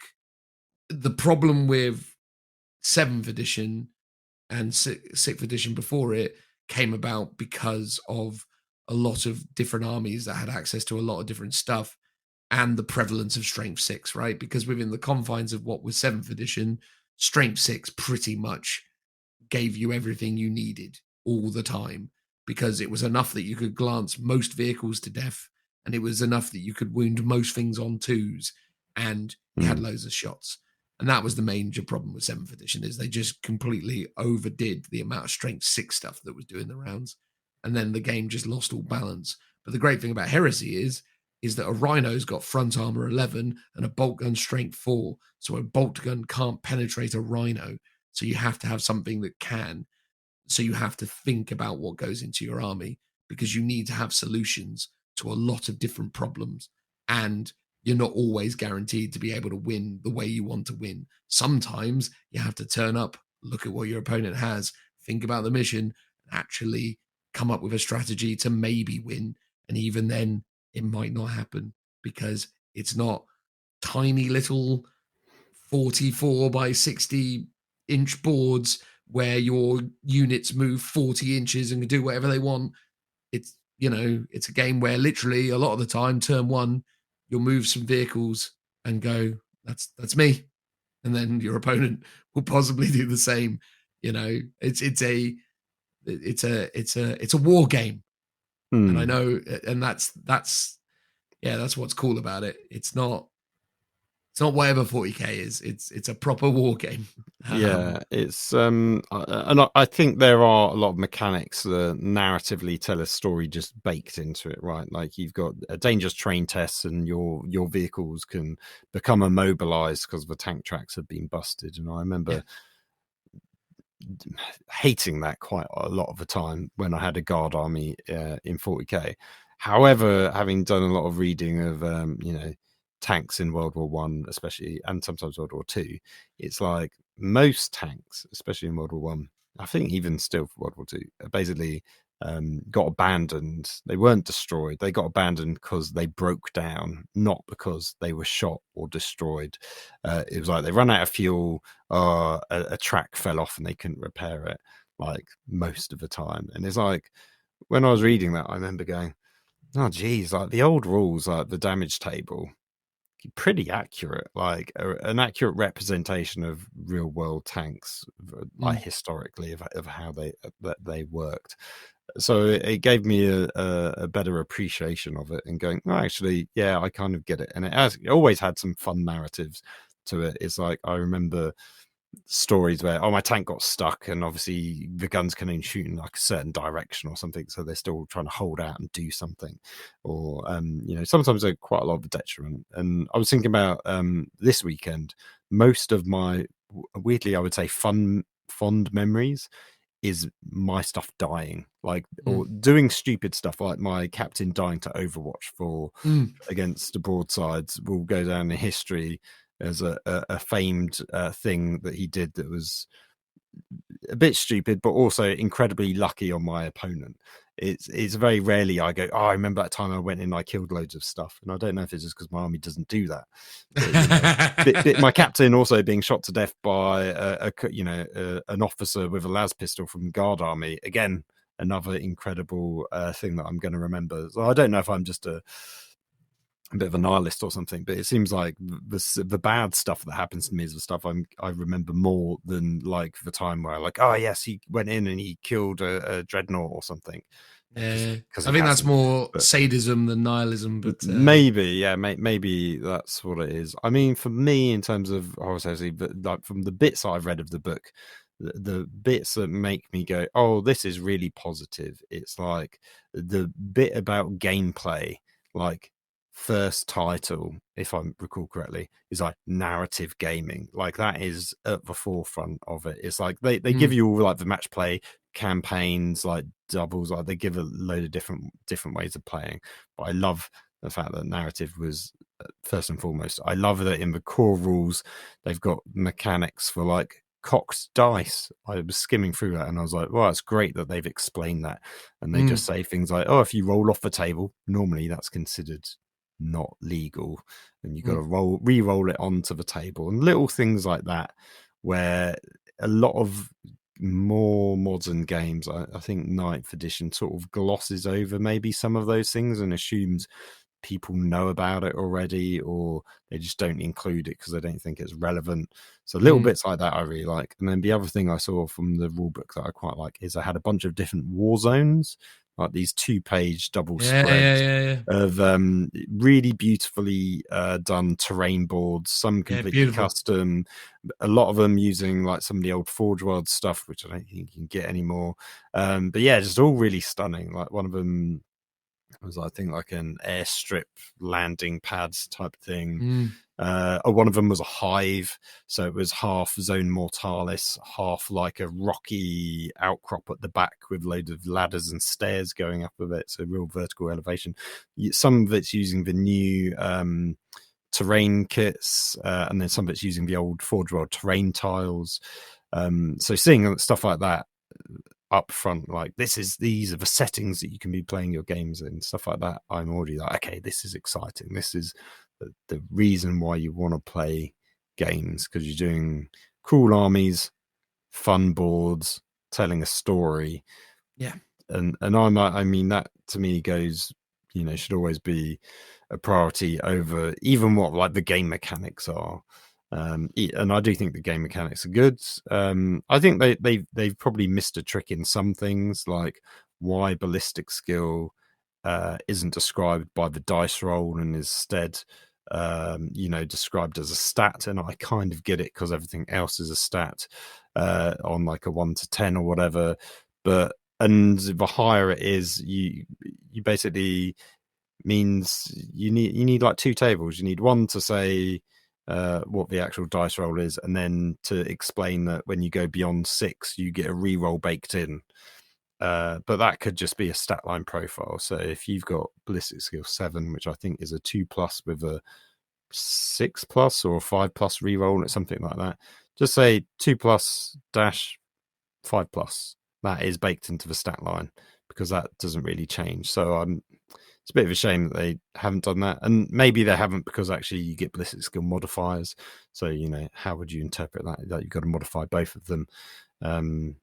But yeah, a few little things like that I think they could have done, rather than like the old weapon skill, ballistic skill tables, like these massive grids. I just wish they would explain what the mechanics are for working those out. So it's like if your strength is +1, you're hitting on 3s. If it's +2, you're hitting on 2s, or whatever it is. Just say that, like how the current 40k strength and toughness table works. I mean, it's not the exact same, but if they explained it in that same sort of way, I think it would be better from quality of life, I would say. Yeah, no, I can understand that. And I think that's a perfectly reasonable ask. I don't mind the current heresy system, but I can appreciate why people, are used to the more kind of prescriptive sort of, it's a 3+ followed by a 4+. Well, it wouldn't be a 3+ followed by a 4+. It's not possible. It'd be like a 3+, or it's 2+, 6+. 2+, 6+ is ballistic skill 6. Great, cool, easy. Get my head around that. But yeah, look, I just think here's the thing. I think here's my thing with it. Genuinely, when I see people grumbling about that sort of stuff online, it's much like when I used to read those people grumbling online back in 7th, 6th edition. I think they're just people who are, grumbling for the sake of grumbling and don't actually play that much, or don't understand the mechanics of playing friendly games or narrative games with their mates. Here's the thing. If Phil decided that he was interested in running a heavily drop pod orientated army, I would have a conversation with him if we were playing Horus Heresy about what kind of army I will be bringing and how that then will work between the two of us, because I wouldn't intentionally write an army list to pound Phil into dust. Like I wouldn't just be like, "Tell me what's in your list, Phil," and then I've played lots of 7th edition games with you, and that's exactly how you wrote those lists. Yeah, but that's because no. That's just because, again, as I say, the Eldar were just really good back then. It's not my fault. fault. It's not my fault. I've got 9. I don't think I ever. Fault.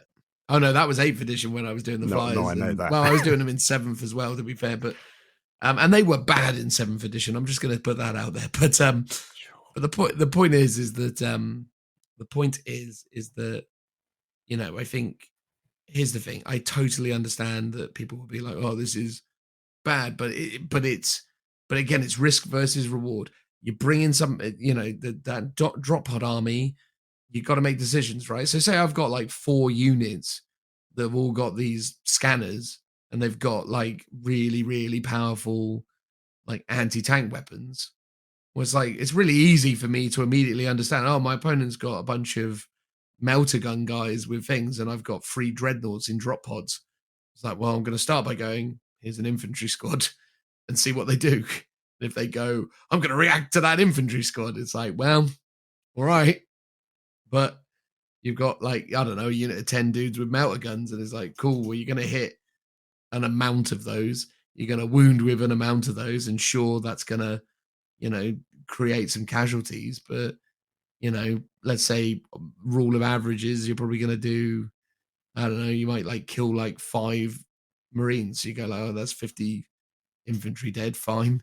You bring down the next one. It's like, oh, I'm going to shoot them too or whatever. But again, even then, melter guns, like the range of a melter gun is 12. So it's like, well, that's easy enough to manage. I just stay away from that.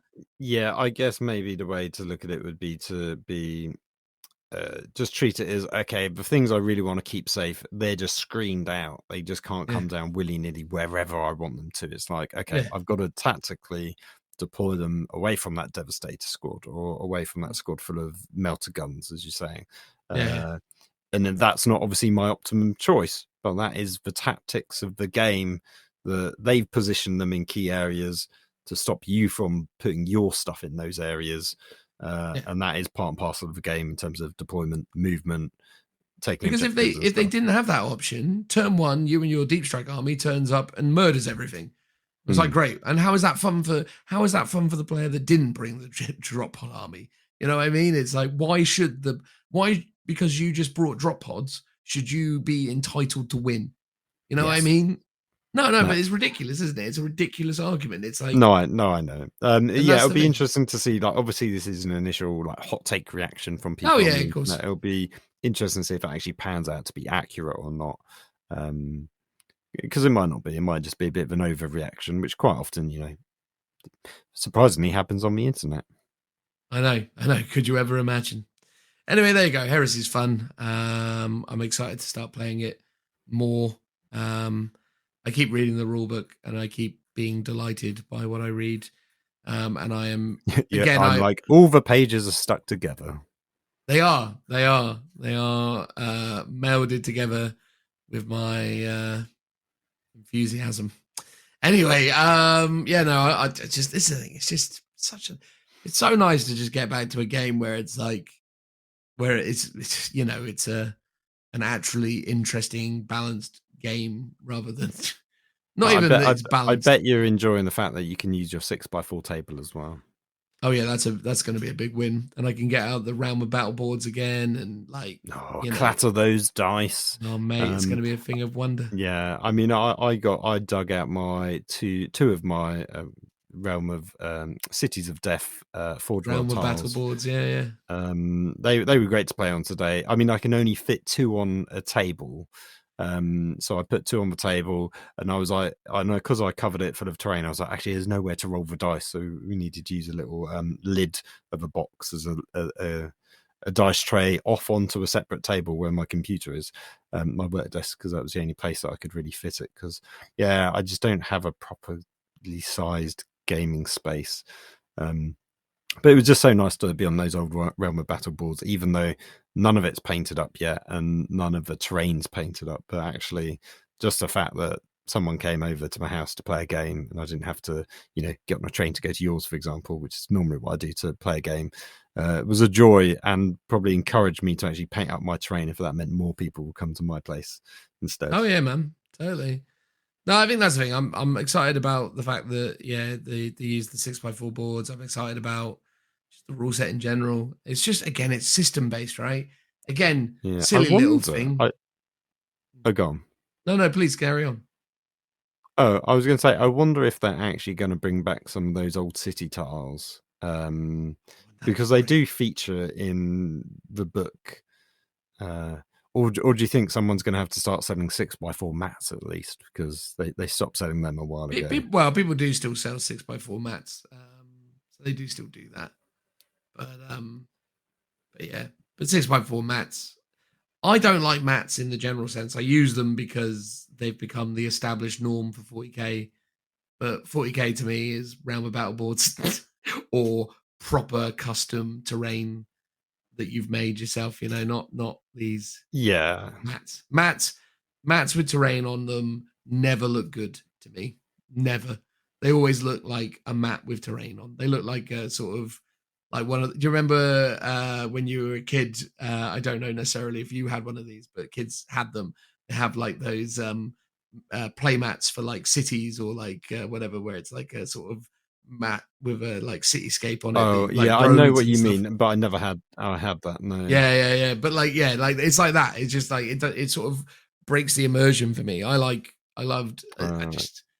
It's just something about like the hobby back element. In day, I had a quintessential felt green mat that I used to put books underneath, as prescribed in the old rule books.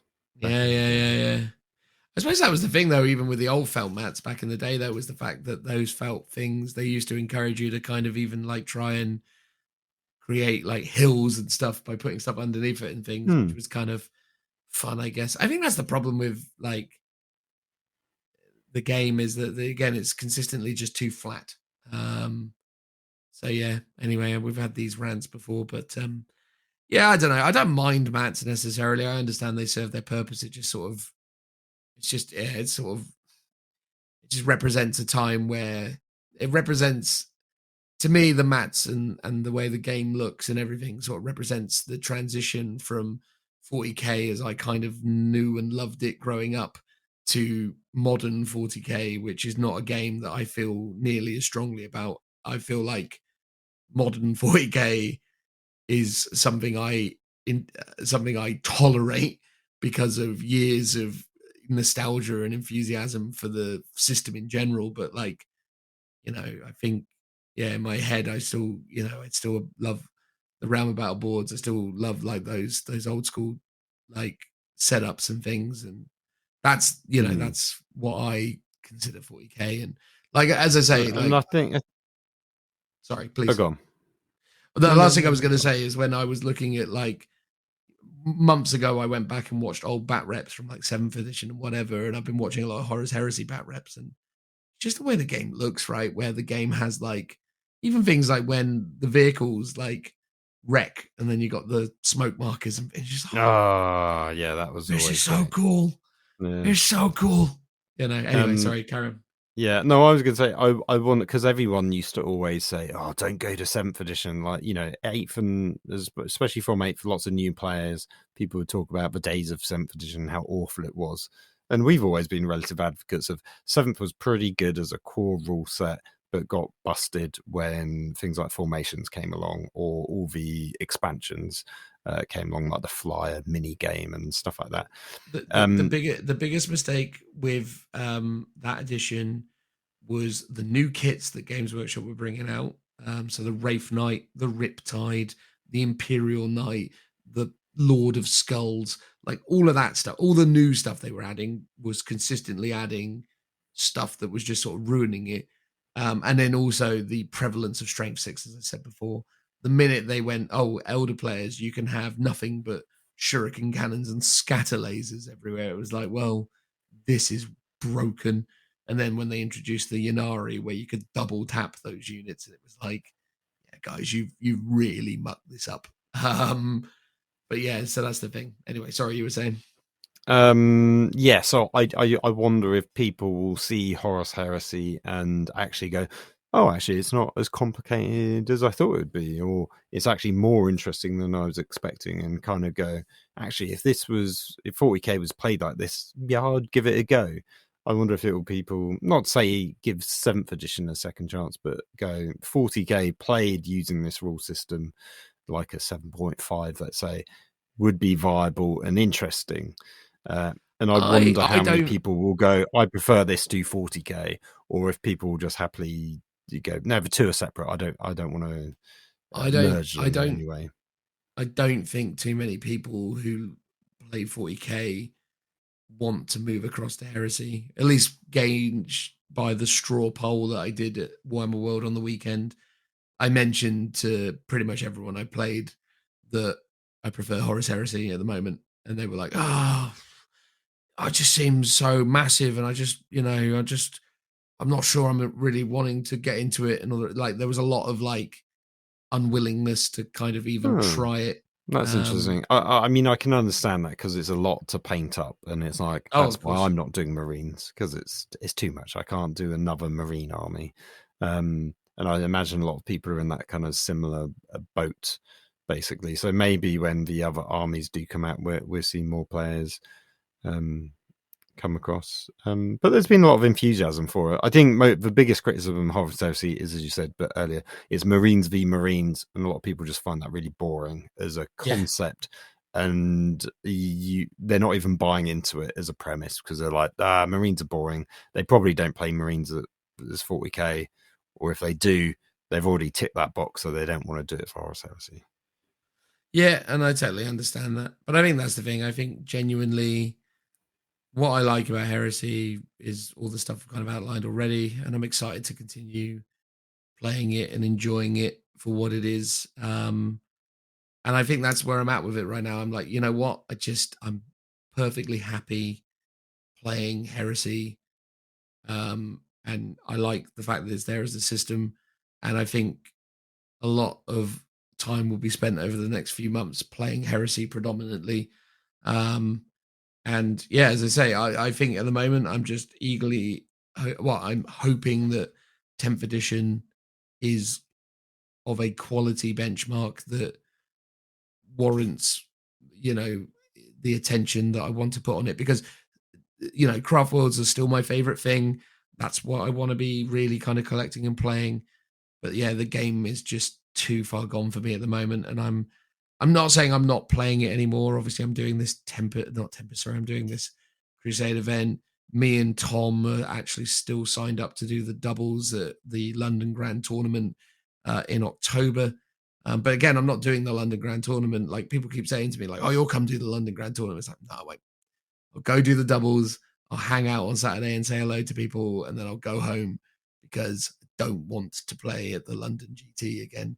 Because it's just. I mean, and I guess speaking about that in terms of the Nephilim GT, it's like I think Richard's quite keen to actually play some games of it. Like he bought it on the weekend.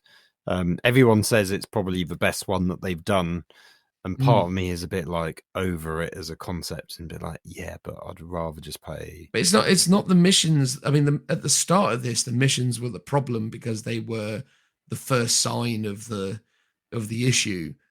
But it's not the missions that are the problems. It's the armies. It's the stratagems. It's the board sizes. It's the ranges. It's the terrain. Everything is too much. Again, just to use a really simple example, in 7th edition 40k, the greater majority of things had one attack, unless it looked really spangly, in which case it had 2 attacks. And that was really it. You could tell pretty much at a glance, that's a relatively normal looking person, and they've got 2 swords. They've got 2 attacks because of the 2 swords. But if they didn't have those 2 swords and they had a bolt gun, they'd have 1. And then if it was one of them, but they were covered in gold and had like eagles coming off every flipping orifice, then they probably have 2 attacks on their profile. And then when they were, charged, they'd have 3 because they got 2 swords. Or if they charged, they'd have 4. Like it was really kind of obvious what everything had, because they had relatively consistent, standards for what it was. Is it super elite? Then it's probably got 2 attacks. Is it normal? Then it's got 1. What's it armed with? That will impact the attacks as well. But that was about the extent of it. So you always knew. Whereas right now, everything's bonkers. It's like, oh, that model's got 6 attacks. Has it? Why? Well, it just does. Okay. Oh, and that one's got 7 attacks, but then they become 21. Right? Sure, there does. And it's just, there's so much room for error all the time on even the most basic concepts because everything's so drastically different. It's like when you play orc players and you see them move their boys 6 inches because they assume that's what an orc moves. And you go, mate, just check your book. And it's like, oh, they're moving 5. Yeah, I know. Weird, isn't it? It's just, that's the thing. It's like there's so many of these weird things because it's so inconsistent that just people get wrong all the time. And that's just the stuff that just drives me crazy. And it's why I'm never engaged when I'm playing 40k in tournaments. I'm just going, yeah, whatever you say. What am I rolling? Yeah, whatever. Like, you know, because it's just, because you can't learn it. It's too numerous. The best way to play 40k is with your friends. And even then... Well, yeah, I mean, I think that was my takeaway from the event because the power level of some of the armies you were up against was just making the game not enjoyable. And I don't want to sound like a sour grape or anything. I want to be a good sporting loser. But at the same time, you just sometimes go, well, this is a rough game. And I think my takeaway from it was I wouldn't mind playing up against my mates with that same army because I would know I would just have much more fun losing than against some random stranger. And, you know, some people that you play against are absolutely phenomenal and you kind of, you know, you become instant best buddies, but, you know, that's not always the case. And, but I also think when you go up against your mates, they know what you're taking. They know how good you are at the game. So you take something a bit more balanced and you might tone it down. Or whatever because of the power level in the armies, or you just take something a bit more fun and interesting as opposed to constantly coming up against the same die-hard lists all the time because that's what everyone wants to take to win an event. So yeah, I think for 40k casual or like the RFW events, which is sort of billed as being a more casual narrative event, are the ones to aim for. And I think that was just part of the expectation versus reality of that doubles event was normally doubles events are fun and casual, but because they'd got rid of the favorite game votes, people took it a lot more seriously. So, you know, I don't think we quite tail-ended that point that we were trying to make is, favorite game votes, while on one hand can be too extreme and make someone who sort of doesn't deserve to win because they only won 3 games, but at the same time not having them at all is a bad thing as well, and actually having them does encourage more interesting, fun, friendly lists. And I, you know, they have done tournament doubles before, but they were literally called doubles tournament, and I don't mind if that's what it is, but it needs to be advertised as such. Instead it was just like it's a generic doubles event, but sort of baked within the GT mission pack, hidden away was this bit where it's like, actually, it's a really try-hard tournament if you want it to be, so go all out. And, you know, partly that maybe is our mistake for not clocking that and going with that expectation. But it did, the end of that event just made me go, yeah, I just want to play games of 40k with my mates in future because I know that will always be a much better fun use of my time than going to like tournament events for 40k, especially with the power creep as what it is.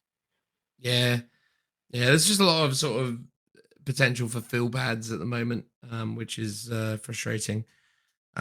Strangely though, again, what I will say just to the sort of defensive competitive events, the events I attend with 40k Brawl in Pool on a semi-regular basis are the best versions of competitive that I kind of engage in, only because similarly that community is actually quite consistent in terms of the players that attend.